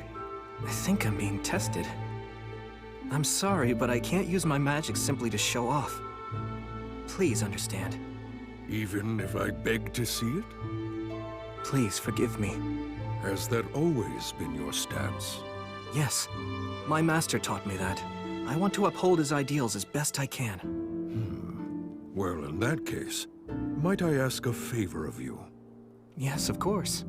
Last night's snow has left all the trees quite damp, so my fire just keeps on smoldering today. It's rather tough on these old bones of mine. I'd really like to have some dry firewood if I could. Do you think you could prepare some for me? I could have solved this problem easily if I simply spoke the words of drying. But you can just use a fire to dry out the damp wood. That's common enough knowledge. I really appreciate this. It's so nice and warm. Now then, I have a question I'd like to ask the two of you so I can get your opinions on something. If great magic were to exist in this world, what do you think it would be like? Maybe it'd be magic that brings people happiness. Oh? Whether it's the simplest words used to raise a smokescreen, or a highly elaborate and intricate artistic sign. If it was woven with the prayer that's intended to bring someone happiness, I think that's plenty great. What an intriguing opinion. And just why is it that you feel that way? That's easy. It's because that's the way Will always uses his magic. It's a part of the reason why I like him so much. Although I will say he also tends to set aside his own happiness. I'm not too crazy about that part.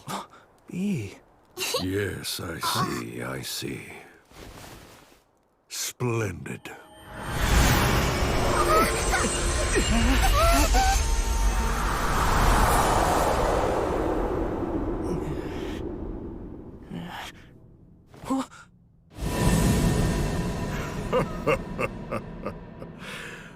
Allow me to properly introduce myself. My name is Hiram.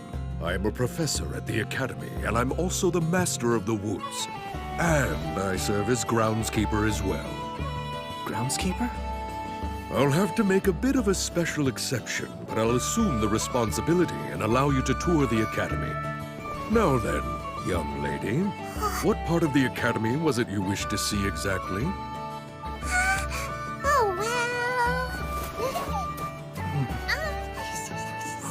Yes, I see. Of course. In that case, let's go.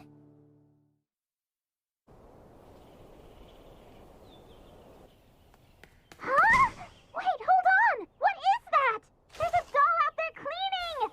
That is a golem created by a previous master of forms. It's quite a handy thing to have. Incredible. It moves so gracefully. Even if the mana here is very stable, I can't imagine the amount of work that must have gone into it.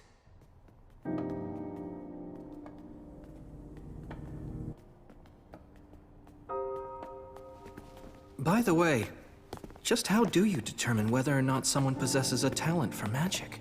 The words of those with magical talent have power behind them. Although both our words of creation and the everyday words that we use in simple conversation have the same roots. The words of a child who possesses true talent just naturally make things happen. I know about that. When a kid like that really puts their all into cheering for you, then you can feel an inexplicable rush. Or if someone who hates you says mean things to you, you can actually end up getting hurt. Exactly. It's said that the ones who make ideal sorcerers are often docile, easygoing, patient, and quiet. Those who are fiery by nature cannot help but use intense language, and if one continues to use words in such a manner, they will ultimately bring about their own ruin. Back when I was little, Gus used to tell me stories like that as a warning. It seems it's a lesson that's shared amongst everyone who uses magic. And it's clearly a sentiment that's alive and well here at the Academy. Well, this is it. Here we are.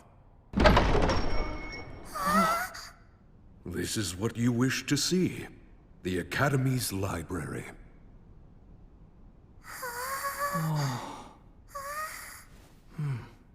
I personally authorize you to browse anywhere you might wish, except for the forbidden shelves downstairs. I know my request to come here was unorthodox, but thanks for allowing it. Very well then. I shall be waiting for you out in the courtyard. If you need anything, just call for me. So, you wanted to see these books? Yep. Are you surprised? A bit. I thought you wanted to see the Sorcerer's School so that you could use it as a reference in your songs. There's a book I'm hoping to find. You want some help? I think I'll just search on my own for a while. I asked you to bring me here and now you're just gonna be bored. Sorry about that. An introduction to the history of magic. I learned a lot from Gus, but I wonder what's changed over the past 200 years that he wasn't even aware of. Huh? B? I'll carry those. Thank you. Huh? A record of Academy graduates and a collection of local historical records?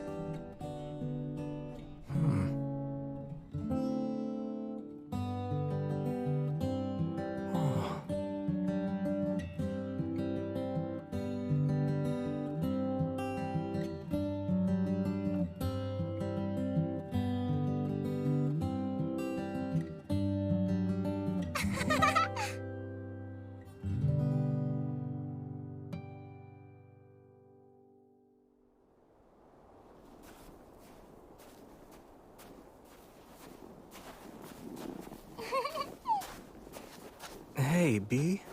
Are you wondering why I was looking for books like those? Back in the past, a long time before I ever became a troubadour, I traveled quite a bit with someone else. She was a lady with dirty blonde hair and eyes the same beautiful blue as the sea. We ended up together only by chance, but we got along pretty well. Later on, I came to learn that she was an amazing sorcerer. Apparently, she was traveling all over the place searching for lost signs in any ruins she could find. But she was so nice that she took on a lot of people's problems along the way. It wasn't like she was famous or anything. But in certain places, she was known as a hero. I was having fun, so I made all kinds of detours to stay with her. When it was time for us to go our separate ways, we waved at each other and said, "See you later."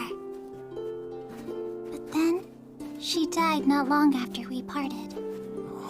I heard she died fighting to protect a town from a group of specters.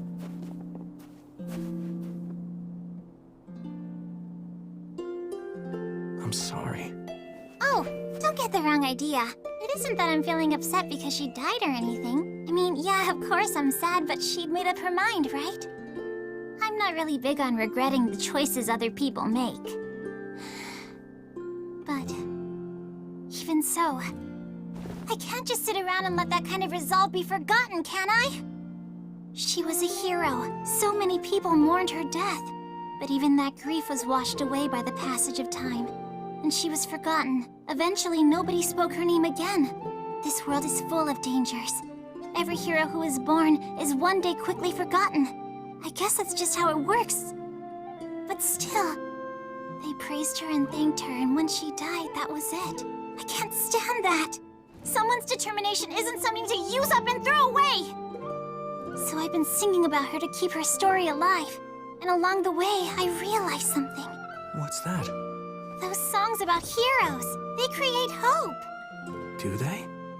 Those songs tell people that there's someone out there trying to save them with exceptional strength or magic. That there's someone who's fighting for them. That maybe there always has been. That brings a lot of hope to people. It's just the same as the 3 heroes that you're so fond of. And maybe like you too. Hey, look!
Got a new sword out of it. If the demon commanders were the gatekeepers, then that means... Yeah, it means the Lord of the Forest must be ahead.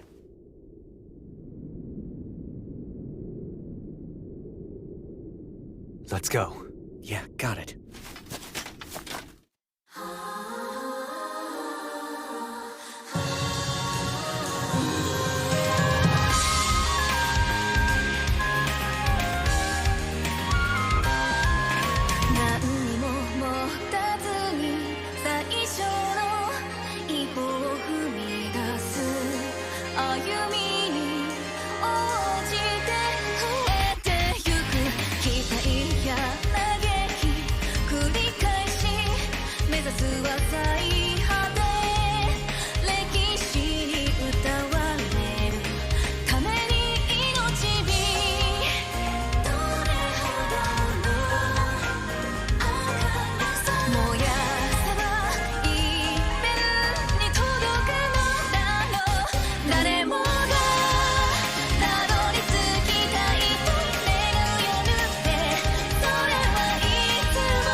So is that big tree?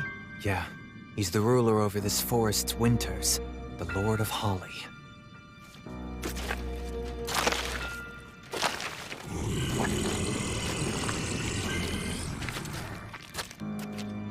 Are those words of creation? No, actually. That's a curse. Those are blasphemous words. What's happened to my gatekeepers? What do you think happened? I see. Let me guess. You're the Faraway Paladin, Sir William.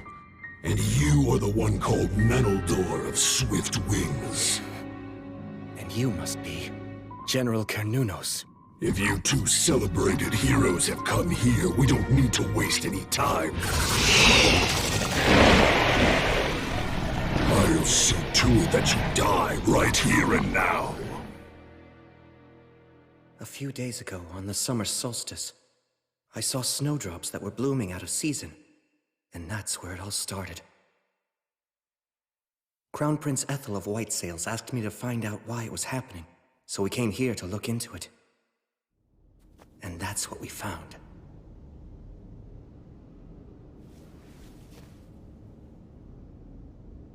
What in the world happened here? The forest. Huh? The forest has gone completely mad. This whole forest region is ruled over by two ancient trees. They're called the Lord of Oak and the Lord of Holly. They're trees? Actually, they're twin brothers. The Lord of Oak rules from the winter solstice to the summer solstice. Each solstice, they yield royal authority to each other, thus maintaining the cycle of the seasons. Then... It seems this time, the transfer of royal authority may not have occurred for some reason. It was disrupted on the summer solstice, so... it must have been the Lord of Oak. Great Lord of Oak, ruler of the forest. Why won't you give the Lord of Holly the royal authority? Nay, children of man, you have it the wrong way around. It is the Lord of Holly who will not accept the transfer of power. Why not? That I do not know. My communication with the Lord of Holly was severed, so the transfer of power cannot be performed. The royal authority is powerful and far-reaching. If it does not lie with the correct owner, it will only foster the spread of evil. It may only be a short time now before this forest suffers a fatal collapse. All right then, will you give it to me? What, Menel? Hear me, Lord of Oak. Please entrust your royal authority to me. I cannot.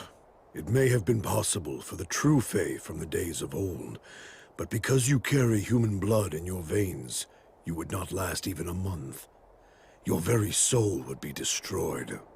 If I'd have a month, then that's no problem. I can resolve the whole matter with him in that time. But why would you go to such lengths? I swore that I'd live my life looking forward, to atone for my sins. Through a friend who saved the soul of the one who saved me, I made a vow to the great goddess. There's no greater reason than that.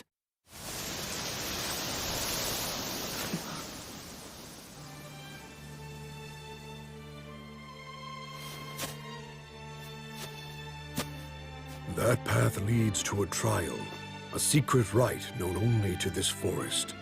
I'm afraid that you, agent of the Goddess of Light, do not have the right to participate in it. Yes, I realize that. I'll wait, however long it takes. Rest assured I'll be back soon. So don't you worry.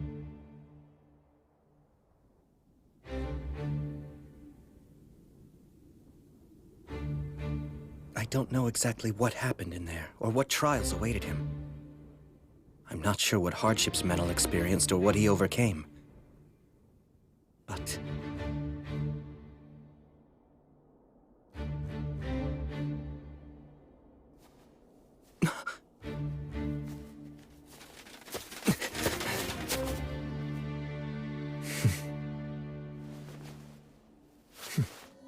that was how Menel received the royal authority.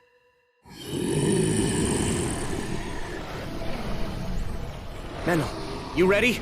You bet. You take him. Hear me, O Lord of Holly, twin brother who rules from the summer solstice to the winter solstice. I bestow to thee the power from your brother, the Lord of Oak, the power that makes a king!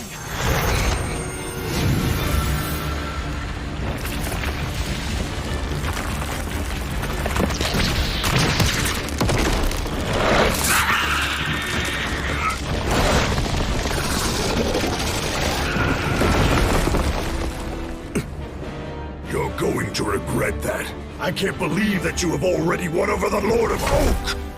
You're done. And now for the forest! By Gracefield's light! By the goddess of the cycle of death and rebirth!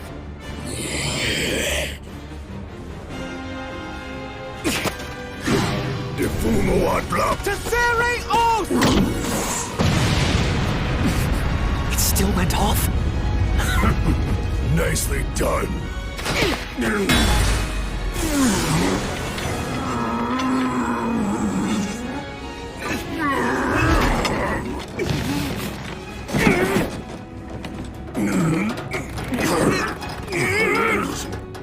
Are you really human?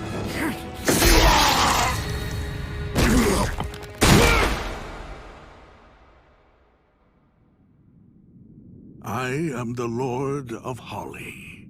For your bravery and valor in eliminating those insolent invaders, and for performing the transfer of the royal authority, I commend you and thank you.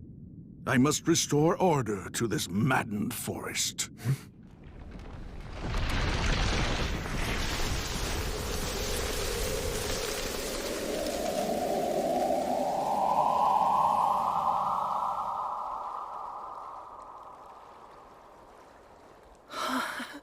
He wields that insane amount of power as if he's just casually waving a hand. Child of both elf and man, you will be like me one day. Huh?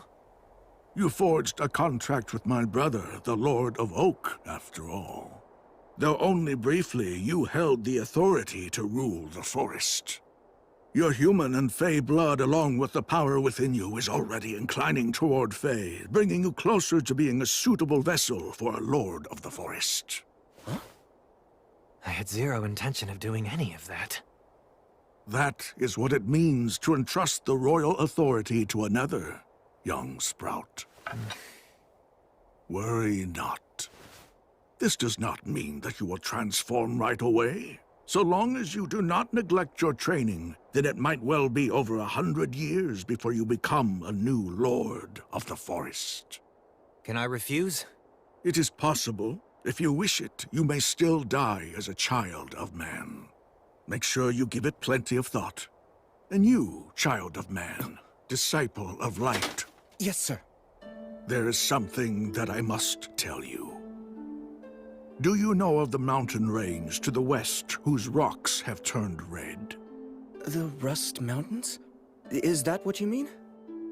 I'm afraid that in a future that is not so distant, the fire of Black Calamity will break out in the Rust Mountains.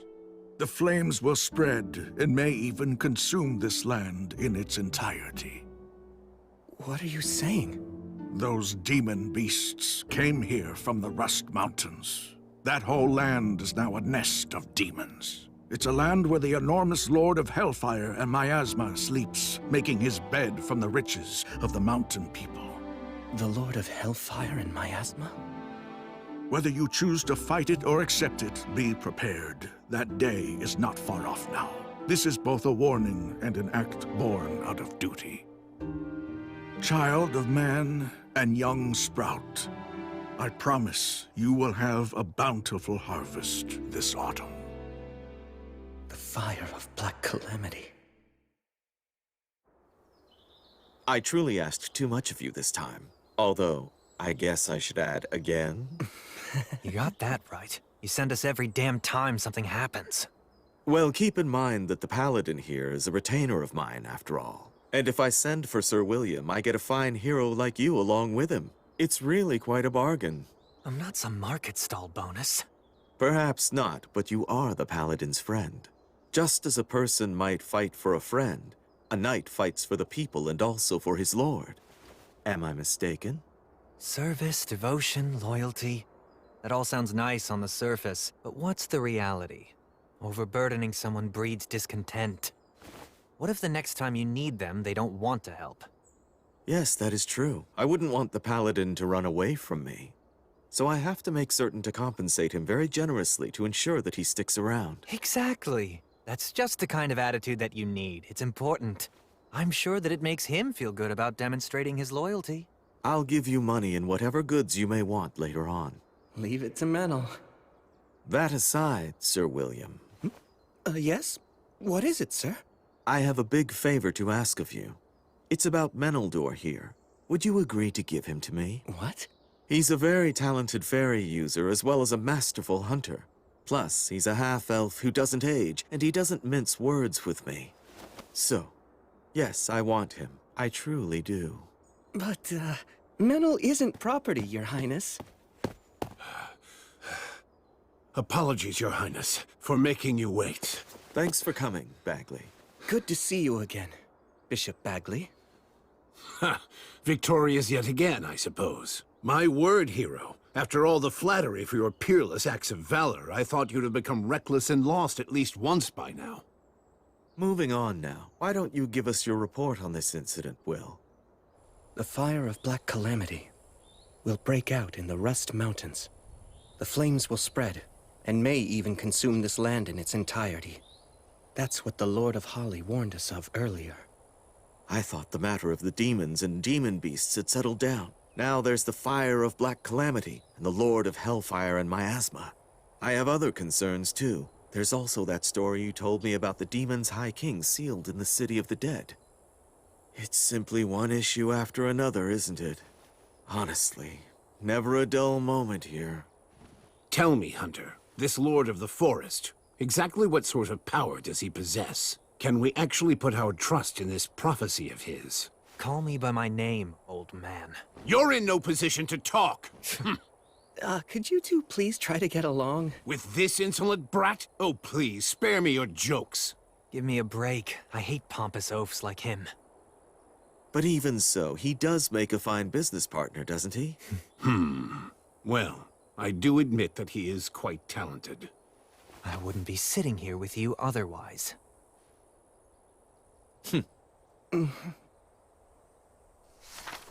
Here, look at this. The Lords of the Forest rule the entire region adjacent to this ley line. A lord can be a spirit dwelling inside a great tree or rock, an aged beast that's acquired intelligence, or one of many other forms. But regardless of their appearance, they've all lived for at least a century or two. Essentially, they're a forest's heart and mind, and they know everything that happens within their domain. If a prophecy is from a Lord of the Forest, then there's most likely solid grounds to support it. It's more like a forecast. In that case, this seems like a matter that we should treat as a high priority. Yes. So now, the Rust Mountains, the dwarf capital that's in ruins, has become a nest of demons, huh? That's perfect! Huh? Because that means we can fight them with our full force! Look, we know exactly where the problem is. A desolate, hostile land with no innocent bystanders. Which means, this case is perfect for me. Yes, that's true. I suppose you're right. Would you handle this matter, Great Paladin? Yes, of course. Oh, for the love of... If a Lord of the Forest promised you that there'd be a bountiful harvest, we can assume that we're safe until autumn at least. First, we should gather information. I'll ask my troubadour friend, and talk to the dwarves living in Torchboard as well. Can I entrust all of this to you? Yes. For the time being, this matter must remain a secret held only between the four of us. Right, not a problem. I'm sure it'll all work out. When you say it like that, it makes me feel like it actually will. Just don't get cocky after all this hero treatment and let your guard down. You want to know about the Rust Mountains? Yeah. I want to learn everything I can about them. A troubadour song doesn't come for free, you know. What's my info worth to ya? Tell you what, if we end up having to go to the Rust Mountains, you'll be the first to know any stories we hear. Is that good enough for you? Okay, that's an offer I can accept. First of all, 200 years ago, the Rust Mountains were known as the Iron Mountains. They served as the home to the Iron Country, which is the nation where the dwarves once lived. They were mountain folk who followed Blaze, the god of fire and technology. It was a powerful country that used to be included as a part of the Union. The Iron Country, huh? But then, it was lost in the Great Uprising 200 years ago. The dwarf leader, the monarch of the mansion on the rock, led his men to stop the demons' advance. Many powerful warriors battled against the demons, but they all died fighting on the mountain. A lot of blood was shed, and many weapons were shattered. And And then the mountain became the Demon's Nest. Then at some point afterward, the area became known as the Rust Mountains. Was that because that's what happens when iron dies? The details have been lost. Not even the songs about the battle have survived. There isn't any real information about it. Why's that? Because all of the dwarf warriors and citizens were basically wiped out. And also, no one will mention the fate of any dwarf who fled the country. It was just too cruel to talk about. Half a year ago, I remember we took in a group of dwarf refugees over at Torch Port. I'll never forget it. They had a look of utter exhaustion in their eyes. It made me realize that just one wrong step, and that easily could have been us instead. Manel, you... Everybody knows what terrible things can befall people who are driven out of their homeland. That's why none of them want to talk about their home, or bring up anything about what happened in that final battle. I can understand that. Anyway, that's really everything I can tell you about it. I'm sorry. No, don't be. You've been really helpful. But you know, Will... Huh? If you were to approach them with the understanding that you have now, they just might be willing to talk. Especially since it's you. Good advice. Thanks so much.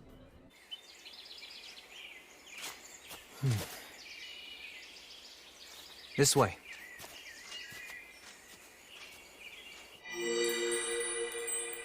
This is the fairy's path. You sure this is the right way? Yeah, I can tell. I mean, I can tell now, at least. Because of the royal authority? Apparently, although it's not like I asked for it. You know, if you and I end up getting separated, then I'm done for. Oh, don't worry. There's no way I'm going to lose you. If you wander off, I'll just drag you back. Really? You can do that too? I was planning to train myself to do this. But hey, whether you get it for free or work for it, power is power. It's really all the same once you make it a part of yourself. This is amazing, though. I mean, you are going to become a lord of the forest someday. Well, maybe in 200 or 300 years. It could even be more. It'll probably be somewhere around there. I'll be long dead by then. That's true. Maybe I'll be the one who maintains your grave. And I'll be able to see how your kids and grandkids end up too. Huh. I hope everything will have settled down by then. Wait, you've been planning to do that? Yes, that's right, I have. I have all kinds of debts to you that I can never repay. At some point along the way, all half-elves have to make a life-altering decision. To live in perpetuity as an elf alongside the earth and water, almost like the Fae do, or to live a more human life, fleeting like a flickering fire or a gust of wind. That's the fate of those born with both bloodlines. And my choice is to see what becomes of your accomplishments. I might not be able to do anything all that great, though. Oh, come on, you're already enough of a legend. I'm sure you'll keep on making more legends, even with that spaced-out look on your face. I'll be fighting by your side, so somehow I'll have to survive until your life ends. And then, it might be nice to wrap it all up by fading into the forest. Of course, first I'll have to say something totally cool to make myself look good. I bet you'll be a legend. Yep, the both of us. Doesn't sound too bad, right? Yeah.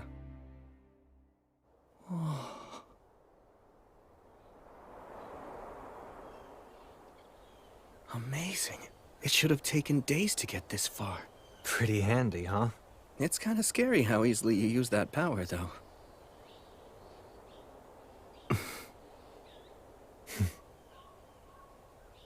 Well, we made it. We're back at our home in Torchport.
If you notice any... Huh?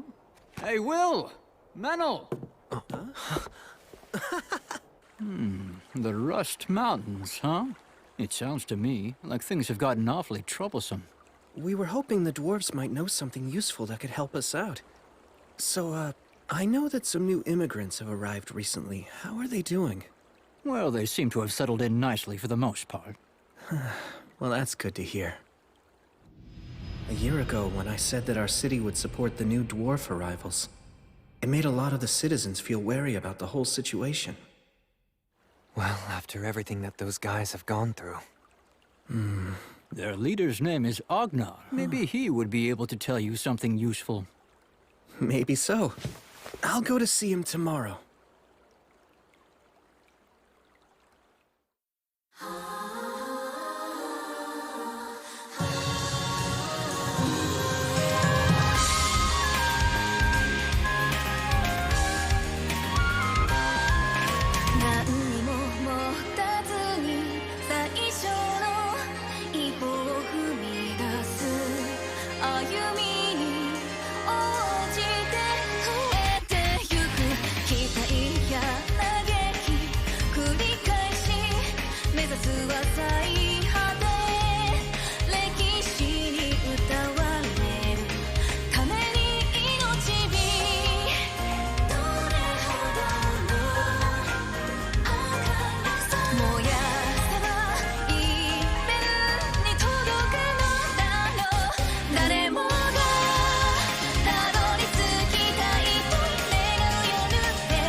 Listen to me, Will.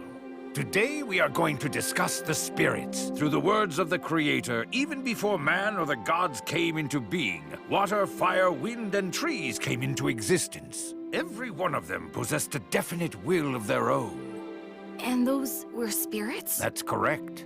And because they had their own will, they chose to divide themselves up into two groups.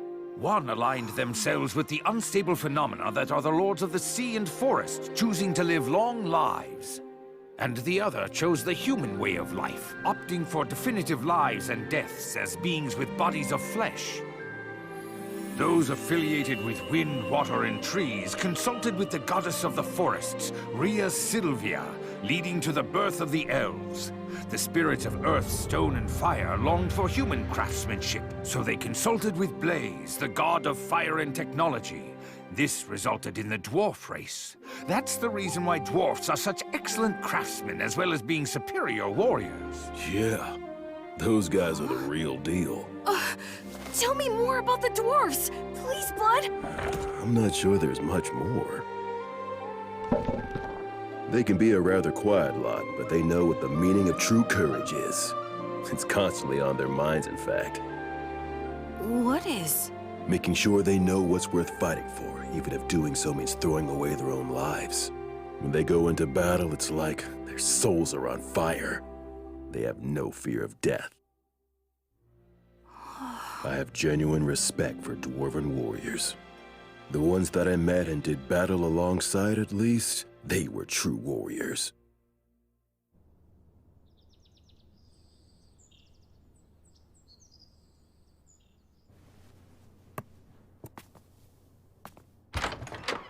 Hello there, good morning. Young master, good morning.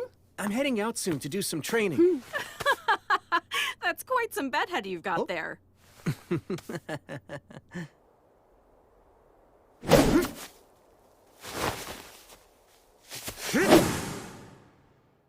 As usual. Your look really doesn't fit with your superhuman strength. Yeah, I guess it would have been nice to have the looks to match. It makes you approachable, though. Maybe it's for the best. They say people seek in others what they don't have themselves. Manel, stay here a second. Sure.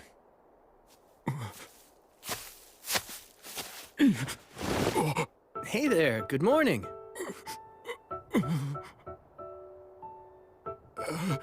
Yeah, good morning. So, would you like to watch? Hey, what are you doing? Who are you? I haven't seen you around before. What's your deal? If you're that interested, just watch us. No, that's quite all right. Sorry to intrude. Manel. Sorry. Guess I came on a bit too strong. Sure did. I don't know if he was interested in watching our training or just seeing the paladin everyone talks about. The training, I'd imagine, since the dwarves are a warrior race. He didn't seem like much of a warrior. You think so?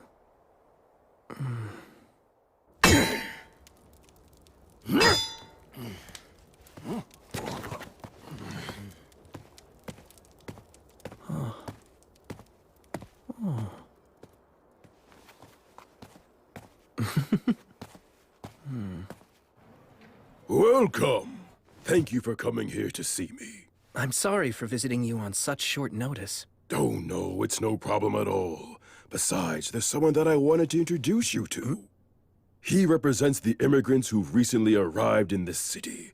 He's actually my granduncle. His name is Grendir. At your service. I serve His Highness, the Crown Prince Ethelbald Southmark. I've been entrusted by him with the duty of governing Beastwoods. My name is William, sir. So you and your people, why did you come here? We came to die. Pardon me. Uncle Grendir, you're only going to upset him by speaking so frankly. We haven't much longer left in this world. Our only wish now is to die with our eyes on our homeland. Uncle Grendir is one of the last survivors from the mountains to the west. Oh, from the Iron Mountains. I gaze at those mountains from this great distance, dreaming of the day when we can reclaim them, and hoping such a thing is even possible. I know that I'd be able to die happy if that dream would only come to pass. While I realize that this may cause you some inconvenience, I would be willing to do any kind of work if you could just allow me to stay in some little corner of the city that... Please just rest at ease. I'll do everything that I can. I promise that I'll protect all of you from injustice.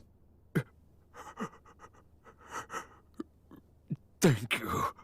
Thank you so much. 200 years ago, there was a monarch who ruled in the Iron Country. Short and frail, he wasn't very proficient in the martial arts and preferred to spend his time writing. His name was Arvanger, the last king of the Iron Country. He presided over an age of peace. The land was blessed with prosperity and well-being. But then, a storm came. From the depths of the abyss came an invasion of demons that was led by the High King of the Eternals. When the fires of war encroached upon the Iron Country, an emissary from the demons appeared. It demanded that our people agree to follow the High King. Today's our last day to respond to their demand. If the only difference is who sells us weapons, does it really even matter? Those demons can't be trusted! We must fight them to the death! But if we're dragged into war, our children will die! What are we to do? I will make the decision.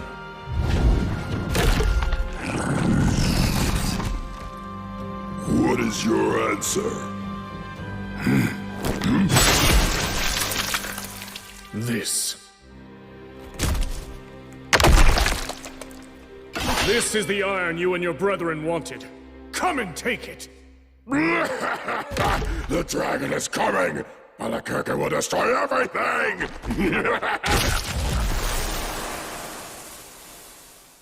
I will not allow it.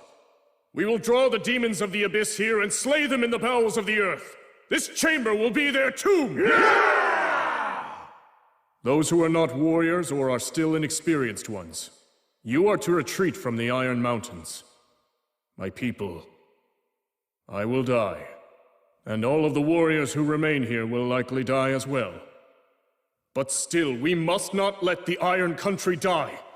It pains me to issue such a selfish order. It tears my heart in two. Yet issue it I must. Even if you lose your homeland and drown in regret and disgrace. Go live!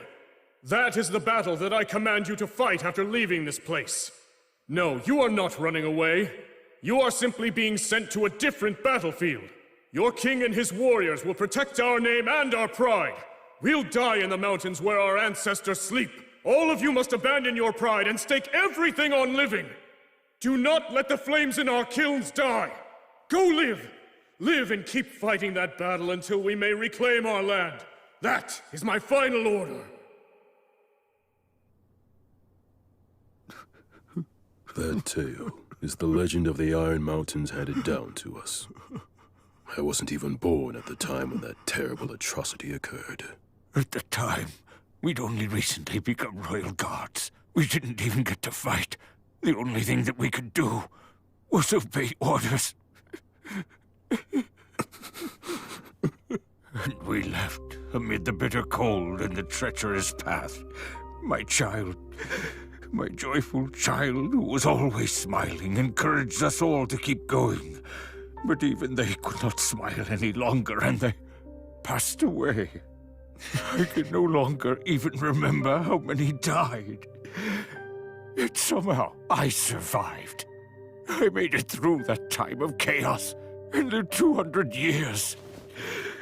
And now you have returned this land to the hands of man. And not only that, you have even shed tears with me. We can return home. Someday, not far off, we can fulfill our king's decree. How noble it feels to be able to continue believing such things. Sir William, thank you. Thank you. Arvanger, the king of the Iron Country. And what about the dragon he spoke of? Bastard! Hey, stop it! Stop it, I said! You're causing a disturbance! Hey, take this outside! Shut your hole, damn it! Hey! Hold him still!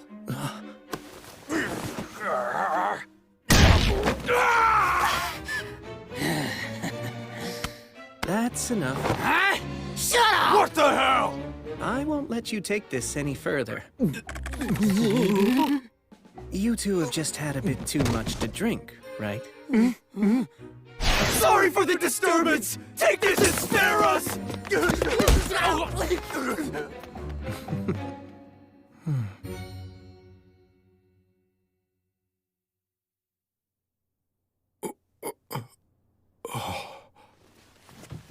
Oh, you awake? What's your name? Rue. Oh, it's Rue, huh? Let me introduce myself. My name's William. It's a pleasure. Well, it looks like you're okay. It's amazing you didn't even get a scratch after taking such a beating. Toughness is the one thing I've got going for me. Hi. Are you the owner? Allow me to apologize for all the commotion earlier. My father's laid up right now, sick in bed. When those men started fighting, there was nothing I could do to stop them. May I examine him? What? I could never ask that of you. I really don't mind. Besides, I can't just sit here doing nothing if I know someone's ill. The goddess would be furious with me. Okay, I'll be back in a little, Rue. Please rest here a while. Right.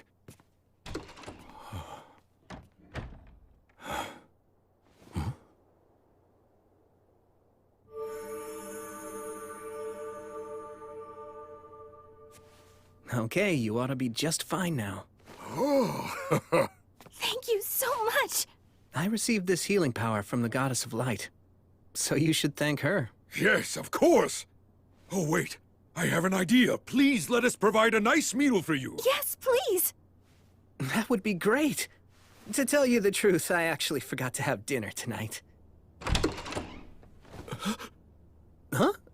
What are you doing? Oh, wow, amazing. It's really nothing. Not compared to what you can do. You're so strong and courageous. Don't do that. Don't say things like that. You really shouldn't imply that you're weak and cowardly. It's like cursing yourself. Be your own biggest supporter. You should try that approach instead. I will!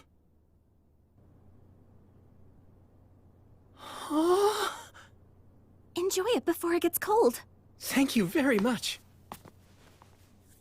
Earth Mother Mater, and all of the virtuous gods, as we now partake of this meal, we give thanks for your grace. Please bless the food before us. Now then, cheers. Yes, cheers.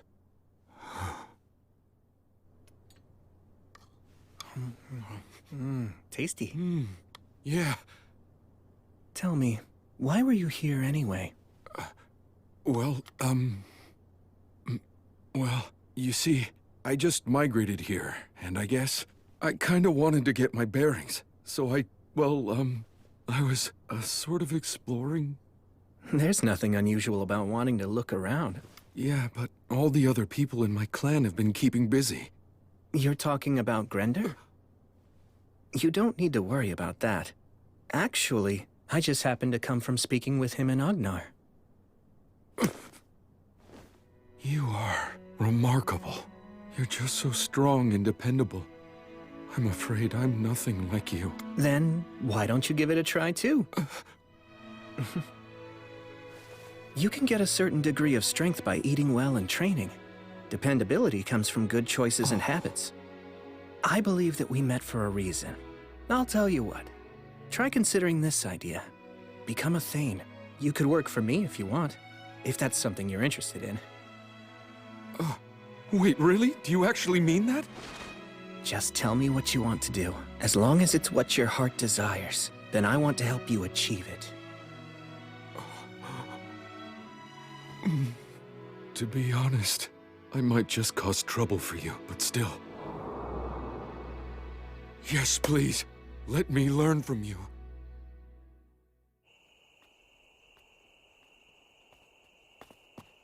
Huh?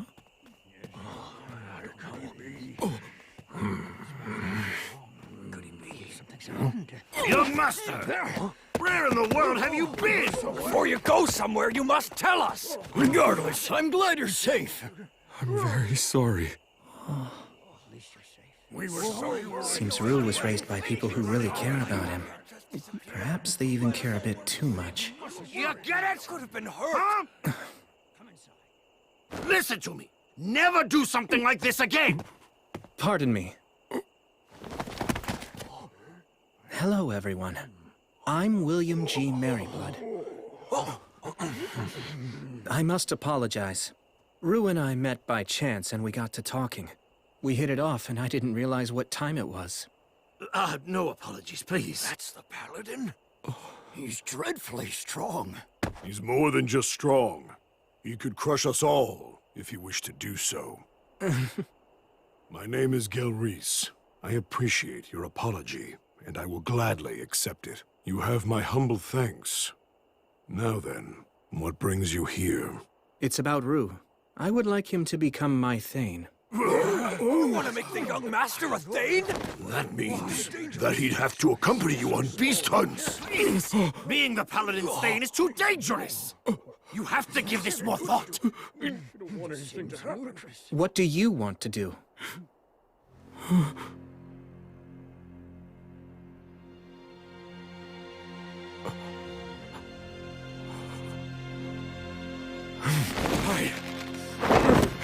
What I want is to learn from him! To learn what a warrior is! To find out what courage is! To discover it with my own two hands! If I never confront danger, or never even take a single step on my own, what can I ever know about being a warrior? What can I really know about having true courage? It's simple. I want to be someone I'm not ashamed of. For our ancestors! If I know nothing of battle, or of courage, or of conducting myself nobly, can I call myself a dwarf? It's final! I've no intention of ever reversing my decision!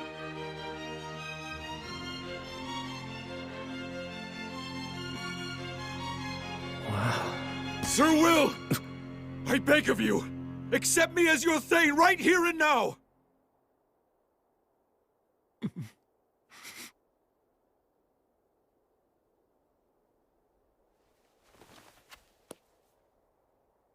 I will guard with my own 2 hands the loyalty you offer.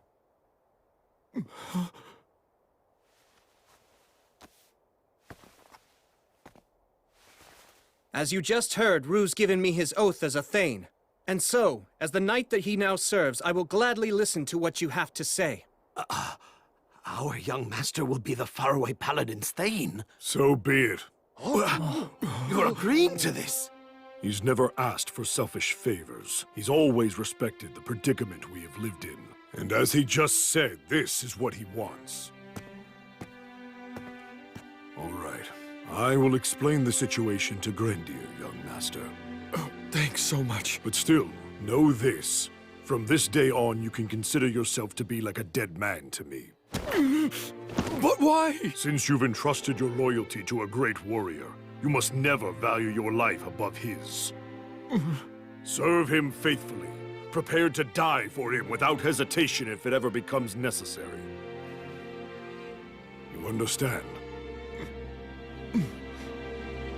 Yes, I understand!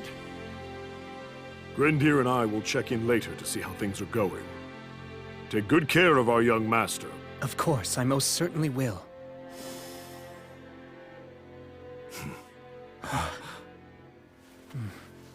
I'm looking forward to this. Yeah, same!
Let's talk about your pay now. There's a lot involved in being a Thane, but I'll provide your equipment, and I'll pay you. Oh, I'm just happy merely to be serving you. That's not enough.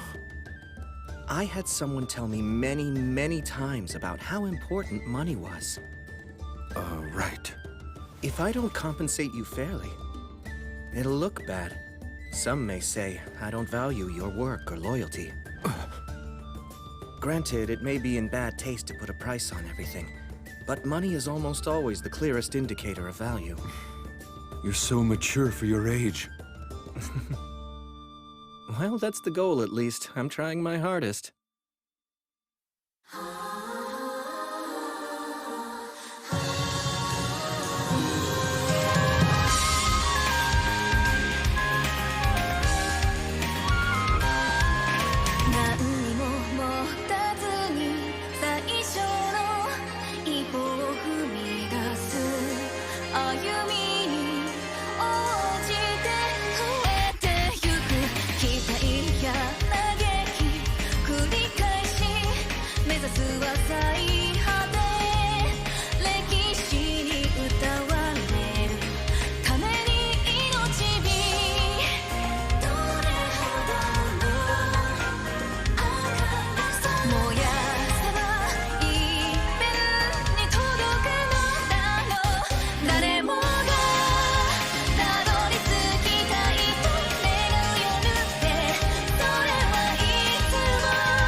Are you doing all right?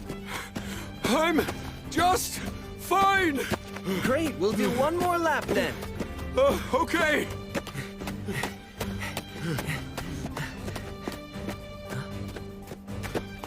Blood, Mary, and Gus must have worked so hard to figure out how to teach me everything I needed to know. How'd they train me so efficiently? Last lap, full speed! All right! Well, all I can do is keep trying my best, and maybe I'll reach their level someday.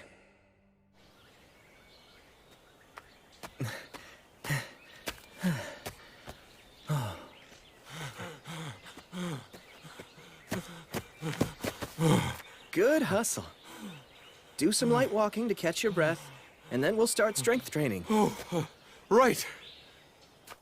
Strong muscles are the most essential foundation of combat.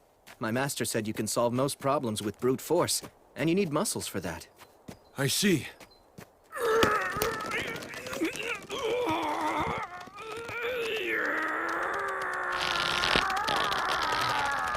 Okay, that's good.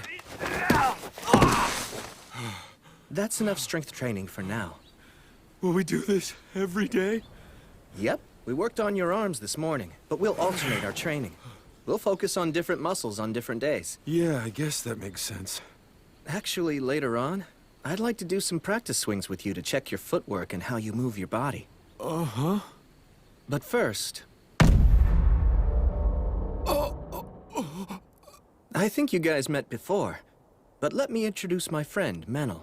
Hey. Oh, yes, hello. So, I guess I should say I'm sorry for scaring you the other day. Oh, that's okay. So from this point forward, Menel will join your training sessions. Also, I'll be asking him to work with you whenever I'm away or unavailable. Right! I appreciate your guidance. Sure thing. I need to go and attend an assembly. After that, I'm going to go check on the people who we treated earlier.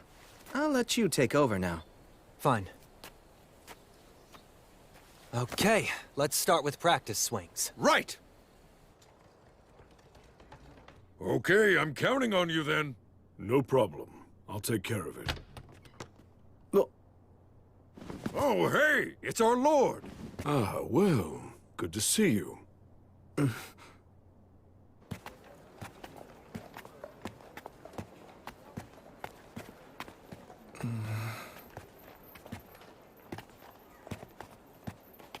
So, Gelreese, what were you doing at the tavern? They'd received a booking for a big celebration that's scheduled to happen 10 days from now, and they asked me to supply the meat for all the guests. Oh, so you hunt for a living, do you? No, actually, I work as a mercenary.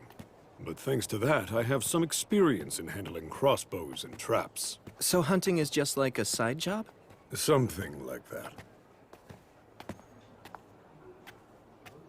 Hurry up! That's right. Not so fast, kids. Okay. It's truly a fine city. Yes. People from many walks of life work to make it that way. You know, Paladin. Yes? There was a time when I was a warrior in the service to the Iron Country. I was inexperienced as a fighter, so I wasn't granted the honor of dying in battle beside our king. To fulfill our king's final command, we took up weapons and worked for many different employers to get by. Contentment was not easy to find. We traveled across many lands before finally arriving here in this city. Please, I beg of you, guide our young master and teach him as best you can.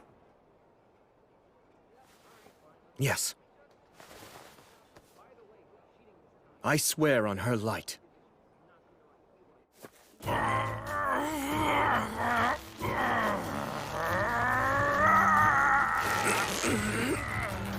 Tell me, is this your full strength room?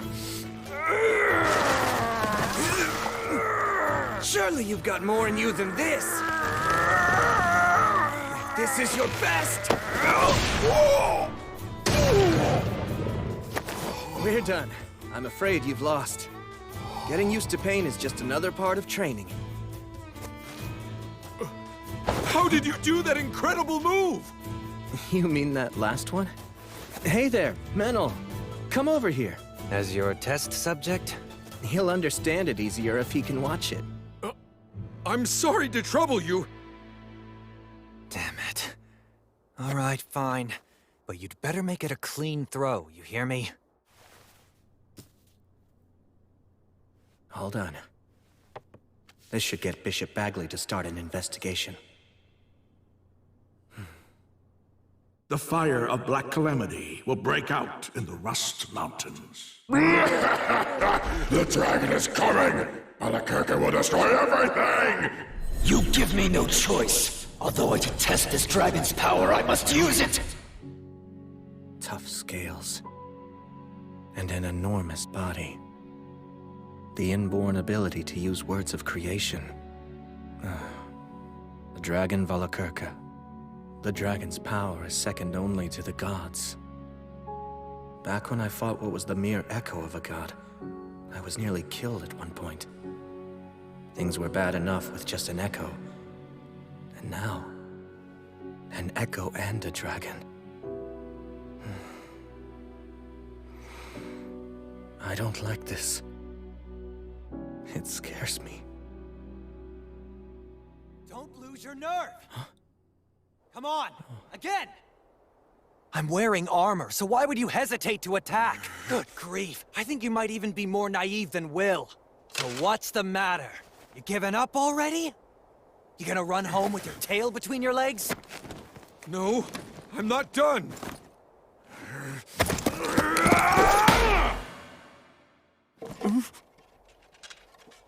Right on my head, and I barely felt it. Are those bulky arms just for show? Huh?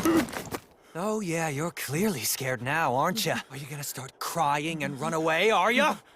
I won't run! Then strike again! And put some force into it, you weakling!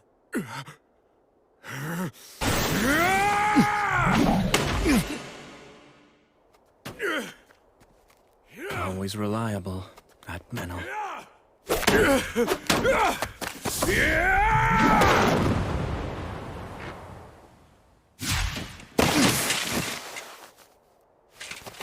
Ha!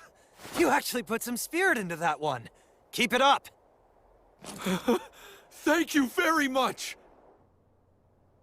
Incredible. Rue gets stronger with each sparring session. Hey, Blood. Was this what you were feeling back when you were training me?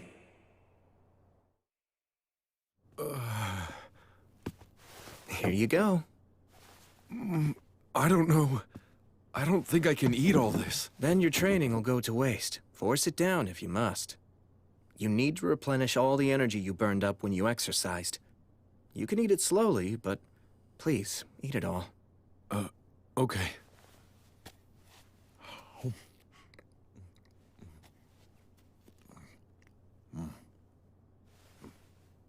So, I just wanted to say thank you once again.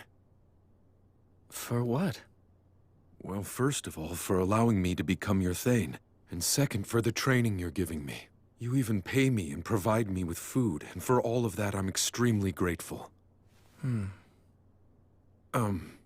Are you aware of my background? Well, I have some idea, I guess. You see, I was actually born of noble blood within my clan.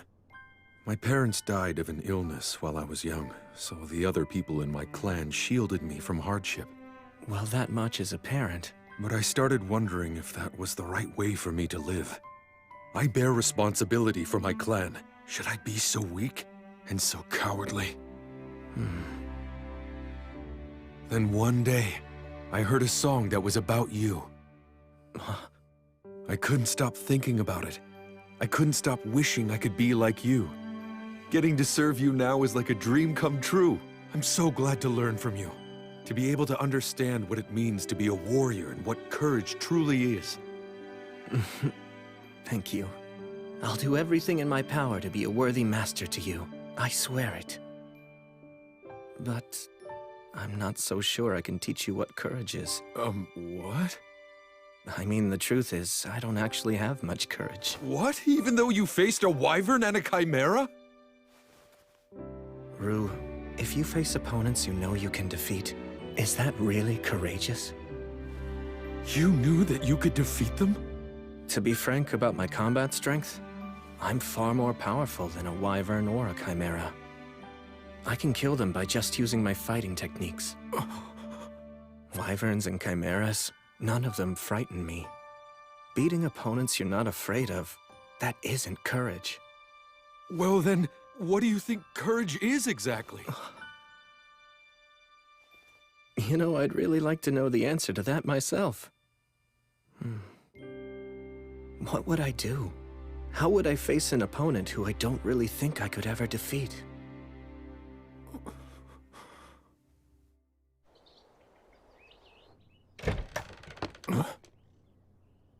I have returned. Oh, Restov! I'm glad that you're back. How'd it go? Nothing seemed especially out of place. Should I go see Anna and report my findings to her as usual? Yes, please. Thanks, Restov. I'd heard you'd taken on a new thing.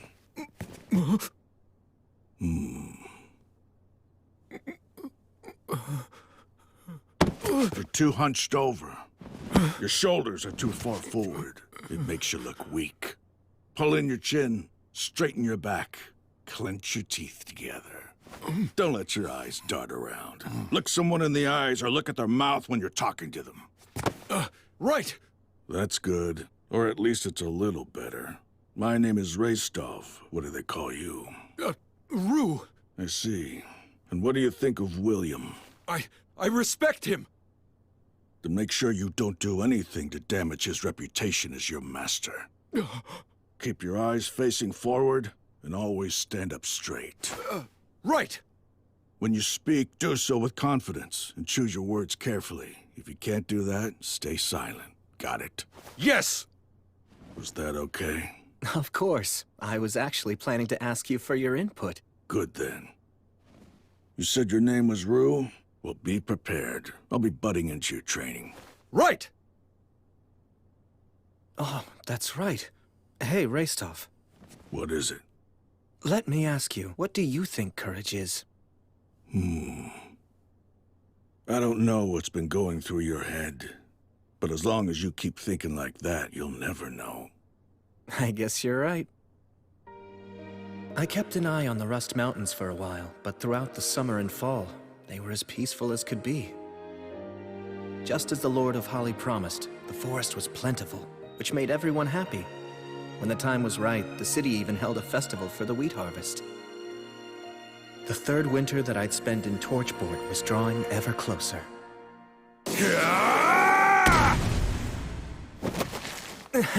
Well done! That was quite a good throw. Wow, thank you very much! My lord! My lord! Oh. Sightings of undead were reported. Sorry it happened again. It's fine. If undead are involved, then I need to make it a top priority.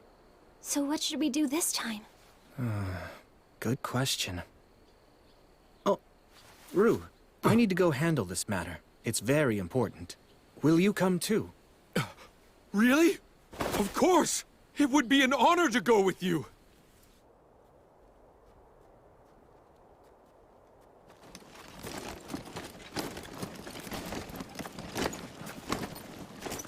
And one more thing. I've heard that dwarves can see in the dark, but don't rely just on your sight. Yes, understood. Quick quiz. Where are we headed to? To the west, towards Pillar Mound. Is that right? That's where the most recent sighting was reported. But it's deep in the forest, so it hasn't been fully explored yet. Right. The main reason is the fog, although no one knows why it's so thick. Whether it's the geography or a magical barrier. Let's remain cautious. Yes, sir.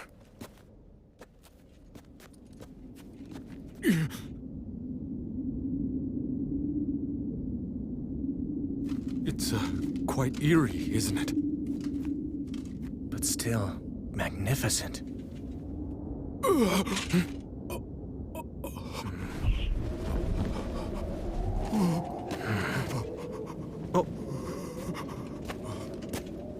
Sir Will! It's all right. Look closely. What is that thing? A gravekeeper, I think. A gravekeeper? This place is a burial site. Really? It is? This figure is probably here to scare off any potential grave robbers, and the fog is likely either a magical barrier or the result of a contract with the land spirits. I imagine the reason this place was created was to be a resting place for loved ones who'd passed on. And so... may everyone here please rest in peace.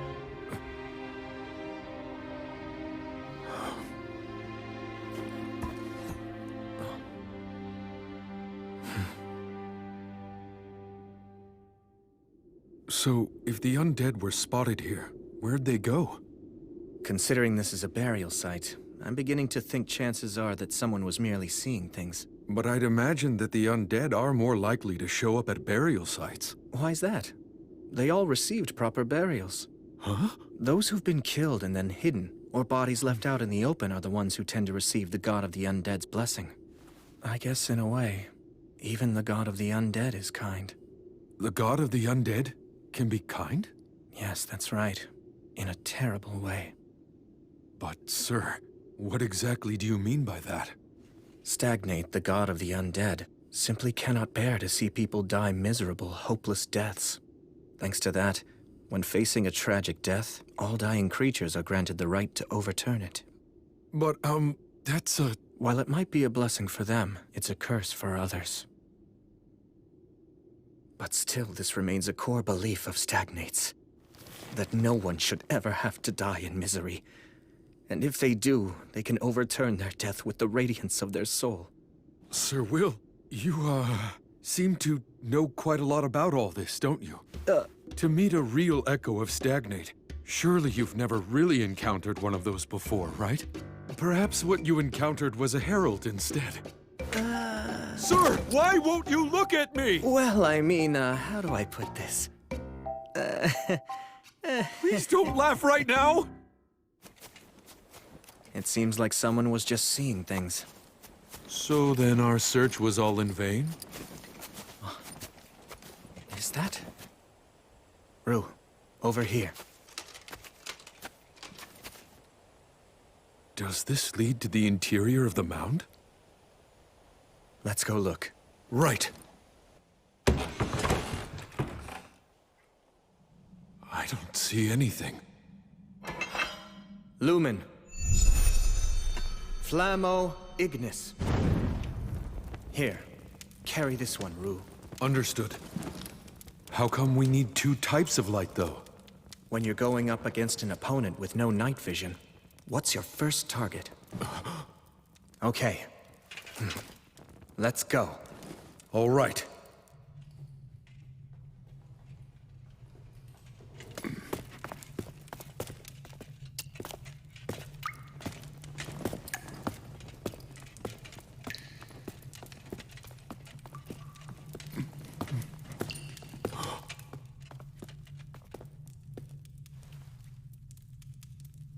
Does this lead to the innermost chamber, then?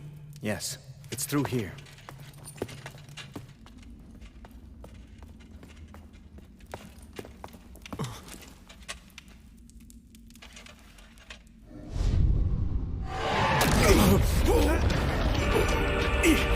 No! This is...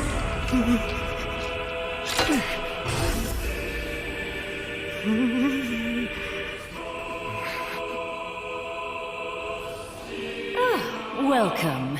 This is my home for now. Has it really been 2 years, Warrior of the Light? Stagnate, it's you.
Warrior of the Light. Has it really been 2 years? It's you, Stagnate. The god of the undead? Defense isn't an option here. So we have to— Now hold on just a minute. If you two intend to fight me, you will win. The form that you see here today isn't an echo after all. A herald. Very astute. The last time we faced, you gave me an utter thrashing. Thanks to that, it's unlikely I'll be able to send an echo to this world for quite some time, no matter how hard I try.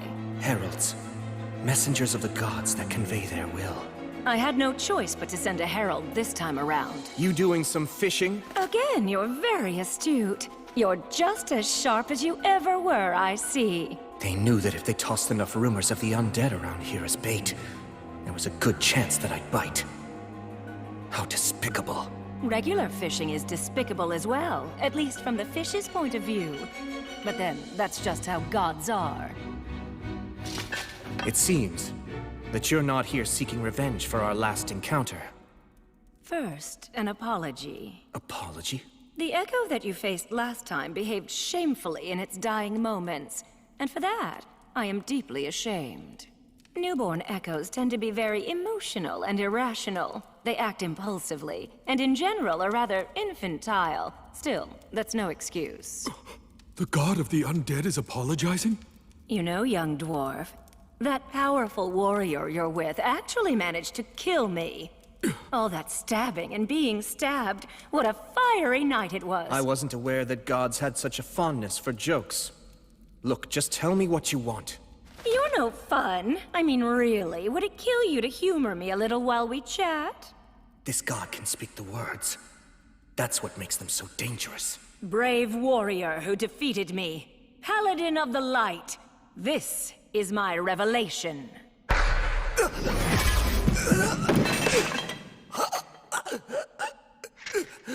Sir Will! William, armed with the blessing of light, you will face the dragon, and you will die in defeat. If you don't wish to die in vain, don't fight the god's sickle. Don't face the evil dragon Valakirka. If you don't believe that what I'm saying is true, then feel free to ask the goddess Gracefeel. But why? Why tell me all this? Because you've already proven that you have what it takes to be a true hero. I have a sincere love for humans, but I'm especially partial to heroes. I find that the radiance of their souls possesses a rare and true beauty. That's why I wish undeath and eternity for them. I simply cannot bear to see their souls dragged down by the fools of this world and lose their radiance to bitterness and regret. And I'd hate to see you killed by the likes of a vulgar beast such as Valakirka. Vulgar beast? During the Age of Myth, back when I was still on the side of good, I met him once. The evil dragon Valakirka, known as the God's Sickle. He fought not for any particular beliefs, but merely for the sake of victory and plunder. I'm surprised that the virtuous gods would be willing to employ him. If a mercenary isn't on your side, then he will end up on the side of your enemy. Soon after that, I betrayed the virtuous gods for the sake of my own beliefs. Many remarkable battles were fought, and several of the old gods ended up leaving this world. It's the same myth that Gus told me.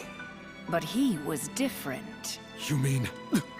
the dragon is actually a remnant from back in the Age of the Gods? Correct. And he's remained a mercenary ever since then. And that includes during the Great Uprising led by the demons from the Abyss.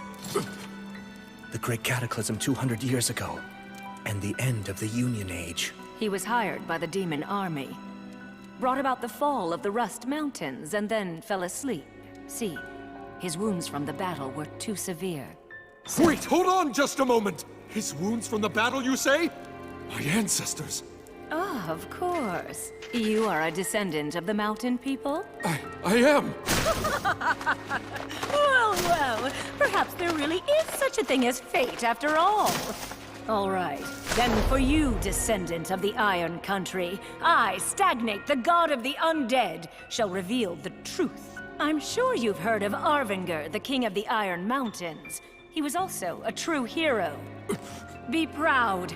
Kaldon, the famed sword handed down through generations, took an eye from the evil dragon who survived from the Age of the Gods. Wait, is that true? It was exhilarating. He was truly a great hero. I'm so glad. I'm so glad. I wouldn't have expected such kindness from an evil god. But this is a god who distorts the rules of life and death, and brings about disaster because their emotions drive them. William, in time, you may very well surpass even Arvinger's great achievements and succeed in slaying Valakirka. But now is not that time, I'm afraid.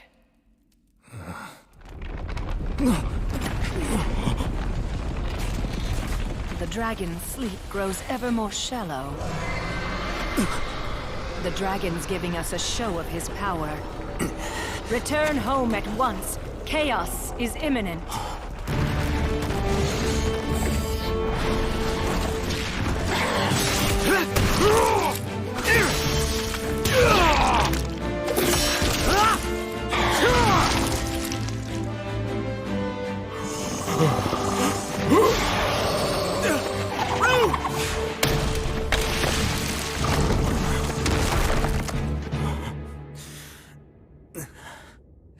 This is the cry of the dragon.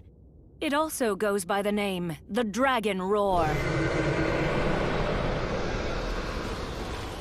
The overwhelming might of a ruler, which strikes fear into every living thing.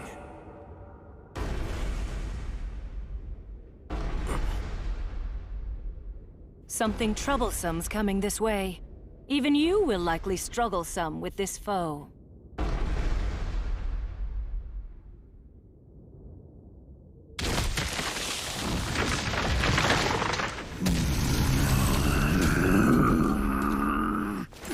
It's a giant? That's a forest giant.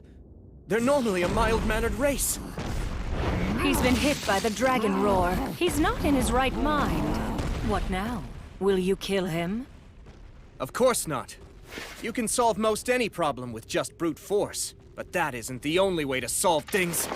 So will!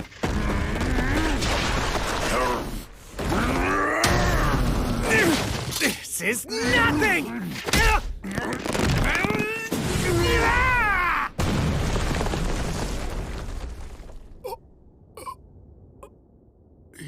Just... Through a giant. Yes. Shine the light of reason upon the fog of confusion. I'm awfully sorry about my behavior just now. Can you make it home? I think so. Oguni zoiku. E sokse uraka. Uhusama. Otenum. Roshiatagaro. Let's see. Nogarado. Reo yanaba. O sedo. Yeah, it really is scary, but Oko wendabum wentem bene rekurana.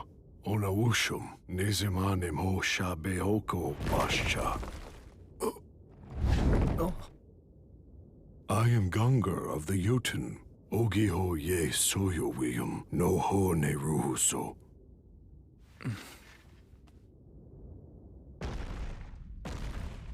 Wow, I've never even seen a giant before. Yeah, me neither.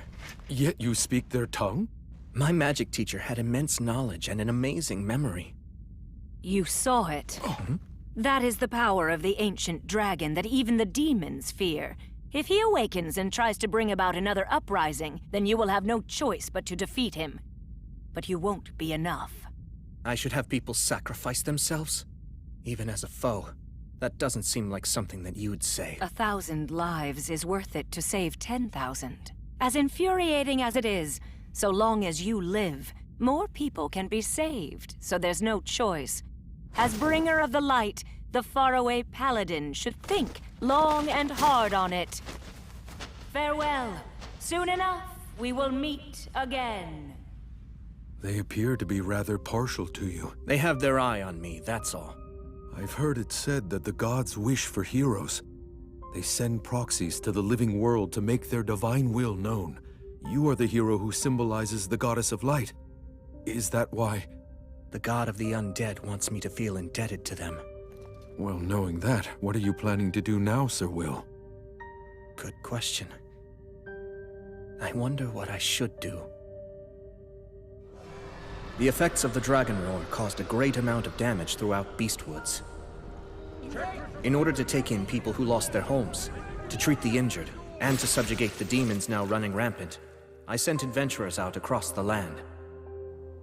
If the dragon were to awaken and happen to fly this way, it would most likely destroy not only Torchport, but White Sails as well. There's no doubt about it. The evil dragon is accompanied by high-ranking demons. I sincerely doubt that you can defeat them on your own. Of course. There's nothing shameful about running away. I'm sure you wrote that under the assumption that I'd be the one going. That right, Bishop?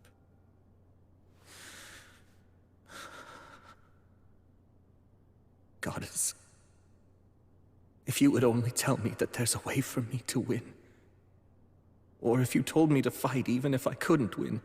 If you ordered me to prove my righteousness, I'm sure that back when I couldn't move forward, when I was mired in frustration, when time was just passing me by as I sat idle, I was reborn, raised with love, respected and acknowledged, and regarded as the central figure among my peers. I'm coming in. Wrestling with yourself again, huh? Yeah. So that's why you didn't notice. Take a look outside. We've got a bit of trouble.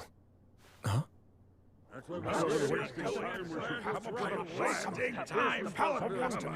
Tell us what you plan to do, Paladin! Are you going to attempt to slay the dragon? What's the point of this? Why are you asking that? We dwarfs bear the blame for not slaying the dragon! If you intend to try to slay it, then allow us to come along with you! That's enough! Please, just stop it! The dragon's a dangerous foe! The Paladin's trying to come up with a plan! Listen, I don't know what orders he's given you, but don't butt in. Stop trying to buy him more time. He hasn't ordered me to do anything! I'm just telling all of you not to panic! You dare accuse us? Look, even if all of us banded together, we couldn't even make a mark on the dragon! I'm going in there. I'm telling you to stop! Face it. At this point, all of you are even too old to defeat me! I just don't want to see any of you die in vain! Young master. Grendir. You have truly grown into a fine young man. Although, that very achievement is also the exact reason why all of us wish to die. We had wanted to fight by our king's side, and were ready to die with him. But we were denied that. We forsook our pride. Since then, we've wandered miserable for a terrible 200 years. It seemed that we had done more than enough suffering. That is what we believed, and yet now... After all that time, we've learned that that loathsome dragon still lives! What's wrong with our wish? Why shouldn't we long to continue that fight and die as we should?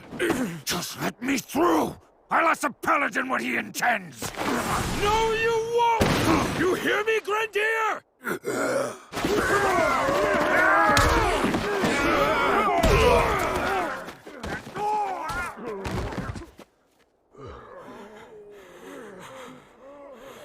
You want to know what's so wrong with your wish, Grenadier?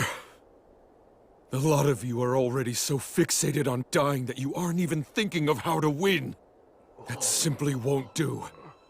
And you know that it won't. The proud warriors of the mountain should be willing to lay down their lives, but only for victory. All of you were the very ones who taught me that! Young master. Young master. Young master. I promise you, very soon the Paladin will reach his decision.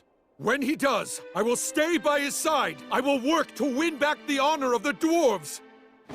I swear on the name of Arvanger, the last king of the Iron Country, as his grandson, I, Vindolfur, swear, I'll take back the mountains that belong to my ancestors! He's pretty valiant, wouldn't you say? Yeah. He can't afford to lose. No, he can't. You usually don't weigh the pros and cons, or even consider whether or not you can actually win before you go into a battle. So don't you start doing it now.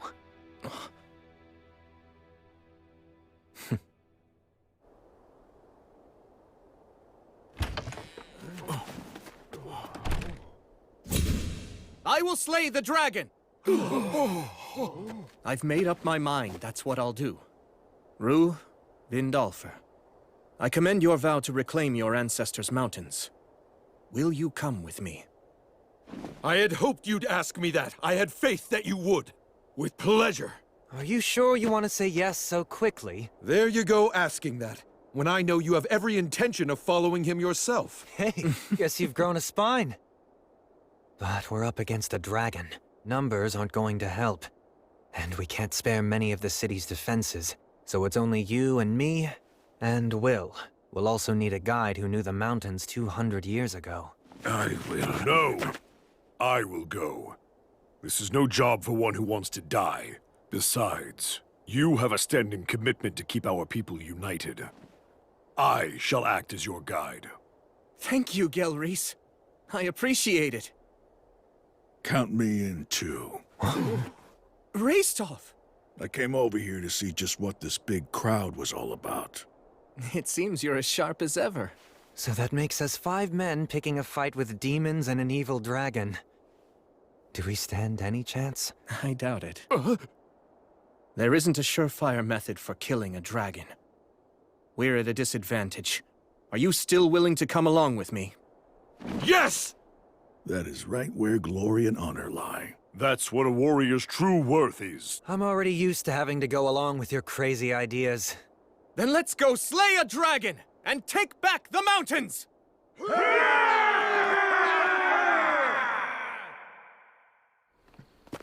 So you're going? Yeah. Then please, try to stay safe.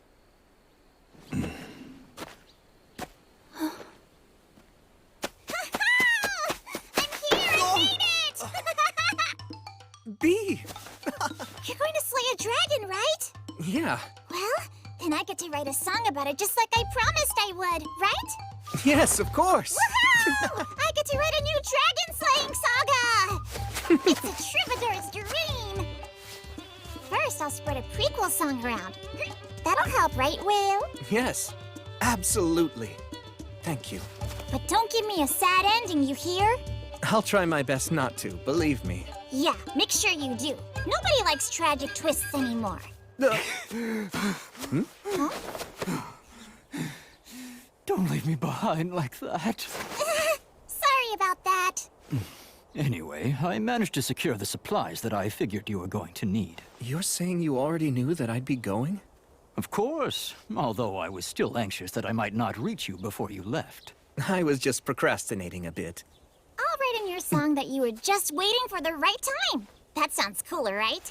You're always exaggerating. That's why people seem to think Sir William is some kind of incredible strategist. I hesitate and have doubts, like everyone. I don't want to die, and I don't like pain. But you're still going, right? Yes. The vow I made to the goddess is far too important. Just so you know, I'll be using that line in my song. Pious warrior, the hero of light, ever devoted to his goddess. May the winds of fortune forevermore be at your back! Listen, Will, I won't tell you not to go or to be cautious. I know that this has to be done now. If you need any other supplies, please just let me know. You know, now that you mention it, there's one big thing I'd like to ask for.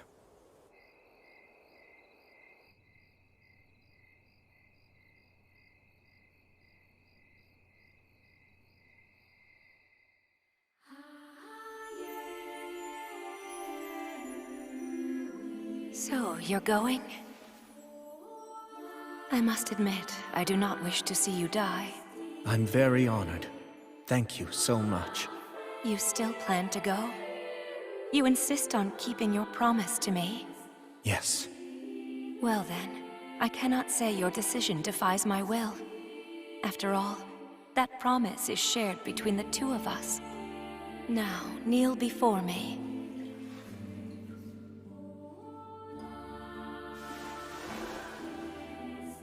William, I command you. Do not be afraid. I am right there beside you at all times. Always remember that I am your goddess, and as such I will strengthen you, render aid unto you, and protect you. Go, as my knight, go slay the dragon, and fulfill your promise.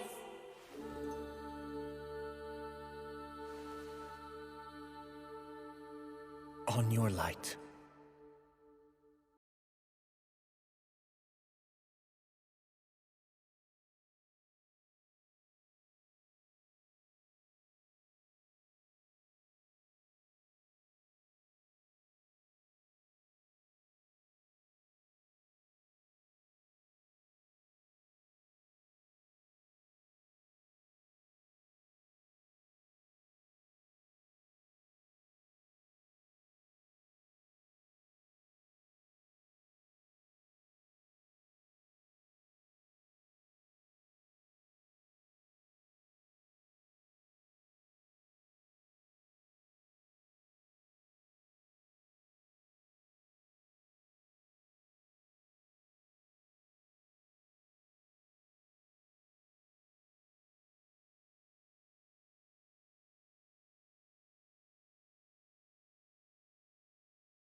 Will.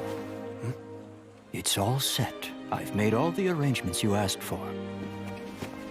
I appreciate your help. Well then, you take care now. Right. I wish you well, young master. Our spirits are with you on your journey. Right, thanks.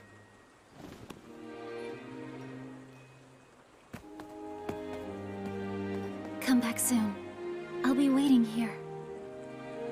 Come on, can't you even be a little sociable at a time like this? Well, you know, just think of the stories I'll bring back. All right, here we go! Yeah! Time for the heroes to depart!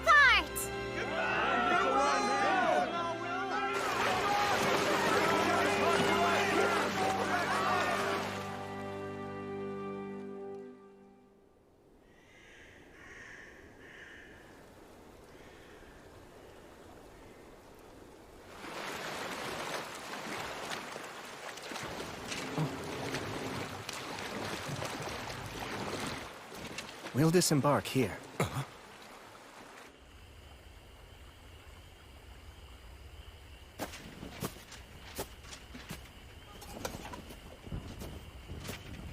Okay, we can take it from here on out. Right. Please carry out the plan as we discussed. You bet. We'll be counting on your continued favor after this, too. Of course. You stay safe out there. Yeah.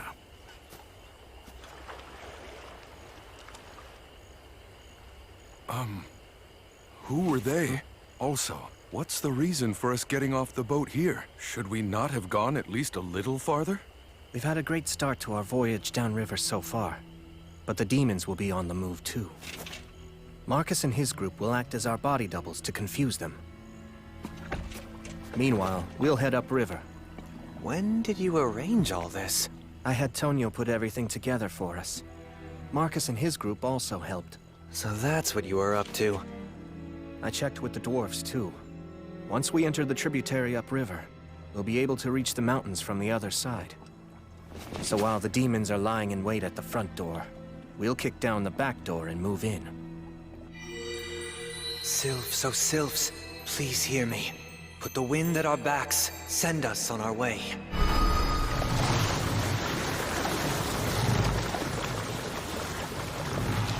I put conceal and silence on us to make sure that we won't be easy to find. Moving at this speed, we should be there by morning.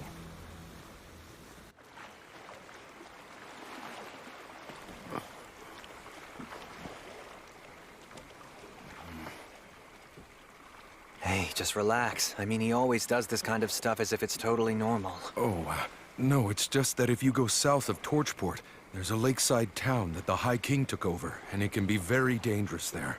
I've heard that even veteran adventurers are helpless amid the swirling mists of magic. The suggestion that we casually break through that is incredible. It's remarkably courageous. Actually, that's where I grew up. Huh? The three heroes still lived there? And they were among the ranks of the undead? Come on.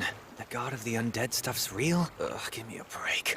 I mean, I don't think we'll be attacked or anything. Some friend. Damn it, I can't believe that you never told me. I'm sorry. Oh, that's right. You did cry when you heard that song about the three heroes. I didn't cry.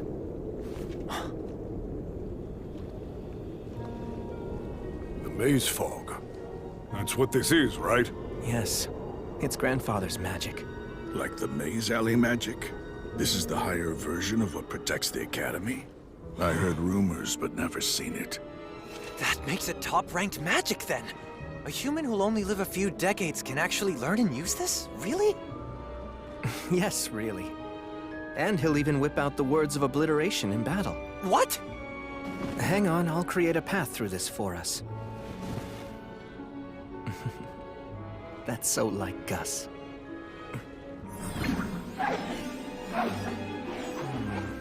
This word goes here, and knowing Gus, this'll be set up here. And this right here is a trap.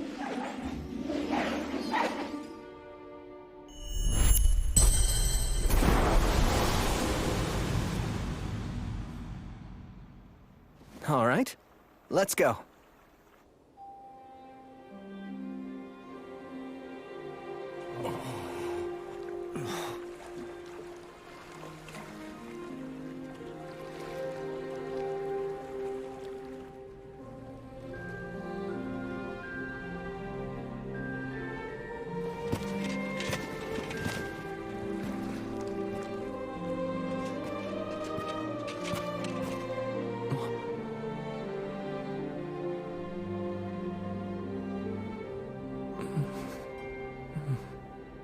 Hey! Huh? Go on ahead. Thanks so much.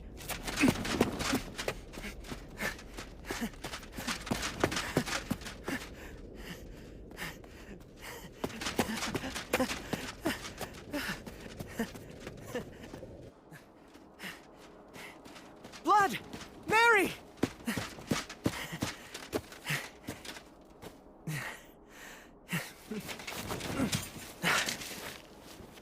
I've come home. And I brought my friends and companions. I'll be back later, okay?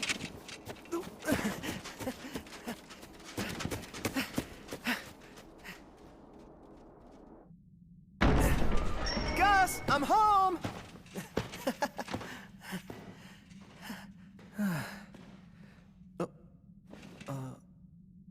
Gus?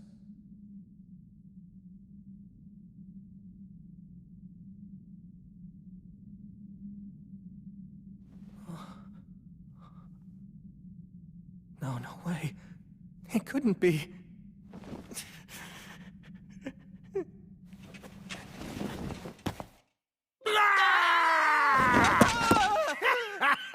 Carelessness is the greatest enemy.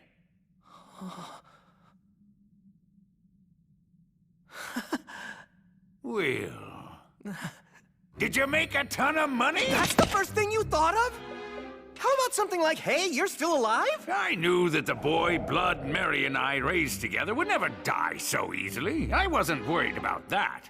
All right, fine then. Yes, I'm getting good, meaningful use out of my money.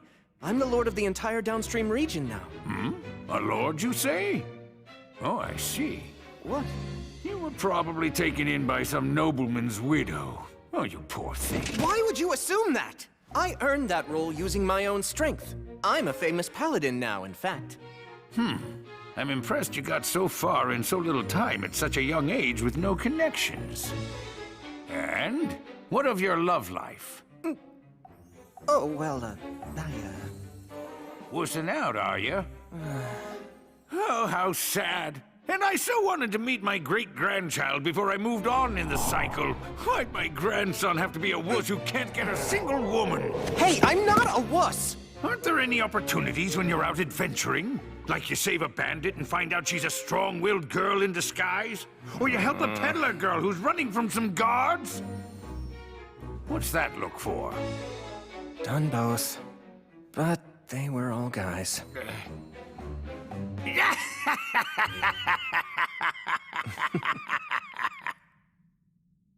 You know, I'm so glad you've come back, Will. Welcome home.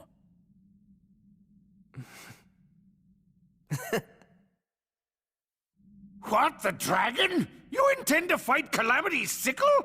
It's the only way. Are you at least going to try to finagle him? Finagle him? The gods hired Valakirka to work for them, didn't they? Which means there's a chance you'll simply be able to resolve everything with money in the exchange of goods. Yeah, I recall someone else talking like that before. My, what a coincidence, Sir Menel. I remember that too. I'm only saying that there's no need to limit yourself to just one possible solution. You always have to be flexible with your ideas. Don't let your focus get too narrow. Okay. Now then, friends of my grandson, allow me to extend my warmest welcome. So please, I hope that you'll make yourselves at home while you're staying here. I never thought I would see you again. Indeed? And where exactly have we met before? 200 years ago, I was the soldier that the three of you saved after I fled from the mountains. I had no idea back then that you were the renowned wandering sage. Oh, You're that inexperienced injured soldier? Oh, my word. You have really aged. Yes, indeed. I've grown old. Thanks to your help, I survived. I came to serve a new ruler. Now I'm able to walk the same path as your grandson, Sir William. How serendipitous.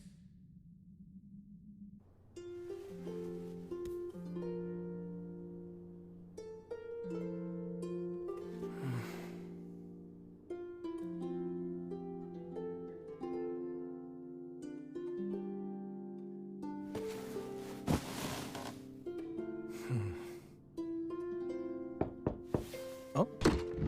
Hey, I'm coming in. Was this your room? Yeah. You know, that Gus guy is really something else. I thought for sure you'd say he's more lowbrow than you expected. I mean, he is, but it's more like... when he showed me the way here, I felt like he could see everything about me. Yeah, amazing, huh? I'm proud to call him my grandpa. That's cool. Also, he asked me, "Oh, are you the bandit girl?" What did he mean by that?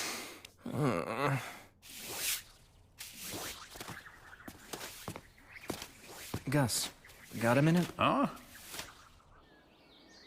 You want to know about Valakirka? Yeah. The evil dragon Valakirka. I've never seen him with my own two eyes either.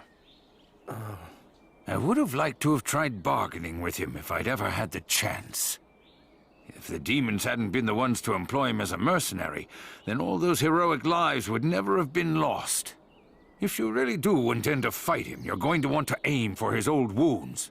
Dragon scales are very tough. I doubt that even blood would be able to cut through them and reach the dragon's flesh. What about the words of obliteration? Only if they land right. I thought so.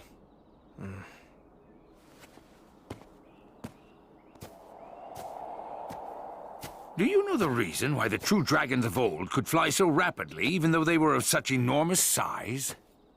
Because words are able to race quickly through the air. Exactly. The dragons of old reside within myths. As such, they are far closer to the words than those of us who live today are. Which means if it comes down to a battle of magic, you'll lose. He has the advantage in magic, huh? His constitution, along with the physical strength and hardiness it provides him, are no joke. You're disadvantaged in close combat, too. To phrase it like blood might, he has got you beat in muscle. The typical strategy used to beat a dragon is an ambush. However, Valakirka is likely using the demons as an early warning system. I'm really starting to see why the god of the undead tried to stop me. Stagnate did, huh? Did a herald come to you? Yeah, in the form of a crow. Huh. Sounds like you've got an admirer. I hate to agree, but...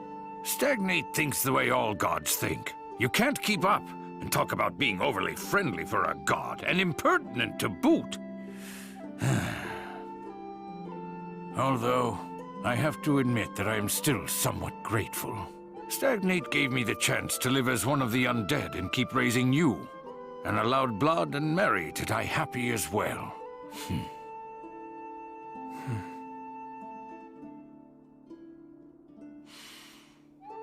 So, tell me, do you know? That's why I wanted to talk to you alone. I've no way to bargain with the dragon, do I? Well, you're going to die. I made up my mind to fight anyway. If the dragon is left unchecked, there'll be chaos. Couldn't you just run away? Gus, you know, being alive and not being dead aren't the same thing.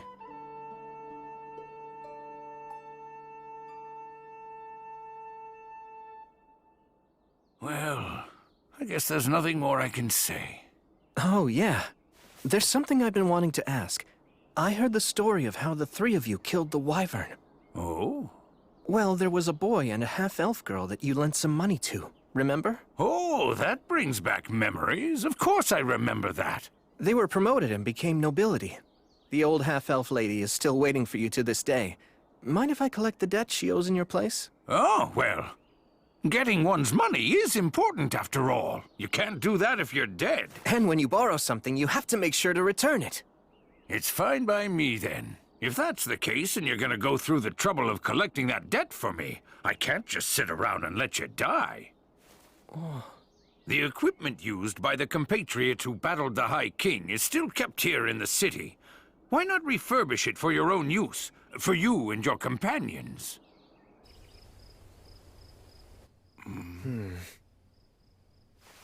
In here? Erosis. Delusion magic?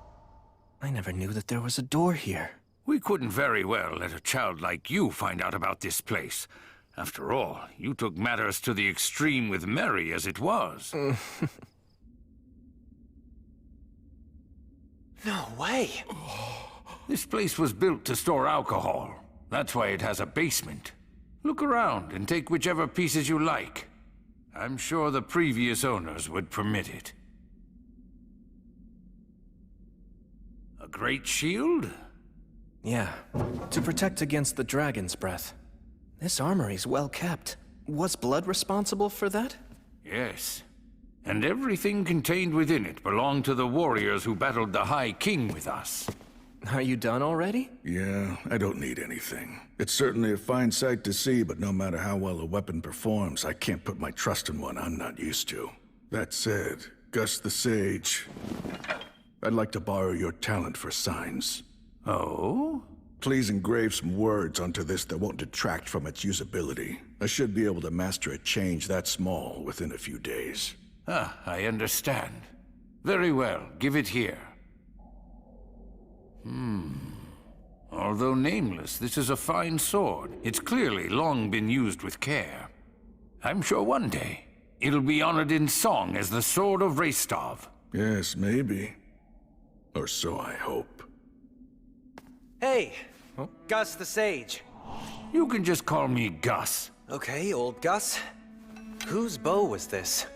That belonged to Telperion the Silver String. I see. Are you perchance from the great forest of Erin too? Yeah, same as him. That silver hair of yours. Are you related to Telperion? Distantly, but yeah. Okay, I'll take this. Are you certain that you'll be able to use it? They say that if one who is unworthy uses a mithril bowstring, he'll lose his fingers. Not a problem.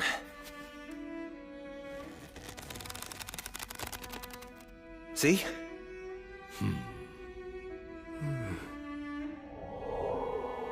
What about these? That is the full armor set of Bavor the Blade Breaker. It appears to be dwarf armor. Indeed. Bavor was actually a wandering dwarf warrior. He was a participant in our battle against the High King. Said it was revenge for the Iron Mountains. I see. Well, then I shall take this along with me. And I'll take this. It takes remarkable strength to swing that like you just did. Can you tell me about the person who used this before? That weapon belonged to Ewing the Fierce. He always wore a smile on his face. He didn't very much care for fighting. If the world had been at peace, perhaps he would have taken a different path and become a fine farmer. That's right. Ewing, Bavor, Telperion, all of them gave their lives in order to defeat the High King. All the weapons and armor pieces within this depot, every single one of them was so important to someone. And each has its own story to tell. Wherever their owners are now, I pray that they find guidance and repose. Hey. Huh? Once we return from taking care of the demons and the dragon, is it okay if I bring a troubadour girl I know back here? She's a halfling and she's a tad rambunctious. Ah, yes, of course. Do as you please. I'll tell her all the stories she wants. Okay, thanks. Is this girl by any chance? She's just a good friend.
Al, take this. Huh? What's up with that dagger? Is the hook on the wrong side? Yes, you're right. The design's unusual. It's a right-handed stiletto. The halberd is strong, but it's unwieldy. Whose was it? Who did this dagger belong to? It was my father's. I can't take this! I mean, it's a memento, right? Yes, but still. I feel like it's better off in your hands. It's right somehow. It's okay. He gave me plenty. He gave me many valuable things.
All right. Let's finish this before the others come back with the food. You could have just let me take care of all this myself. It'll go faster if we work together. Besides, you're royalty, aren't you? Well, only a name. Honestly, I've often wondered why I couldn't have been born to another family who ran something simple, like a workshop. Although if you'd been born to a family like that, you'd probably say to yourself, maybe I'm actually a prince descended from the royalty of some fallen nation, and it's my duty and destiny to rebuild my kingdom. I wish I could tell that version of myself that trying to rebuild a kingdom isn't as great as it sounds. Even so, you'll still do it, right? Yes, I will. In truth, all of my people long for their homeland. If putting my life on the line will inspire them, I'm happy to do it. I think that would be truly wonderful. But I feel like I've dragged you into my own problems. You haven't. I always knew that I'd have to fight too. If I abandoned this place now, I'd never be able to face my parents or Gus again. Besides, I want to do something I'm proud of. When I return to the Goddess of Light's side one day, I want to be able to tell her I lived my life the best I could, and show off a little, you know? So I won't run. I'll fight the dragon. It's because of you that I made that decision. So thank you. I ought to be the one who's thanking you. I swear on your father's dagger, no matter how this may end, I won't regret anything. I'm counting on you, and I trust in you. All right. You guys!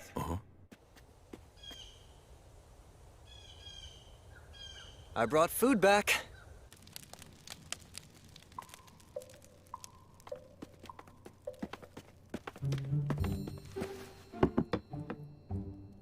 Hey, it's fine you didn't catch fish. Just a fluke. Yeah.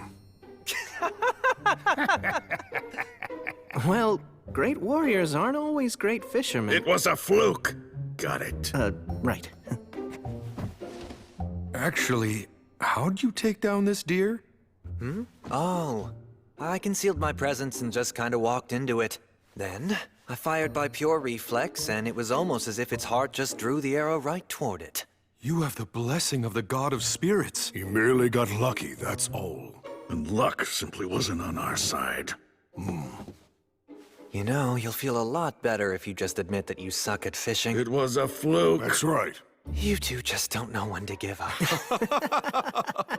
No, that's enough. Leave them be. Raystov never changes.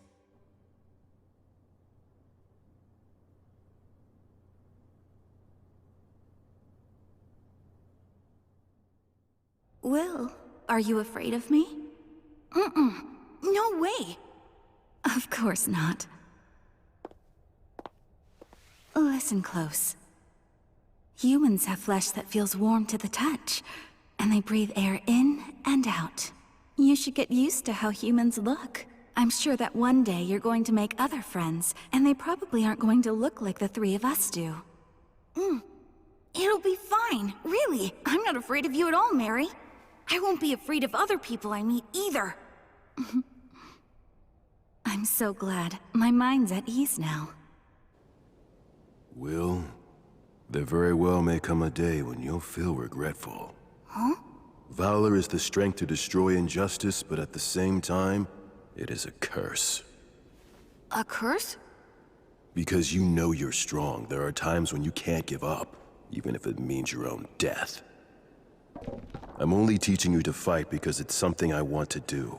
I'll understand if you hate me for it. Hate you? There's no way! Blood, I can never hate you! That's so.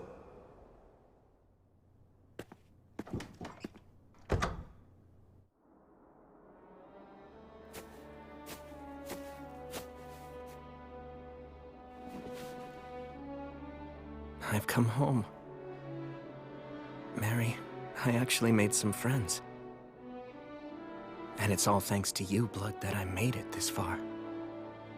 It's tough not having you two around, but I'm managing. Because I remember the last things you both said to me. And that's what helps me see these things through. I have to leave now. Oh, Gus. So you're leaving then? In the morning.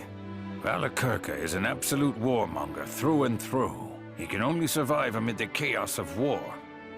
It's unlikely that you can avoid a fight.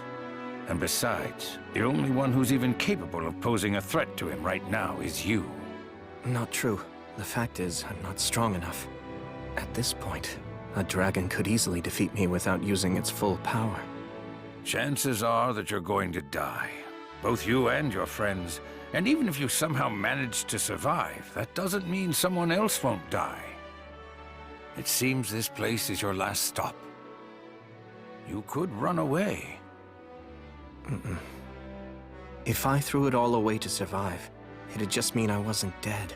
In this life and my past one, I learned that that's simply not good enough.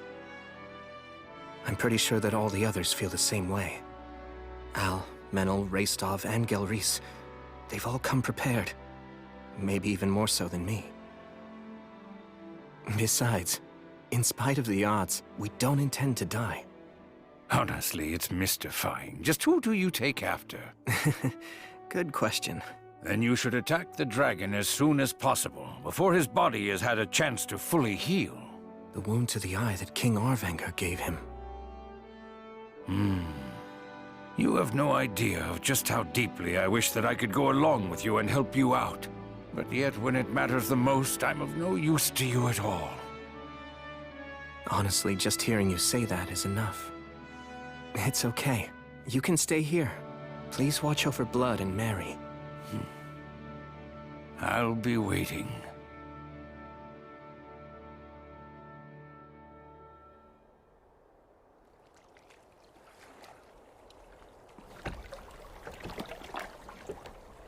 Let's go.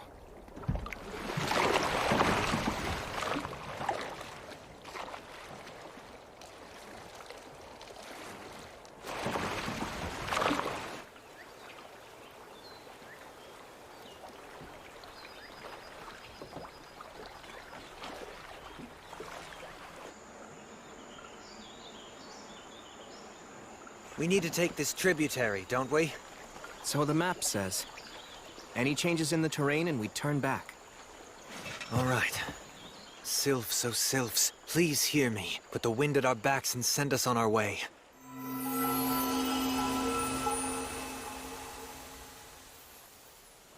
So tell me, any guesses as to what we'll find up ahead? I'm afraid I know nothing beyond the Great Collapse. Right, okay then. However, I do know that before the Great Collapse, there was an elven forest to the west of the Iron Country. It was called Lothdor. Hold on, Lothdor?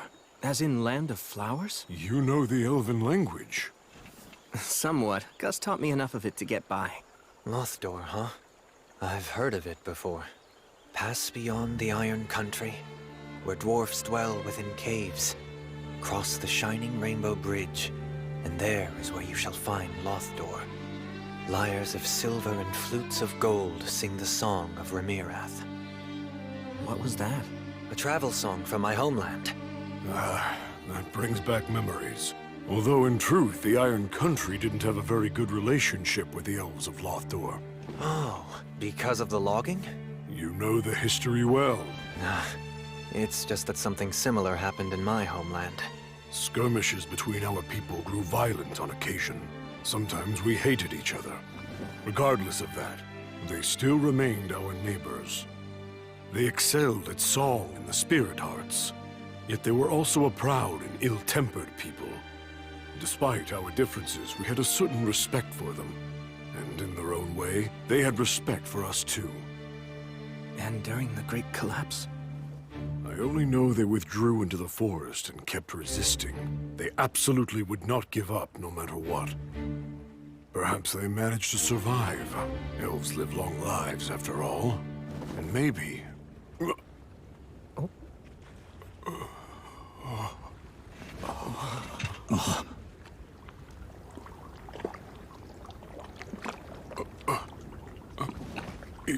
Is there no one here at all? I don't see a soul.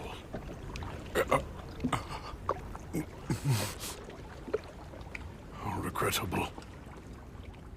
Looks like in 200 years, the flow of the river has changed. You know, this landscape looks rather familiar. Words of taboo. Yeah, if the elves really did sequester themselves in the forest, then there wouldn't be anything that anyone could do to discover them. So demons cursed the forest with rot. We must destroy them. You said it. We can't let them live. But first... Yeah.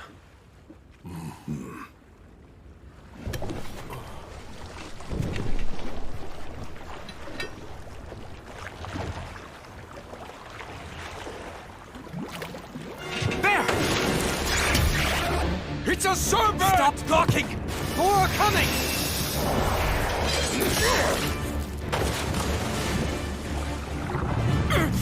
Metal, full speed! Yeah, I know! Sylphs, oh Sylphs, please hear me! Put the wind at our backs and send us on our way! Damn it! The response is too slow! Keep up the incantation! Raystov and Gelreese, take the port side! Al, you back up Metal! We're in a real pinch here. It's risky, but... Fast start! Well!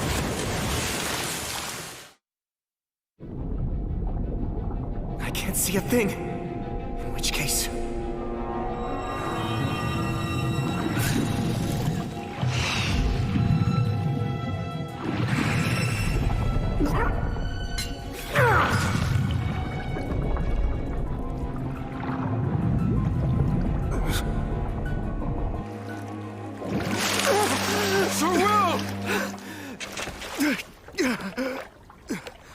You all right?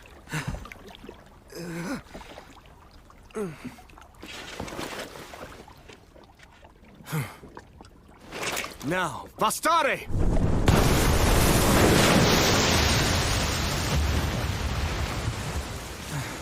It's done. Man, you are merciless. I have to be. Menel, let's go, but move carefully. Yeah. I saw that the water turned clear all of a sudden back there. That was a prayer of cleansing. Isn't a prayer of cleansing only strong enough for the amount of water in a bottle or a small pond? That's Will for you. He's all in. Of course. He seems so calm, right? But he uses some straight-up barbarian tactics to brute force things. I'm used to it by now. That's just mean. The river has swallowed up the whole forest. The change in the terrain here is a real problem. Gelreese, do you see anything that looks familiar to you? Afraid not. Not in all this mess. Oh, hey, what about that?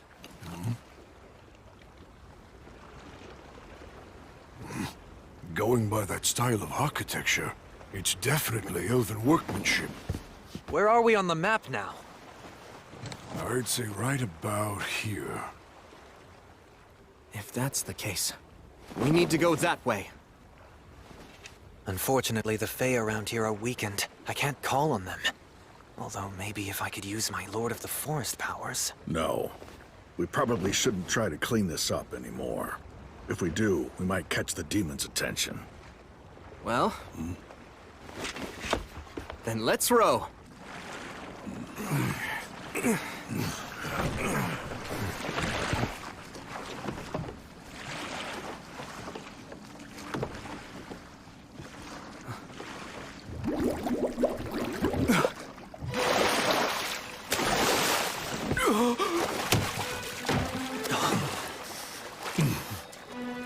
Enemies? They're simply in great pain, that's all.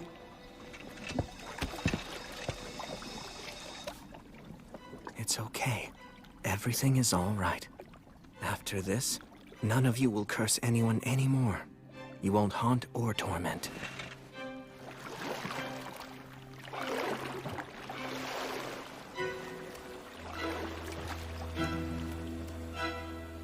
I'll take care of things from here on. All of you can rest now. Hear me, Gracefield, goddess of light. Grant them peace and guidance.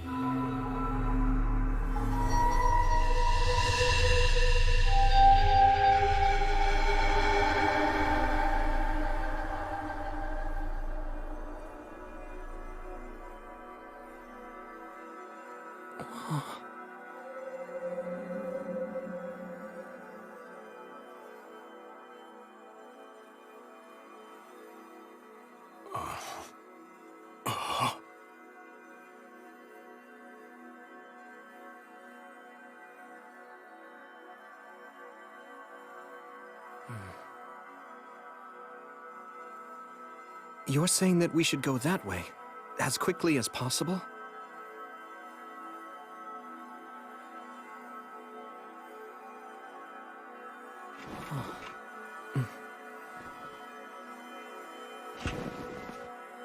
Then please, grant us the blessing of your light.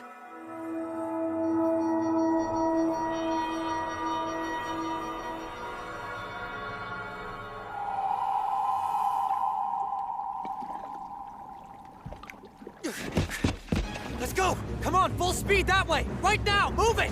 Huh? You can't ever trust an elf's sense of time. Sylphs, oh sylphs, hear me! Put the wind at our backs, send us on our way! You know the saying, when an elf says, wait a second, he means see you in a year? Well, it's actually true. So when someone with such a lousy sense of time says, as quickly as possible, that means... Oh, damn it, I knew it! Maidens of water, give your blessing, and race with us over the surface! Row! Hurry!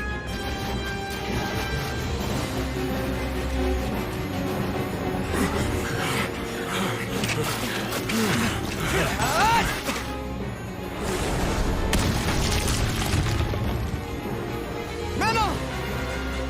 Is she okay? She's not dead!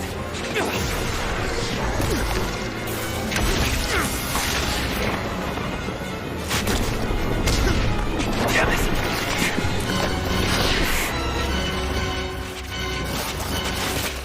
Brace yourselves, it's coming!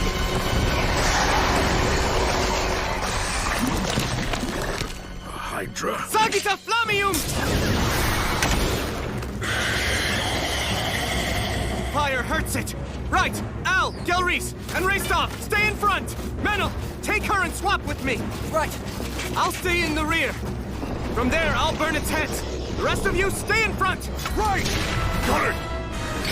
Ready to go!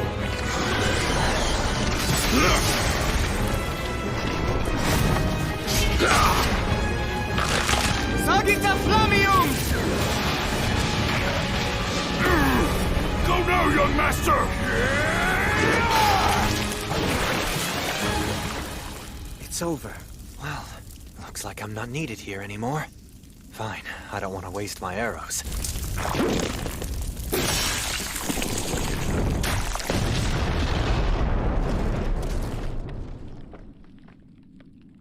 We get it? Stay sharp! A Hydra's poison can't be neutralized by everyday means. It'd take a miracle. A monster like this can still do damage, even after all its heads have been cut off. You don't want to suddenly find yourself hurt fighting its death throes. Will! Help her out. She's been bitten. Hang in there. I'll heal you right away. You can't. Hydra. Poison deadly. This is bad. The prayer of healing won't work if she refuses it. Just stop talking. No. Up north. My people's village. Enough, my brethren. Come on, let him help you. Just stop. Breath. Run. He's no ordinary priest. You can be saved, fellow forest dweller. So please, accept his miracle. Now pray.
I was simply waking you up with an intense kiss. How's your head? Feel like puking? Any other symptoms we should know about, fellow forest dweller? Why, you! Such impertinence! Sounds like you're feeling fine. Wait, when you said kiss, don't you dare tell me you... Just relax. It was a wine bottle.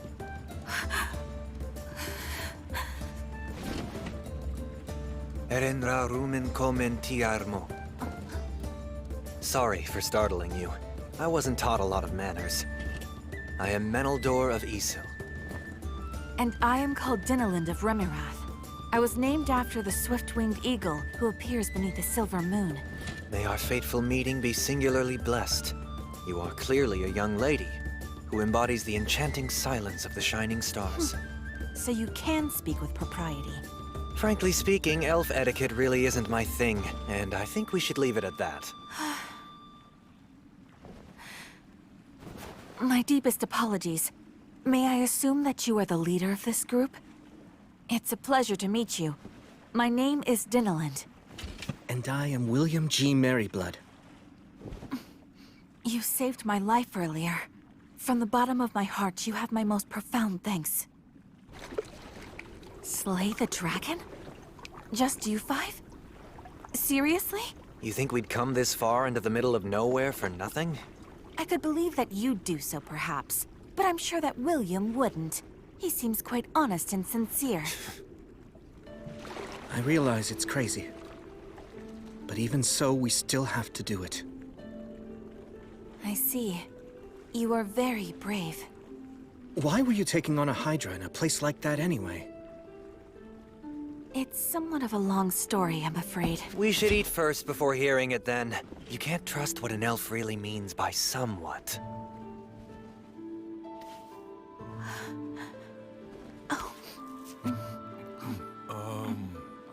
Is that okay? I just mean, I thought that elves didn't eat meat. Only some elves don't eat meat. The ones who don't have undergone a great deal of training to enhance their spirit qualities. This is delicious. You look like you haven't eaten in ages. Do you really not know what I was doing in that place? Don't you have even some small inkling? It's a proud elf's duty. They cannot abandon the weak. Isn't that right? Yes. They keep their numbers low that way. Even when there's not enough food, and not everyone can eat, elves would never dream of casting the sick or elderly aside. The young, healthy ones who can fight end up voluntarily leaving their own communities instead. That's exactly right. To banish those who are weak would be unthinkable. You're truly an elf through and through. What's that mean? You're mocking me? It's a compliment. Good grief. Elves never change, I see. So, Dinalind, do you think you could please help guide us to your village? If you're able to show us the way to get to the mountains, we'll help you in any way we can. You can call me Dine.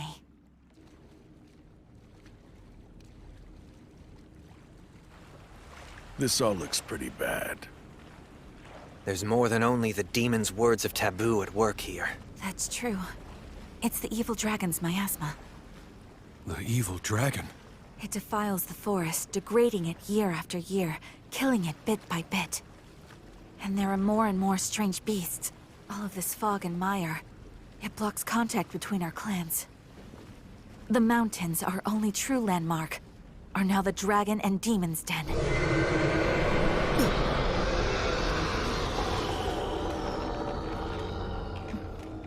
That sums it all up. But the dragon is supposed to be living in the mountains, right? How has the miasma come this far? Through underground tunnels, built by the dwarfs. By using the tunnels, the dragon's miasma pours into every corner of the forest. So then we're... Don't be worried. Your people aren't to blame.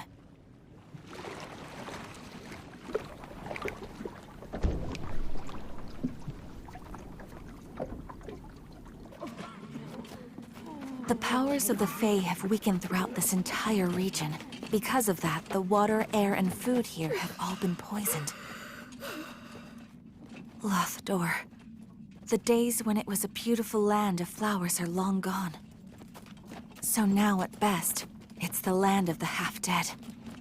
As a result, we never imagined heroes would come from the outside world to try to slay the dragon. Yet you came. Welcome to Lothdor. I warmly welcome you, you brave heroes. Please, allow me to heal those of you who are critically ill. Can we grant access to human strangers who've appeared out of nowhere? Can we really allow them to see our compatriots in their current weakened state? But these people... This offer has come from a warrior with most impressive weapons. Let me cure your cough. Wait, it should not be I. O Goddess of Light, hear me, Gracefeel.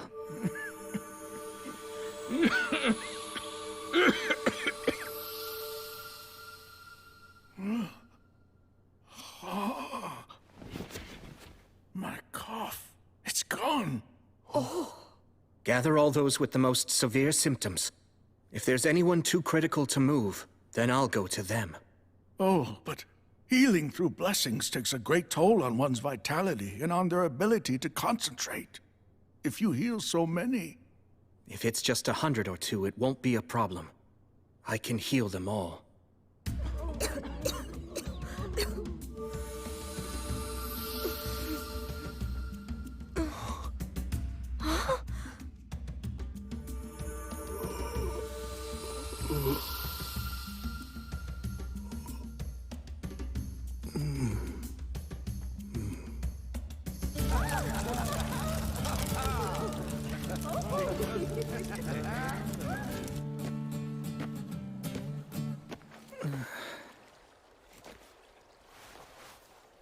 Goddess of Light.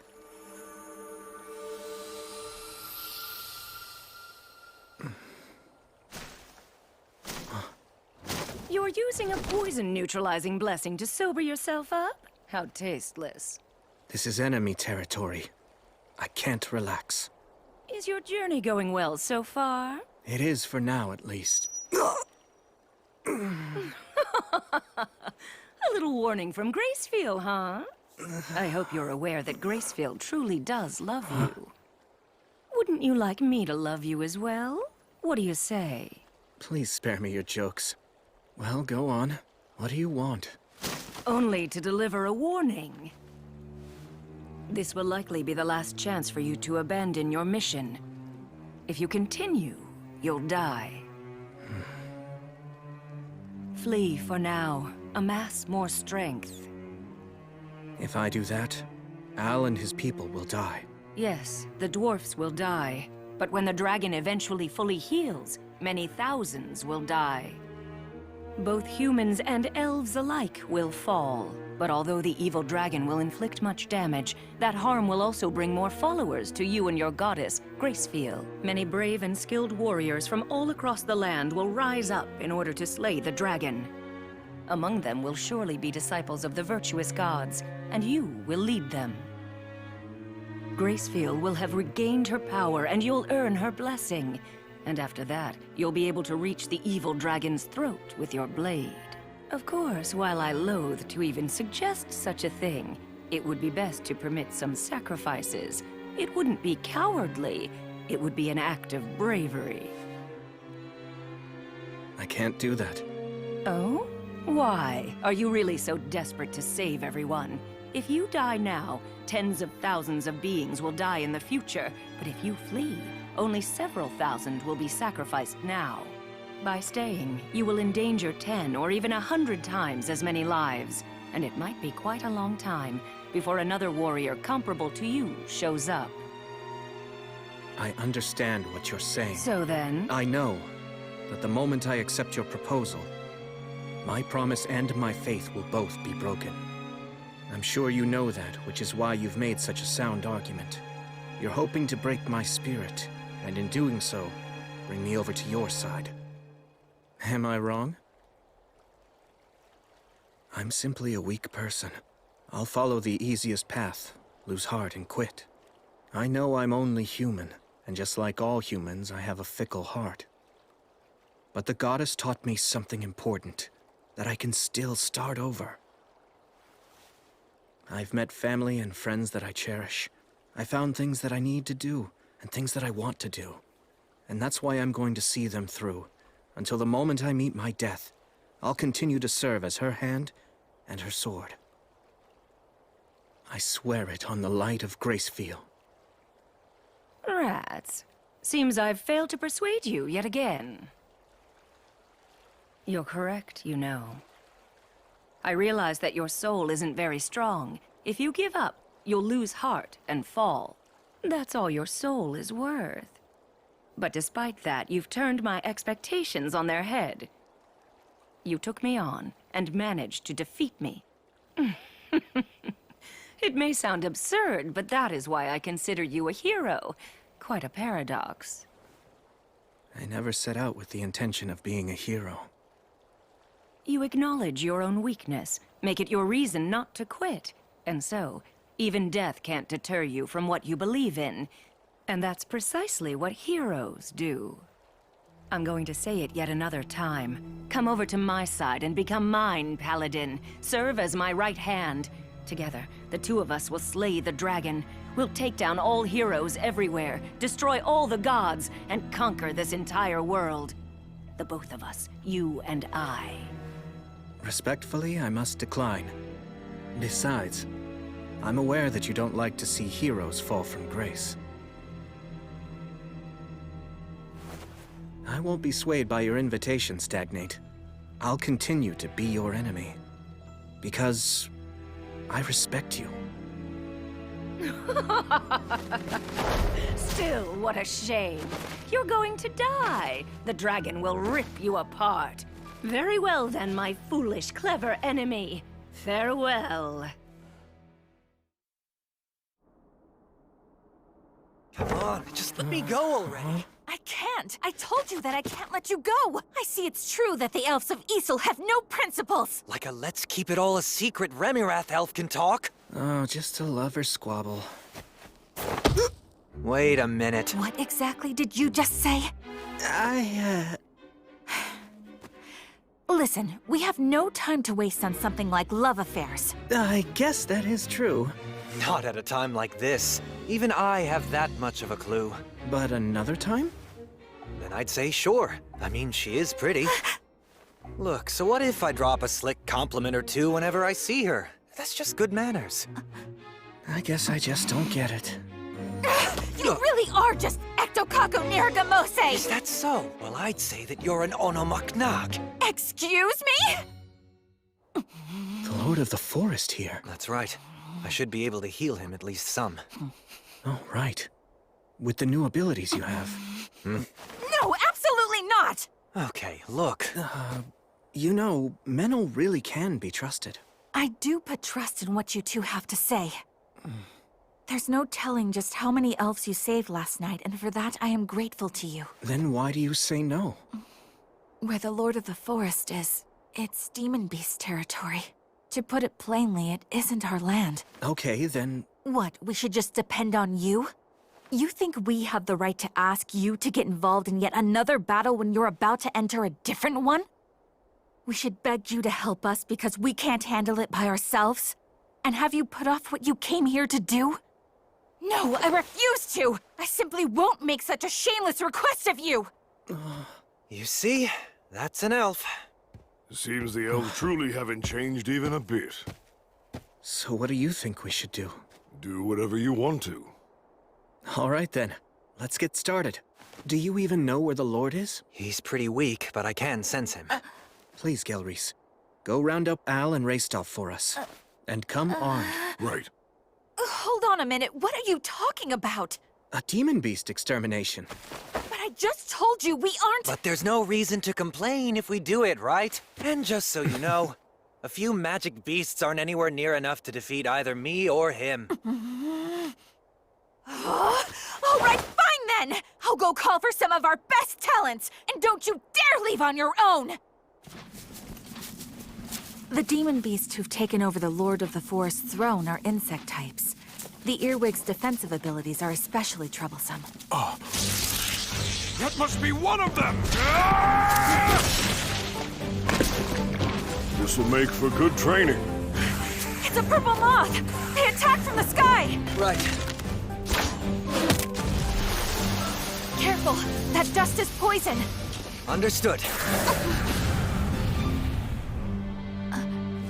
Okay, let's go.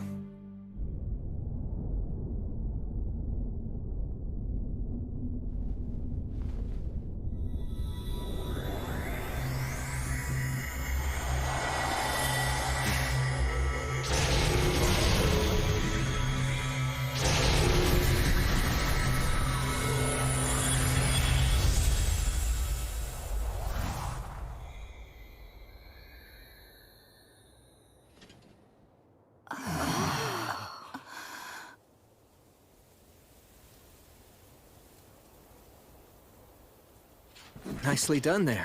Of course. William? Are you quite sure about this? Why do you ask? Well, it's just that if the dragon or the demons notice what you're doing... Yes, that would be bad. Well then... But still, if we ignore this and move on, then that would be worse. Al, Restov, Gelreese, I'm sorry for getting you all involved in my problem. You don't need to worry about that. After all, the truth of the matter is, if it weren't for you, then we never would have been able to make it this far. The young master is absolutely right. Agreed. Nothing new there. I'm more worried about you. You're planning to charge straight in, right? Yes. What? Charge straight in? Could you please show me to the nearest underground tunnel entrance? One that leads to the Rust Mountains where the dragon is right now. If the enemy is going to find us, better sooner than later. I beg you, please. Very well, then. I'll send someone back to inform the villagers. The rest of us will come along. We'll face the dragon with you. We can act as decoys or shields, at least. I'm sorry. You're just too weak. We can't afford to take anyone who'll slow us down. After everything that you've done for us, you'll simply march to your death? Yes. How humiliating. Very well. We shall do as you say. But Dinalin, we must go! Yeah, all of this is just too... Would you add another layer to our shame by refusing to acknowledge our weakness? No matter how hard we may fight, right now we're simply too sick and frail. We are weaklings. This way. Follow me. You should have let me handle that. I couldn't. It needed to come from me. The West Gate. Never in my life did I dream that I'd ever come here again. This is it. This is the entrance to the Iron Country. So you're really going to continue on, then? Yes. Pulsate et aperiatur vobis. Al, knock on the door. That is the signal. Sir Will. Are you sure I should be the one? You're the only one who has the right to open this door. You're the natural choice. Right.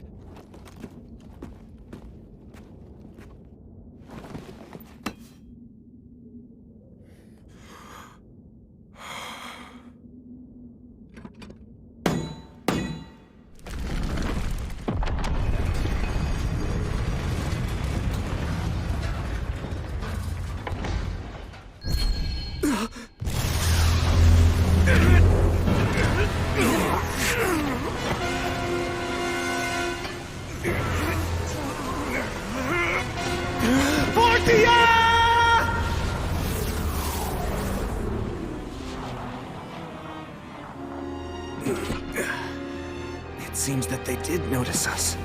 Calamity's sickle. The evil dragon, Valakirka. Damn it.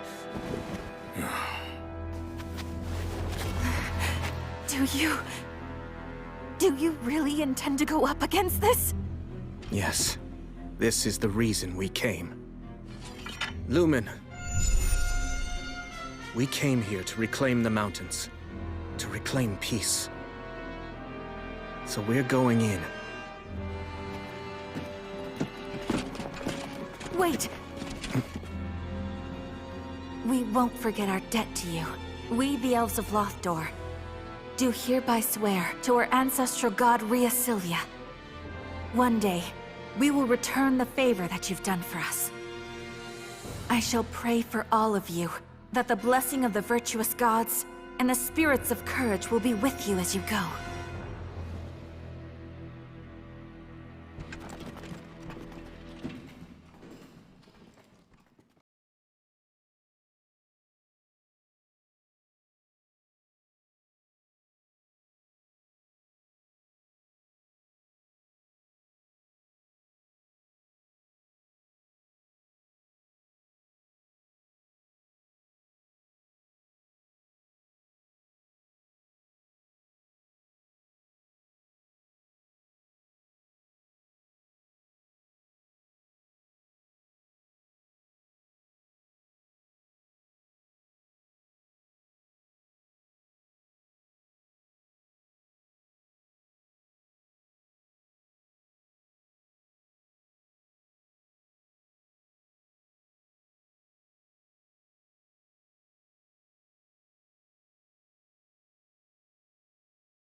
What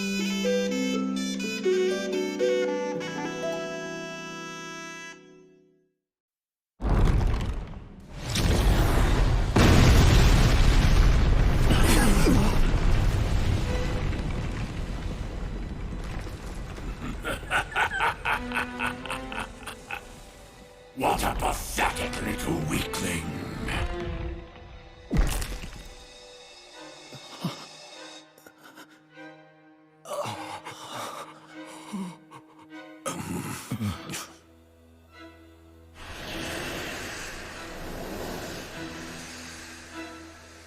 Greetings, all of you. I welcome you to my bedchamber.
You there, weak one. The one who is destined to die here. I ask you, what is your name?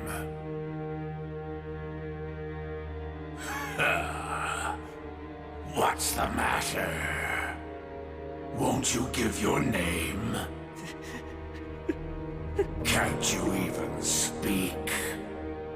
This is an overwhelming predator.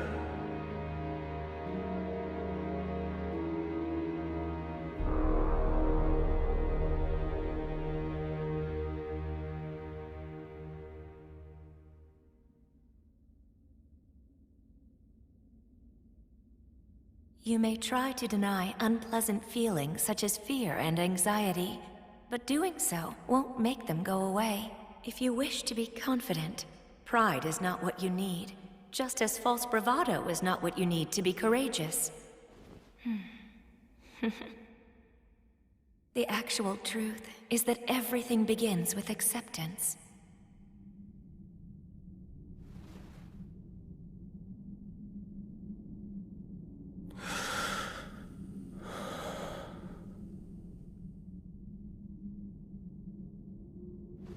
If you're going to ask someone's name, shouldn't you give your own first? Oh?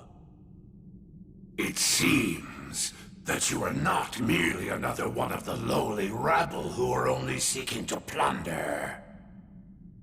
Fine, I shall give you my name. I am the Sickle of the Gods, also called Calamity's Sickle. I was born with the last flicker of a star. My life is eternal and everlasting. I am the Lord of Miasma and Sulfur, the brother of the lava. I am Valakirka!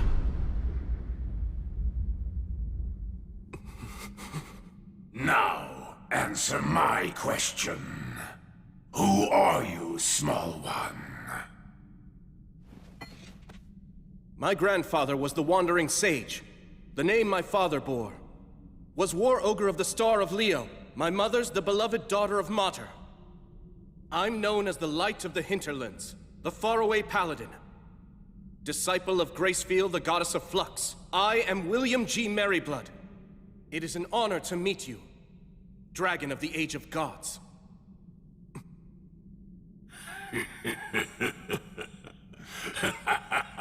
What serendipity!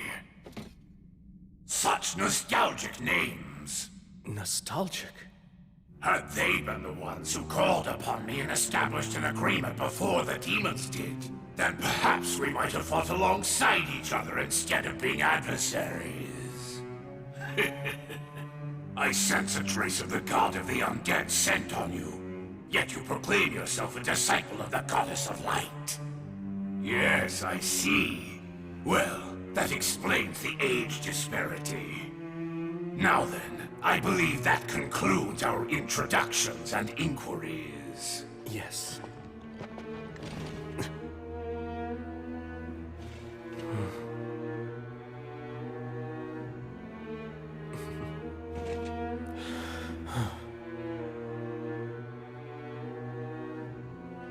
Faraway Paladin.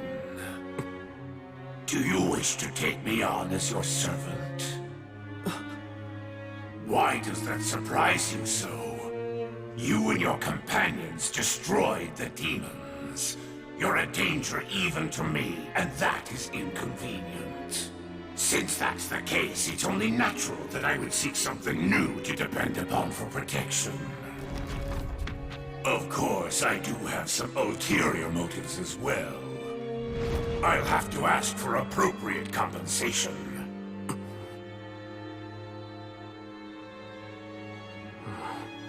Have no fear. I have no wish to do battle against a brave warrior such as yourself. Yet, in a few decades, you'll kill me and destroy everything. You'll simply change your loyalties once again. That's how you always operate!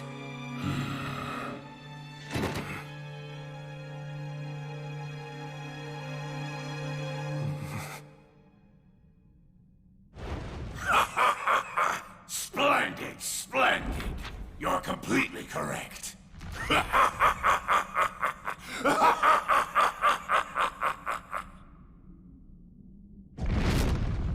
But then, it's really not such a bad deal, is it? He's right. If I accept the deal, I won't have to fight a losing battle today. After all, what reason do you really have to fight me? Did you not come to me armed with spear and determination because you perceive me as a threat to innocent people?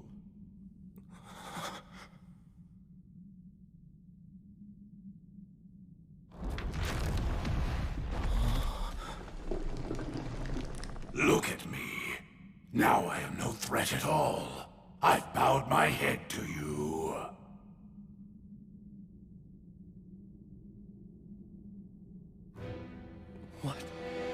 What is going on?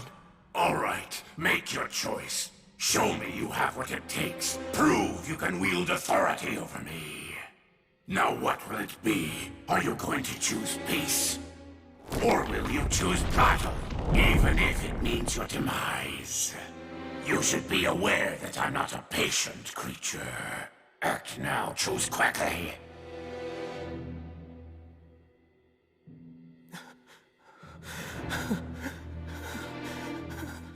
What is this? Should I refuse? No, if I do that, what should I do? What choice should I make?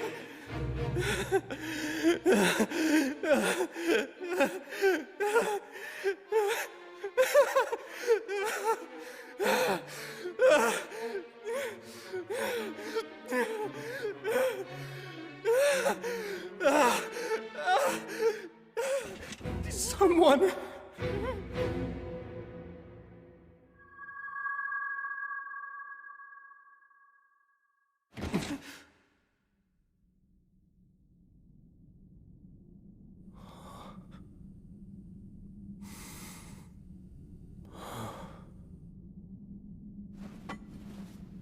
That's right. I've already been saved. courage is something that can take a physical form, then I have it in my heart now. Menel, Raistov, Al, Gelreese. The outcome of this conversation will decide everything. Be ready!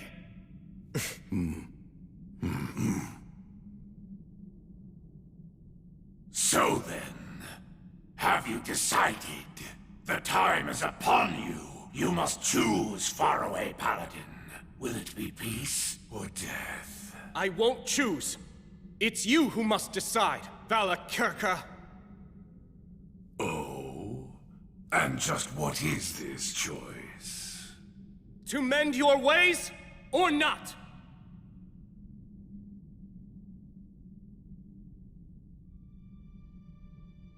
Let's be clear. The peace that you're speaking about, it's merely a limited peace between you and me. It's not specifically peace for me, or for the innocent people you mentioned before. Am I wrong? No, indeed, you're correct about that. In that case, I can only offer you one way out. Mend your ways! And just what am I supposed to improve?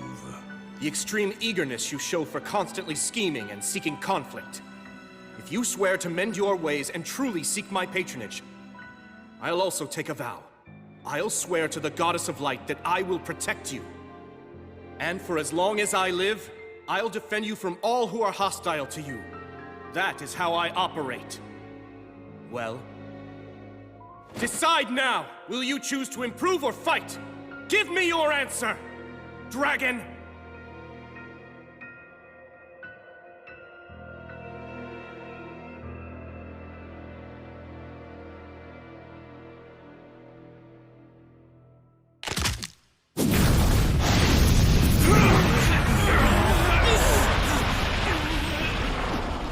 Well done. You have successfully answered the dragon's riddle. Good job, Faraway Paladin. You are no reckless boy showing off his own strength for a lark. Nor are you cunning for the sake of protecting your own life. You walk the path that you consider to be righteous, and you do so with valor and wisdom. How marvelous. You are in every way the successor to those heroes of old. I hereby acknowledge you as the true hero that you are.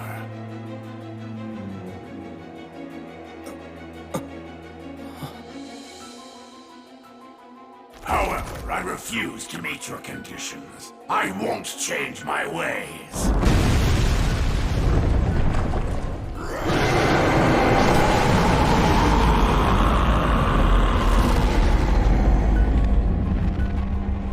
I am the great Valakirka. I am the sickle of the gods, also called Calamity's sickle. I am the lord of miasma and sulfur and brother of the lava. I am alive because miasma poisons and kills, and because lava is boiling hot. War, disasters, feats of valor, treasure, death, sacrificial maidens, and heroes. What would a dragon be without any of these? I am Valakirka. I'm the oldest and most powerful of dragons, feared even by the gods. I am Valakirka!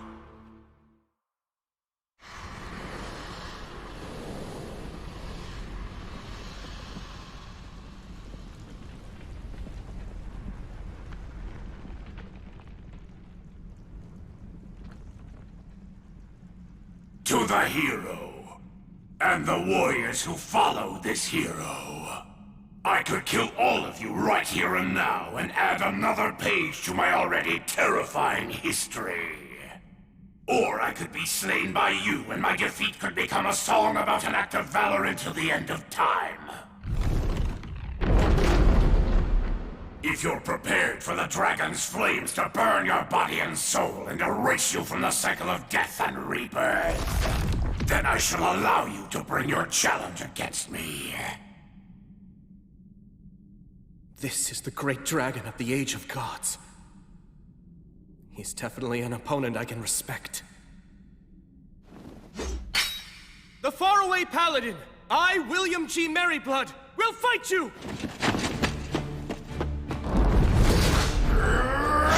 Acceleratio!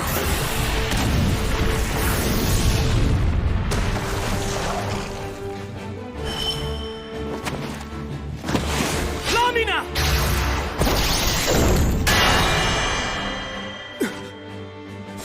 Dragon scales.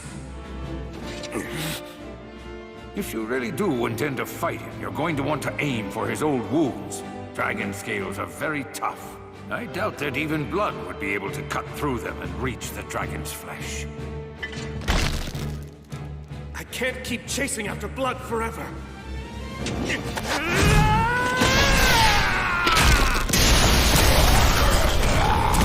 Acceleratio!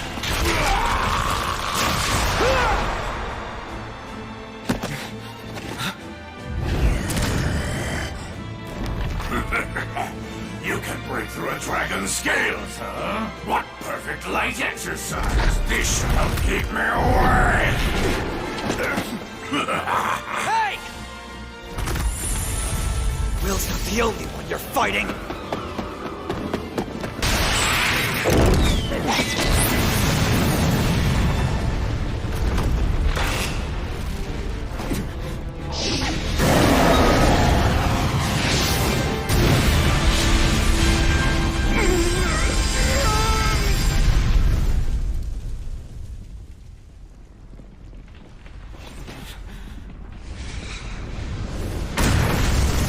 Yes, I see.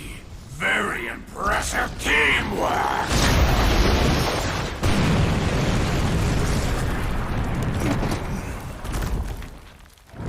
Flamo Ignis! Sylphs, oh sylphs! You maidens of the wind!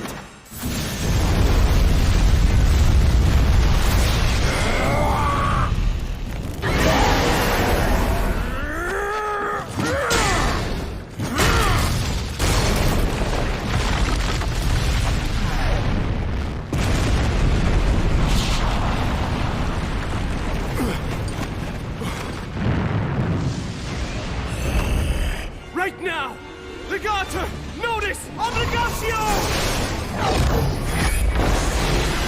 Conciliat Sequitur!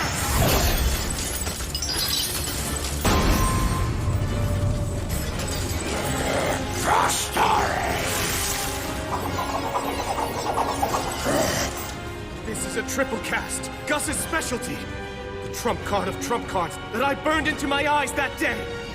Halida Mors! Equo! Usat Fede! You'd use that in a real battle! Paperum Tavernas! Regum Cetures! Damnatio Memoriae!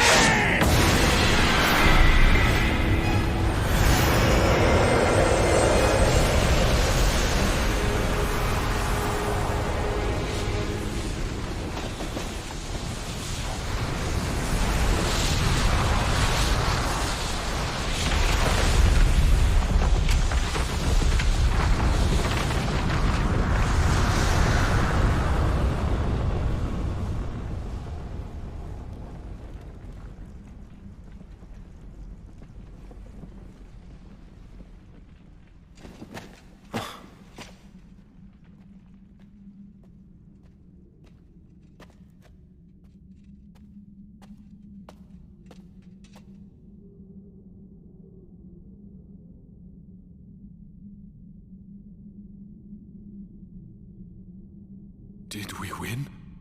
Looks like it. The moment of victory is surprisingly disappointing.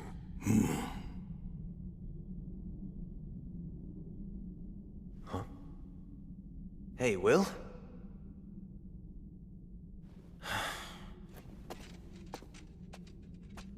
The dragon's destroyed, isn't it?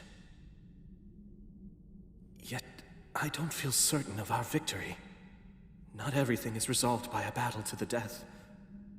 Sometimes you win by pure chance. And yet...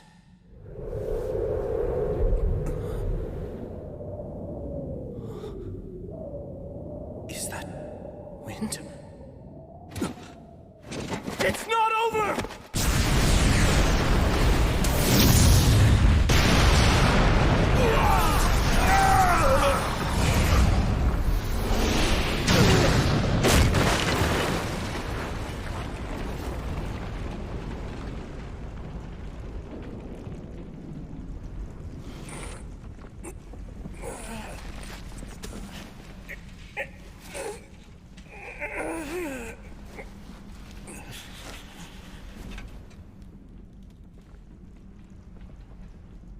He changed.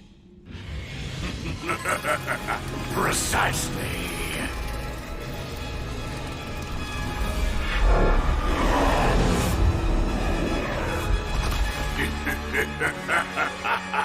Words of transformation.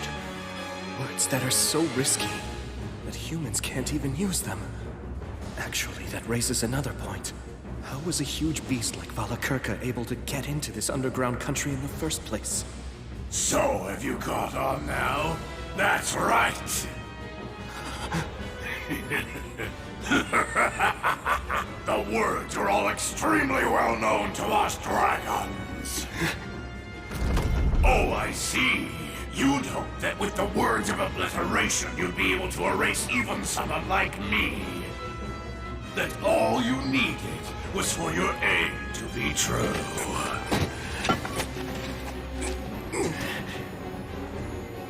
He even knows how to counter the ultimate destructive magic. No, the result would likely be the same no matter what magic I chose. This dragon has fought every kind of word on every kind of battlefield, and he's been able to defeat every last one of them. Of course he has. This is a dragon.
This dragon has fought every kind of word on every kind of battlefield, and he's been able to defeat every last one of them. Of course he has. This is a dragon.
Well now, Faraway Paladin.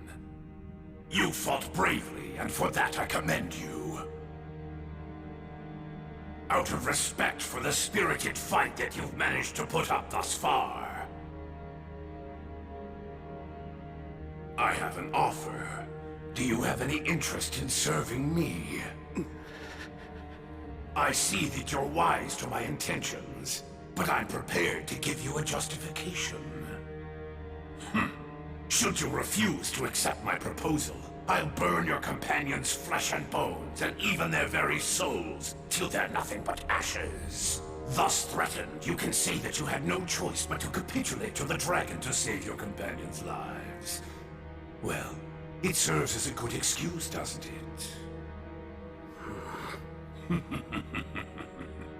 I have seen many humans with that very same look in their eyes. Even if I were to threaten to burn you to ashes, I know that you won't bend or falter.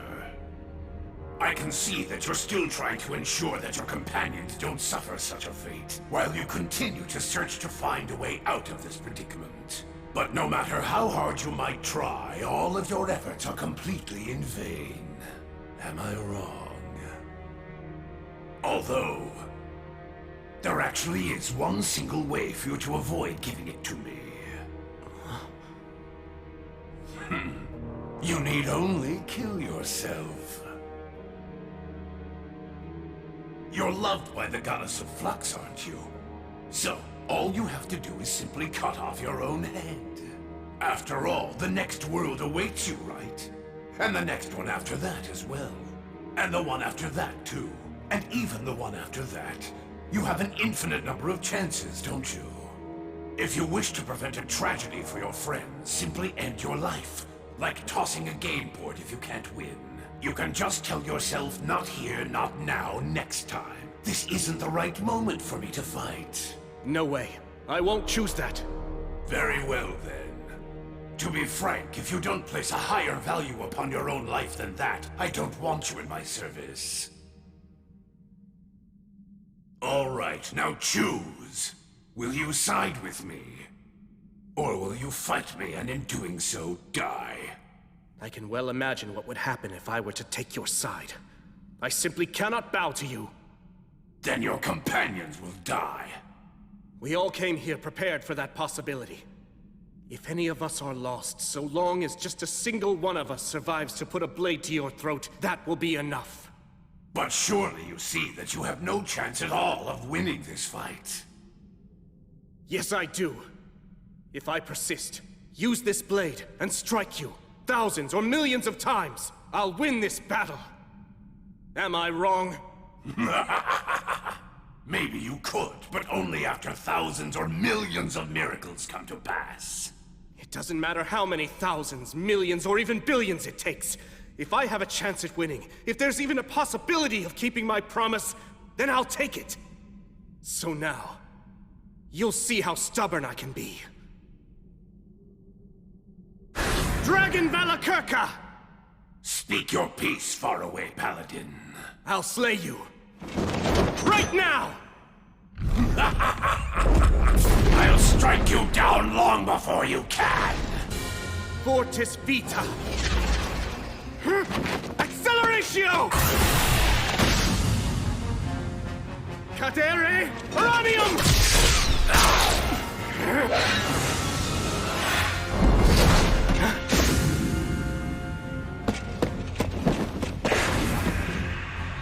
I need to try to keep them out of this.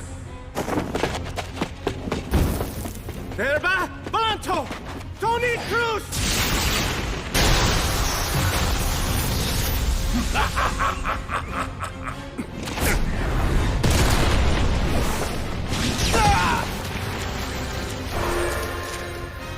Bastare!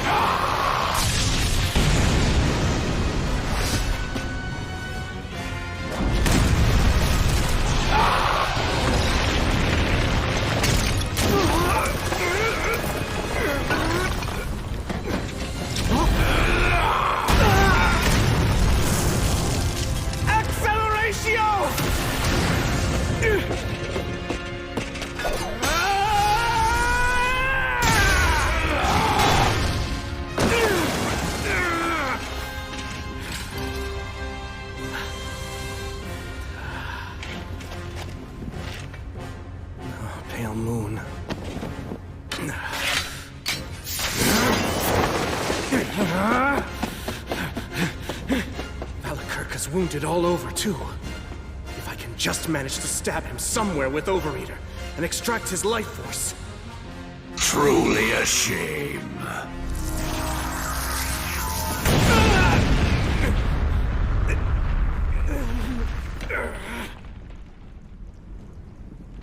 I am quite familiar with that particular demon blade.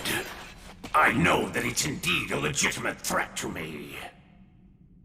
It's said to have been forged by the hand of a demon king in times gone by.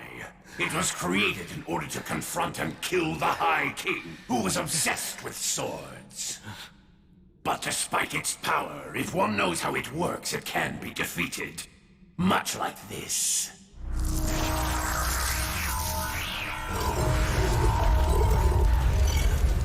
I guess he has no intention of fighting at close range anymore.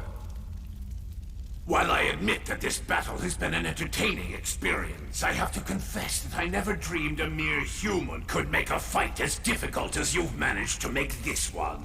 Faraway Paladin, William G. Merryblood.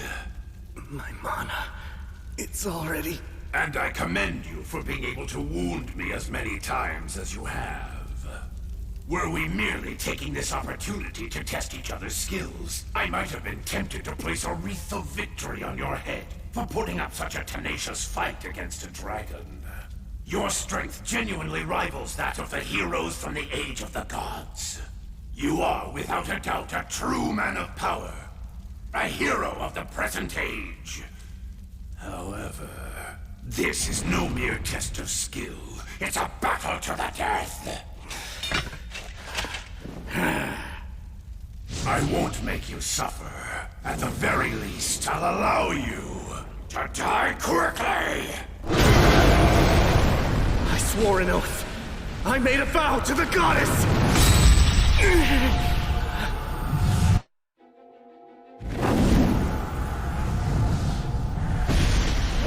A herald, eh? So you're too weak to send an echo, are you? This is nothing but a pointless, wasted effort, goddess of light!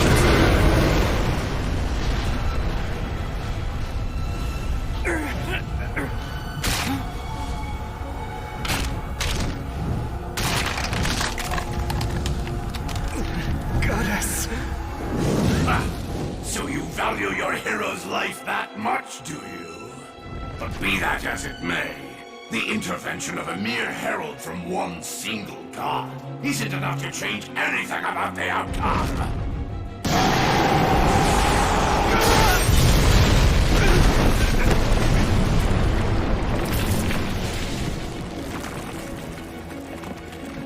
Paladin, you have proven yourself to be worthy, so I'll allow you to die by my breath.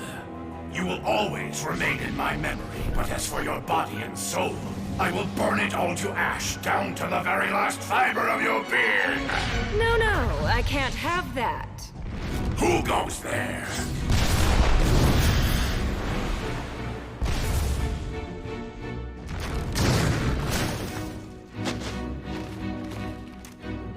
This hero is my prey. I've chosen him as my enemy. After having watched him fight, I'm absolutely certain about that. And I won't have him defeated by someone else right in front of me. The god of the undead here? Stagnate? Well now, evil dragon Valakirka. I believe you said that the intervention of a mere herald from one single god isn't enough to change anything, and you're right. I told him that too. That's the same prediction that I gave him. I said that heroes are insufficient, even with the Goddess of Light helping. That's true. There's no chance of slaying a dragon like Calamity's sickle. But you know, now that I come to think about it, I didn't consider what could happen if such an intervention actually involved two gods. I wonder what would change. Would a hero have a chance of winning? I believe they'd have at least some chance, Valakirka. Well, it seems that you're as talkative as ever, god of the undead. You and I are two of a kind. A detestable kind, that is. I feel as if we have similar tastes. But my taste is nowhere near as bad as yours. A life, a soul, only has value if it burns out in a final blaze of glory. What's the point of living forever anyway, you worldly fool? That itself is poor taste. Beautiful things should last forever. That's only natural. But you just destroy. My, what a lady killer you are, Paladin. Even in the age of the gods, I never saw the like. Just imagine, 2 goddesses rushing to your side when you're in peril. Wait, goddess? In the grand scheme of things, does it matter whether I'm a god or a goddess? After all, to someone who's a god, gender is only decorative. Right? Oh, come now, don't be so angry, Gracefield. I mean, where's the harm in enjoying a little perk like this? What's that? Why now? Is that what you're asking me? Well, after watching such a furious battle unfold before me, I'd regret not intervening much more. You'd interfere in a fight involving the great and powerful Valakirka just for a petty reason like that? Why, you pathetic, hero-obsessed heathenist! Yes, precisely. This strange paladin, this hero who's standing before you, I think he's worth going mad for. Now then, this battle hasn't reached its conclusion just yet. So tell me, do you still have the will to keep fighting, William G. Merryblood? Come now, my foolish yet clever enemy, Paladin of the Light. Uphold your vow. Hold your conviction steadfastly in your heart. You said before that you'd fight until the moment you fell over dead. Surely that wasn't a lie, was it? Guess I have no choice. I can't get out of this, huh? Valakirka! What is it? Remember what I said? I'm very stubborn. Indeed, you are incredibly stubborn. Was it this persistence of yours that made the gods finally take action? I admit, you're truly a hero. Very well then. It seems that the gods have given you their utmost blessings and protection, allowing a mere man to stand as an equal to a dragon. And burning even a hero who's lauded by the gods is what makes me a dragon! So now, you merciful goddesses who oversee the soul, lovely maidens who have lost the protection of war, what safeguards are you planning to give to this hero? That is, how will you kill me? I won't give him any. As I said before, this man is my enemy, and he's declared that he always will be. So I have no reason to grant him any kind of protection. Oh? But surely you haven't forgotten, have you, Valakirka? You do know where you are right now. That's right. This is the Iron Country. The mountains where the regretful souls of the Warriors of Flame reside. Now is the time to return. Your compatriots, your descendants, have come back. They've brought one who is undeniably a hero, so that he may defeat the demons, challenge the dragon, and take back the mountains that were once called home. A warrior shouldn't wander asleep merely observing such an event. So now, come and take up the sword of vengeance. Set the fierce flames of your courage ablaze once again. Your time has come, Dwarven warriors!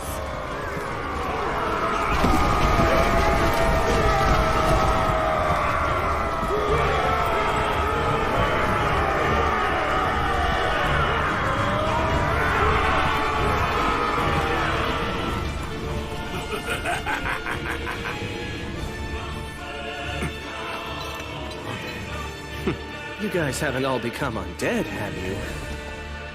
Relax. We're all still alive. That's right, as you see. We did cut it pretty close, though. That solo battle of yours kept the dragon distracted for a while. Then, with the protection of our ancestral god. Well, it took a while since I'm not used to it, but I healed us all. I see. Al, remember when you were fighting against that demon? You were in the divine protection of Blaze, the god of fire. Indeed. Sir William, what is all this? They're our allies. Reinforcements we can rely on.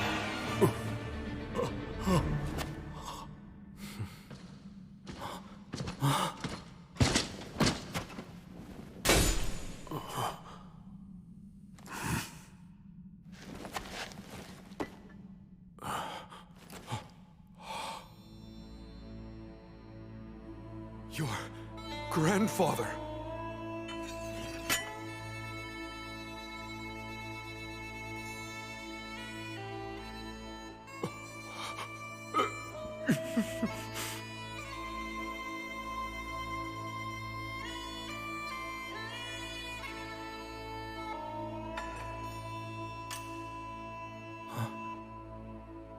Hold on. Shouldn't you give that to Al?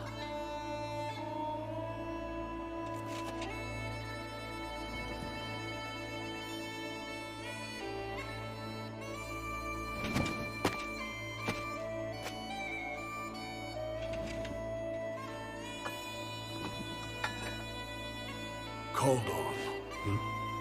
An enchanted sword handed down among the dwarves since the age of the gods. This blade took one of Valakurka's eyes. Hero of the light. Care for my grandson, and for these mountains. Please. Grandfather! Valakurka's flames burn everything, even souls. No way. Not yet. It's not over yet.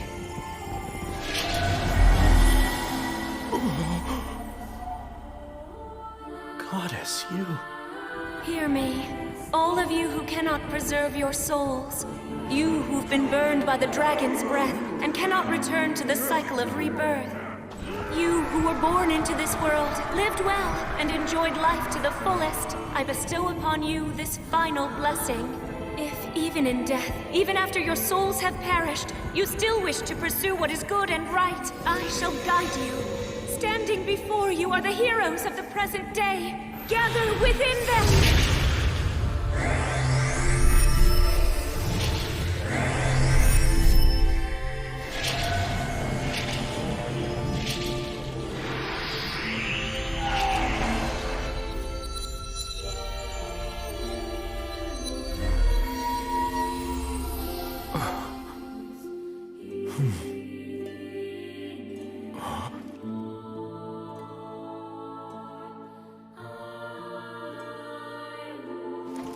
Grandfather.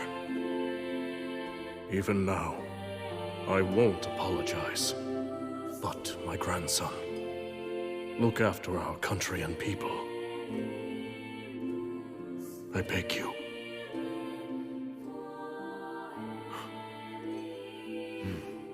I will.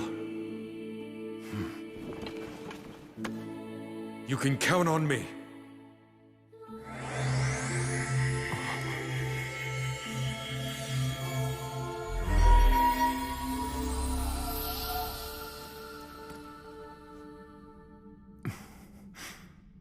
Sheesh. I guess that nothing's changed. She never could let me have all the fun.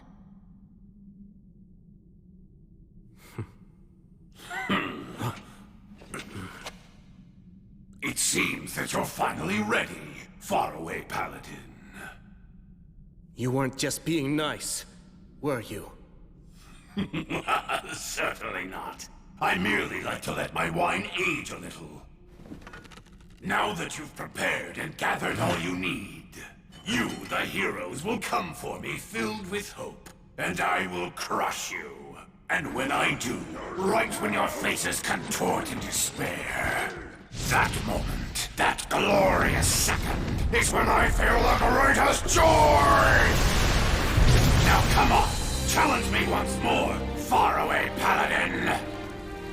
Which will it be? Will I kill all of you and add a new entry to my long history of terror? Or will you slay me instead and go on to be celebrated forevermore for achieving such a tremendous feat? The time has come. Let us finish this battle! Here goes. Yes, I order you once again. Go. Slay the dragon, and keep your promise to me, my knight. On my sword, and on the light, on the souls of the warriors that now dwell within my chest, the evil dragon will die! I will slay him!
Slay the dragon, and keep your promise to me, my knight.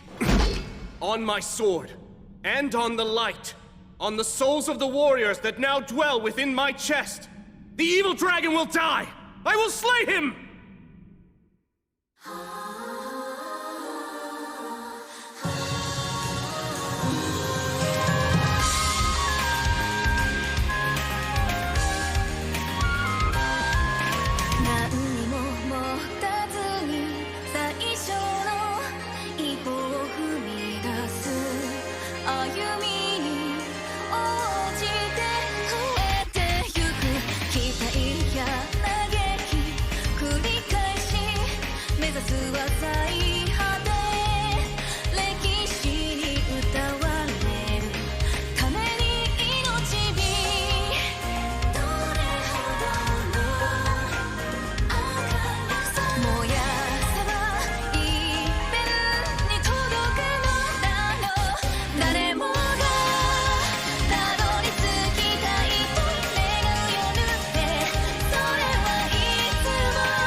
Burn, flames of courage! It's time for retribution! Evil ends now! Bellator! Bellator! Fortis Fortuna! Anuvan!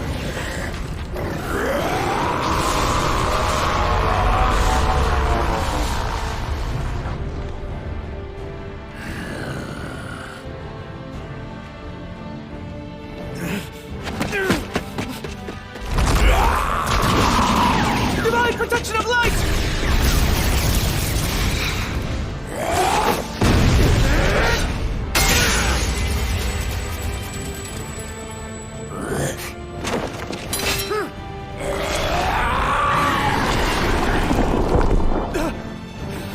I'll crush you! Will, no! Sir Will!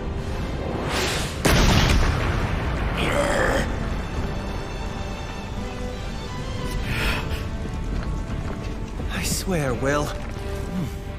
He's figured out the dragon's moves.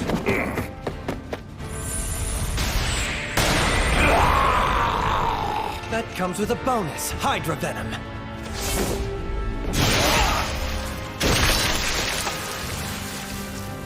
Now fire!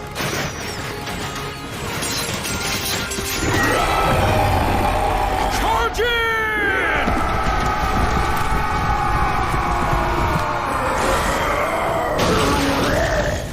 Quick defend!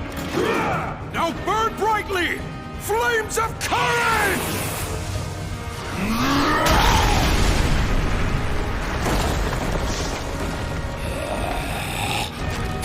This is our homeland, and we're taking it back right now!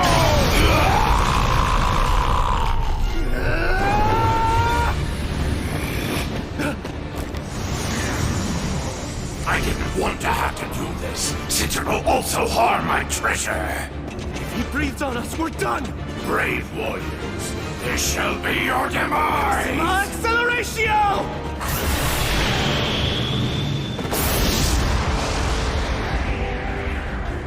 Solus Ortus!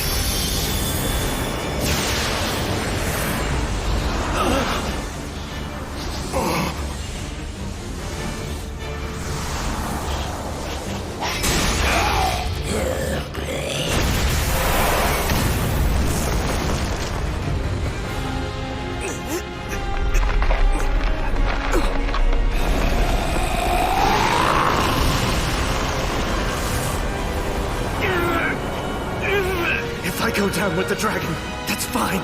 You must not give up.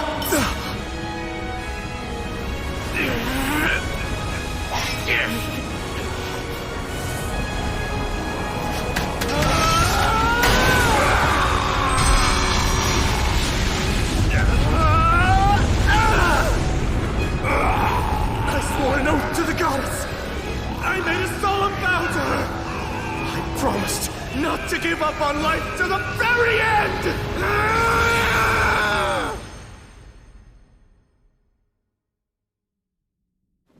Will. Hey, Will! Please, Sir Will! Huh? Hold on.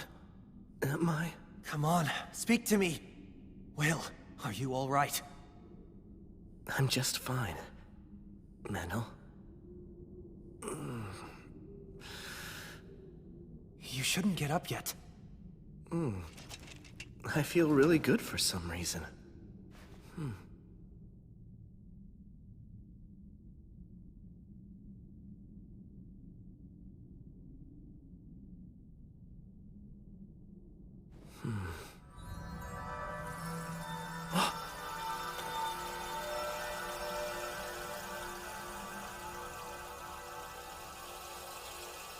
You guys saved us. Thank you all very much. We appreciate your help. Farewell to you, my comrades, my ancestors. The young master and I will take over everything from this point onward. I promise. I'll restore the Iron Country to its former glory.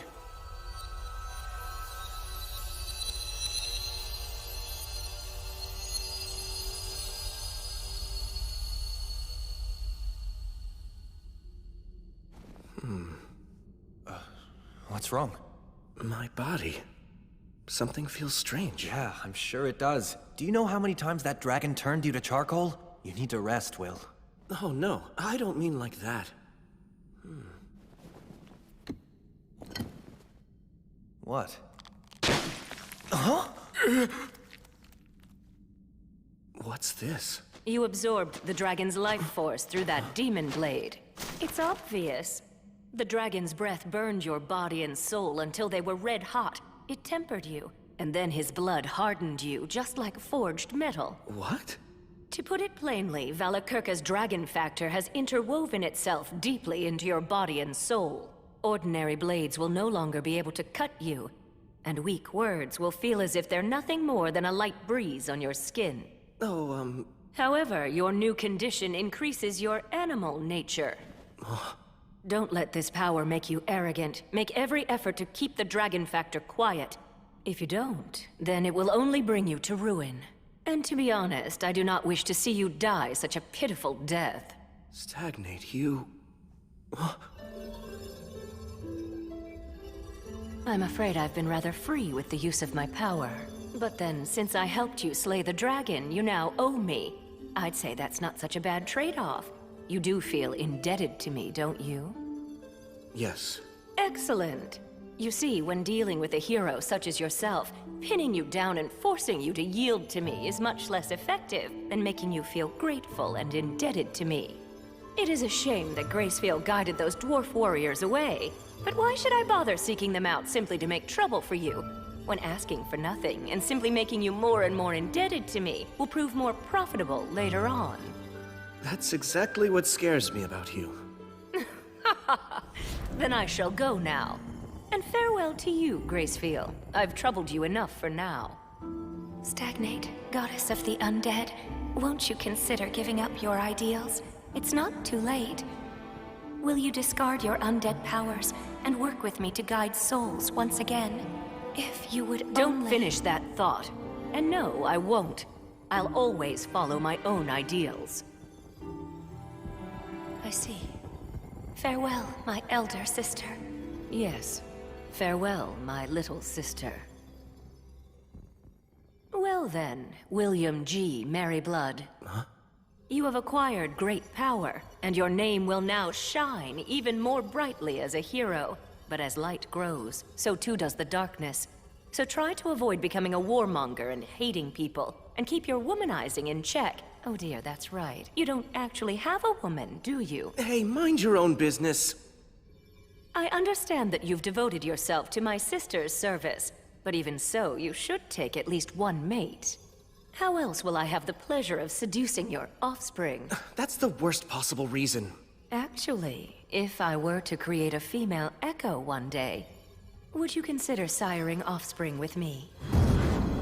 Look, I'm not asking you to do it for me, but really, what harm could one single child do? Rhea Sylvia creates demigod children with heroes all the time, after all. All right, I'll let it go for now. Also, as you may recall, I once asked you if you'd like me to love you, didn't I? Well, I lied.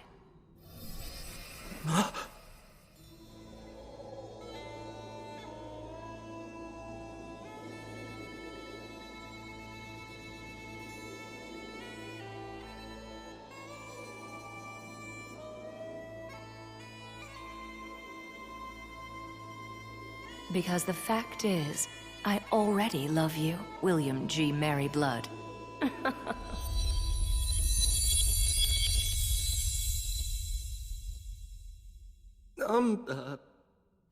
Man, goddesses sure are impetuous. Anyway, just be happy, Will. My knight, and all of you heroes, you've done well in your goal of slaying the evil dragon. Splendid work. I still can't believe we won. I shall reward your efforts. If there's anything you want, you need only speak it. A wish? If I may, please, Goddess of Light. This area is full of the dragon's miasma.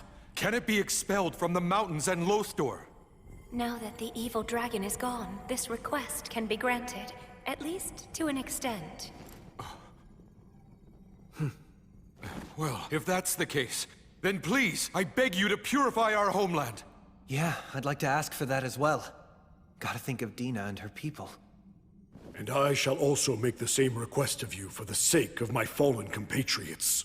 I'm fine with that too. Just being able to fight the dragon was enough for me. Add my name too. I request your purification and blessing. Very well. I have heard your wishes.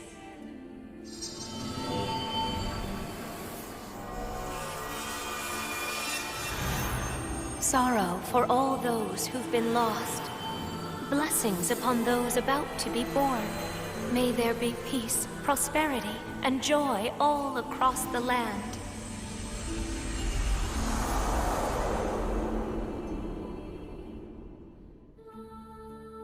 Now, you heroes who've slain the dragon, you brave souls who've reclaimed and restored this land, henceforth, may the blessing of the light be with you.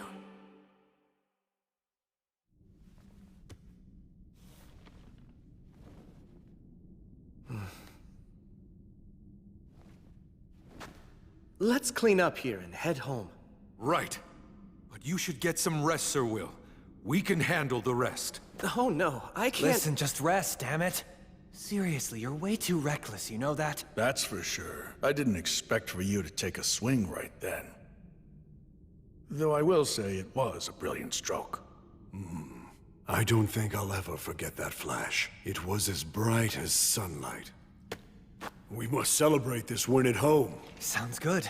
We can invite the people of Lothdor and have them play music for us too. That sounds wonderful. We can have food and drink as well. You know, I bet that Tonio and Bee have the whole thing prepared already.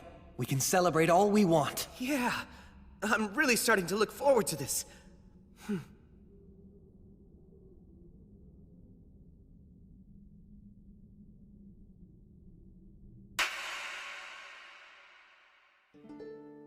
We took some of the dragon's treasure and a few of his scales as proof of the successful completion of our quest.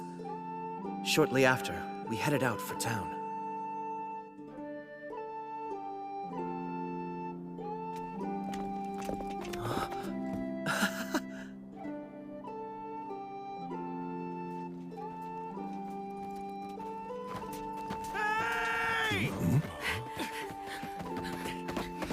So you're all safe? Well, yeah. I mean, can't you tell? I heard the dragon's roar and then all was silent. Soon after, a strange fire spread across the land and the entire area was cleansed. Sincerely, I'm so glad.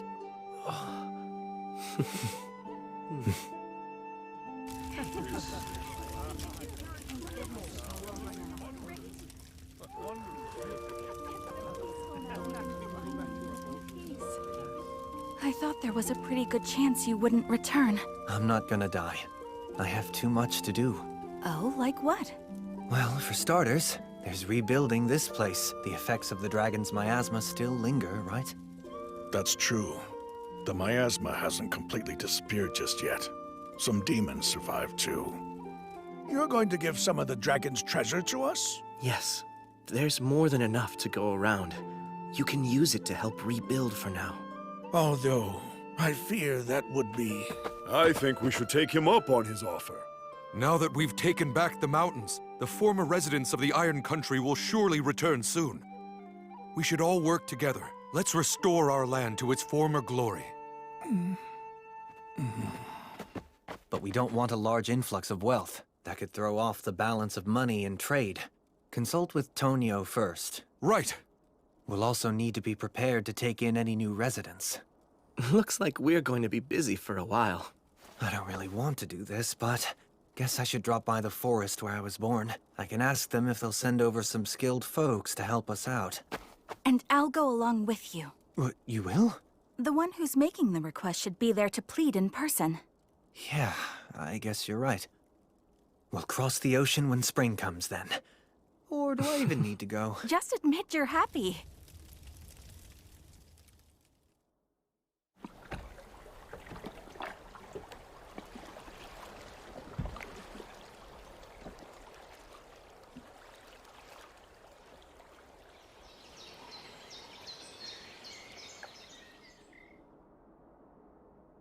Hey, Gus! Hello, Wandering Sage! Oh, you're all here. You mean you didn't die? The flow of your mana seems quite odd. A dragon factor? You nailed it.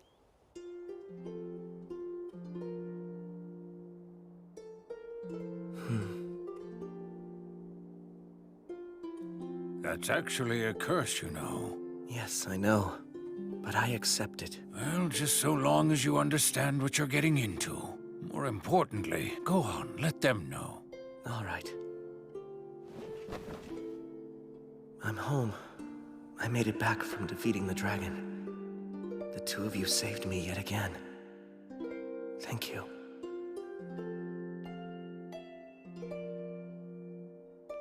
Allow me to return the weapon that you lent me. No need. Just keep it. I have no use for it. Oh, but, isn't it a memento of your beloved comrade? My, how kind. You're really quite sincere. It's precisely because it belonged to my comrade that I simply can't bring myself to let it rot away in storage. Well then, I gratefully accept it. I'm absolutely certain that there could be no greater honor for the weapon than to serve the new king of the dwarves. I'll return called on. No, Sir Will. That sword should belong to you. No, I couldn't. It's been treasured by the dwarfs for generations. And they entrusted it to you. Fighting fierce battles is a hero's destiny. Please, just make good use of that sword. I'll take good care of it, on loan. And then one day, I'll return it to your homeland. Right. Although, what you said makes it sound like even more difficult enemies are going to be coming my way. Hello? Well, you know. Try to live strong. I'll help you out when I can. That's not reassuring at all. Jeez.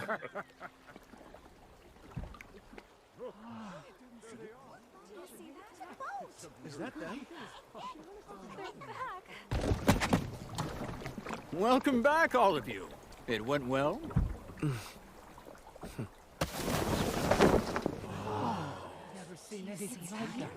Incredible. We've slain the demons in the mountains. And as for the evil dragon Valakirka, we slayed him too. Congratulations! Bee! And everyone's okay? That's so awesome! What's that? Is that a dragon horde? Let me go see! I'm gonna write a song about it! Whoa, what's that? New equipment? Cool! Where did you get it? Young master, you've grown into quite a fine young man. There are so many things I want to tell all of you about. About our Iron Country home. about its courageous warriors, and also about our great king.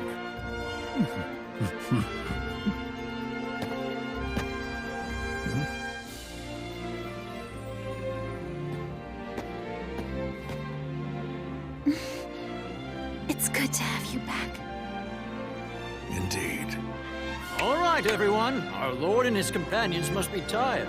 They've only just gotten back from defeating a dragon, after all. We have to give them some time to get a little rest now. And then tomorrow we'll kick off the party. We'll cheer the dragon's end. Tomorrow, you can eat, drink, and sing all you want. Come, help us celebrate!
I'll get you a demon beast's head! No, don't do it, Glenn. It's dangerous. Shut up, Alex. Don't try to stop me. Are you adventurers? And so what if we are? You can't handle the quests that are offered here. You should try that shop over there instead. What? Who are you?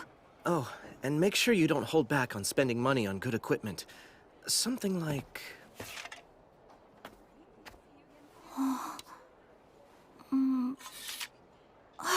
Oh, wow! Look, signs! A magic dagger? It's yours.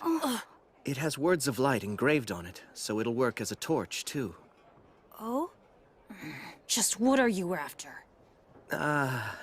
Well, okay. Are you willing to listen to kind of a long story, then? A story? Yeah. When a warrior gives someone a magic weapon, it's customary to explain its history, after all. All right, you listening? That dagger was forged by dwarfs in ancient times. It was used to slay a chimera and pierce a dragon's scales.